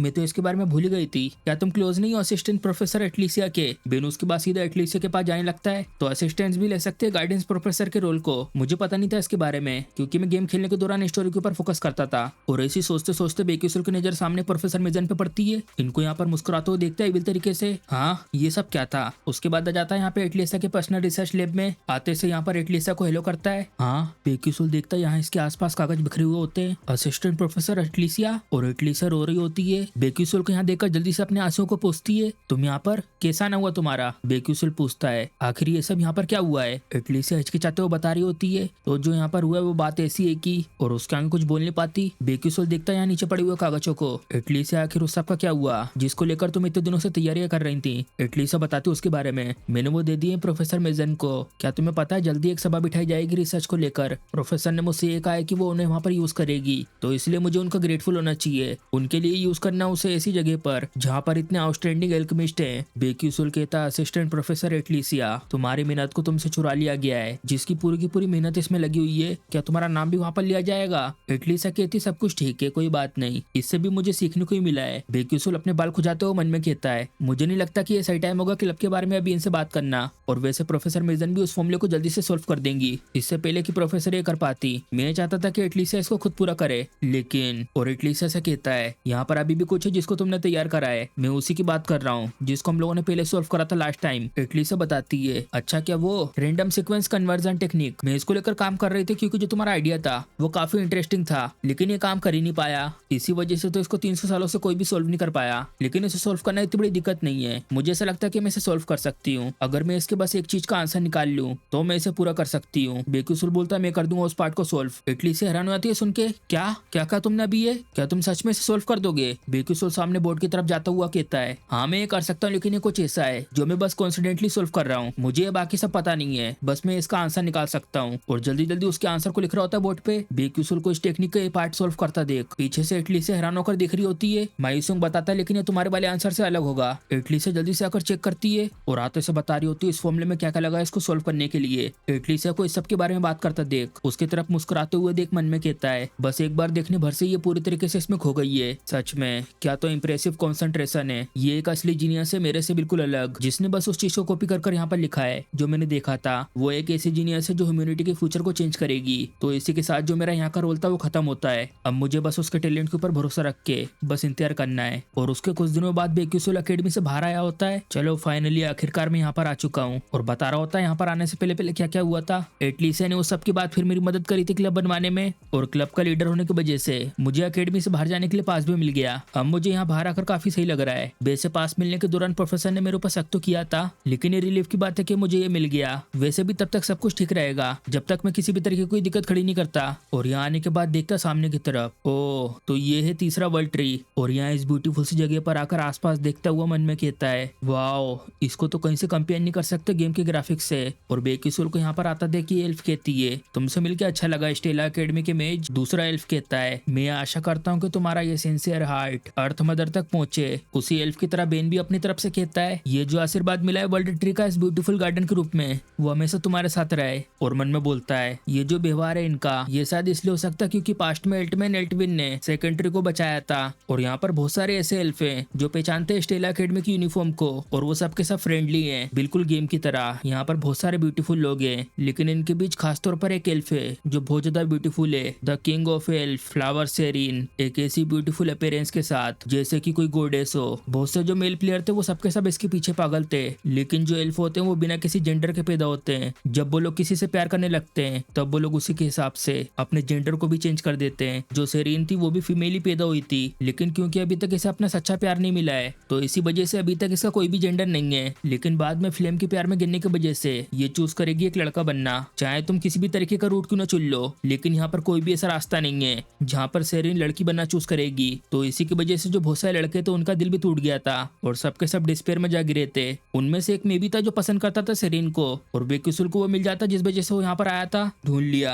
तो ये है वो हिडन डंजन, एक पवित्र एफेनल गार्डन। और हमें दिखाते हैं पहले का सीन। मन में बोल रहा होता है, मेरी स्किल अब थोड़ी बहुत एनहेंस हो चुकी है, तो ये अच्छा रहेगा कि मैं आने वाले एपिसोड के लिए तैयारियां कर लूं। और सिस्टम से कहता है मैं एक आइटम लूंगा, और वो आइटम है इफेनस ग्रीन लाइट की। और निकालता उस की को जो सिस्टम से उसने ली थी। चलो ये रिलीफ की बात है, जितना मैंने सोचा था मैं इसे उससे जल्दी यूज कर पा रहा हूँ। फिर इस चाबी से खोल रहा होता है इस डंजन को। सिस्टम सिस्टम का वार्निंग मैसेज आता है, एक बार अगर तुमने इस अंदर जाने के रास्ते को ओपन कर दिया तो कोई और जिसके पास ऐसे की है उसको पता चल जाएगा तुम्हारे बारे में कि तुम अंदर आ रहे हो। ये देखने के बाद बेक्यूसुल कहता है, ये फेस मुझे फील हो रहा है कि मैंने ऐसा कुछ गेम में देखा था, लेकिन ये पहले प्लेयरों के द्वारा कंफर्म हो चुका है कि यहाँ पर कोई भी स्पेशल इवेंट नहीं है। और खोलने लगता है इस दरवाजे को। मुझे नहीं लगता कि यहाँ पर कुछ ऐसा होगा। सिस्टम का मैसेज आता है, पवित्र इफानेल गार्डन में जाने का रास्ता खुल चुका है। और उसके अंदर हम देखते हैं इस जगह को, बताते हैं इस जगह के बारे में। ये है elf kingdom, heavenly spirit trees का बर्थ प्लेस, जहाँ पर हेवेनली स्पिरिट ट्रीज पैदा होते हैं। और यहाँ इस बड़े से कैसल के अंदर यहाँ पर ये एल्फ अपने रूम में आराम से सो रही होती है, तभी वो अचानक से उठ जाती है। बाहर से रोशनी को आता देख बिस्तर से उठकर जाती है अपने रूम की खिड़की को खोलकर सामने के नजारे को देखने के लिए। ये नजारे को देखने के बाद कहती है, ये दुनिया आज कितनी ज्यादा पीसफुल है। हमें बताते हैं इसके बारे में, ये सियोरिन, आखिर में कब ऐसे फ्रीली इधर उधर जा पाऊंगी। मुझे भी बिल्कुल इनकी तरह ऐसे घूमना है। मुझे जेलसी फील हो रही है इन चिड़ियाओं को देखकर। और अचानक से उसे बेक्यूसुल के यहाँ पर आने से कुछ महसूस होता है। क्या ये एनर्जी, क्या कोई एंटर करा है सीक्रेट गार्डन में? उस जगह पर कोई भी नहीं जा सकता, तो आखिर कौन हो सकता है? नहीं, अभी ये सब सोचने का टाइम नहीं है। और जल्दी से इन कपड़ों को लेती है अपने आप को ढकने के लिए। नहीं, मैं ये सब नहीं कर सकती, मुझे यहीं पे रुकना होगा। मैंने यहाँ पर इतने सालों से इंतजार करा है। अगर वो श्राप फिर से एक्टिवेट हो गया तो आखिर किसको पता कौन इसकी वजह से इस बार पागल हो जाए। चलो इंतजार करते, तब तक बल्ट्री का बर्थडे नहीं आ रहा, वैसे भी वो जल्दी आने वाला है। उसके बाद फिर मैं जाकर चेक करूंगी। और उसके बाद देखते हैं बेक्यूसुल को, वो तो लगातार चीख रहा होता है, डैम इट, ये जड़े, इनने तो मेरा जीना आराम करके रखा हुआ है। जल्दी से उनसे दूर जाकर मुड़ता उनकी तरफ। अगर इनसे बस फाइट करूंगा तो वो लगातार चलती जाएगी। इसीलिए मैंने क्रिएट करा इस फायर पोशन को, ऐसे हालातों से जल्दी निपटने के लिए। और जल्दी से अपने पोशन को उसके ऊपर फेंक कर उसको जला देता है। निकालता फिर अपने पास से अपनी मैजिक शॉट को। मुझे मिस नहीं करना चाहिए इस मौके को। जल्दी से यूज करता है ब्लिंक को और उसकी तरफ स्पीड में जाते हुए दिख जाता है उसको कहां पर हमला करना है। ये रही वो जगह। और घुसा देता वहीं पे अपनी तलवार को, जिससे धीरे धीरे धूल में बदल जाता है। और इसको मारने से बेक्यूसुल को बहुत सारे एक्सपी भी मिल जाते हैं। इतना काफी होगा इन सब छोटे मोटे मॉन्स्टरों के लिए। चलो अब मुझे भी चलना चाहिए अपने असली गोल की तरफ। और दिखाते हैं यहाँ इस जगह को। सिस्टम का मैसेज आता है, तुम एंटर कर चुके हो डंजन के बॉस रूम में। बेक्यूसुल इन फूलों के बीच में से होता हुआ जा रहा होता है ठीक सामने की तरफ। और यहाँ पहुंचते ही उसे ये पिलर के पास ये मूर्ति दिखाई देती है जो हाथ जोड़कर बैठी हुई होती है। ओ तो ये है वो इफानेल की डिवाइन स्पिरिट। और इसी के साथ जो है हमारा एपिसोड था वहीं पे खत्म हो जाता है। अगर आपको वीडियो पसंद आई तो वीडियो को लाइक, चैनल को सब्सक्राइब करना मत भूलेगा। चलिए मिलते हैं अगले एपिसोड में।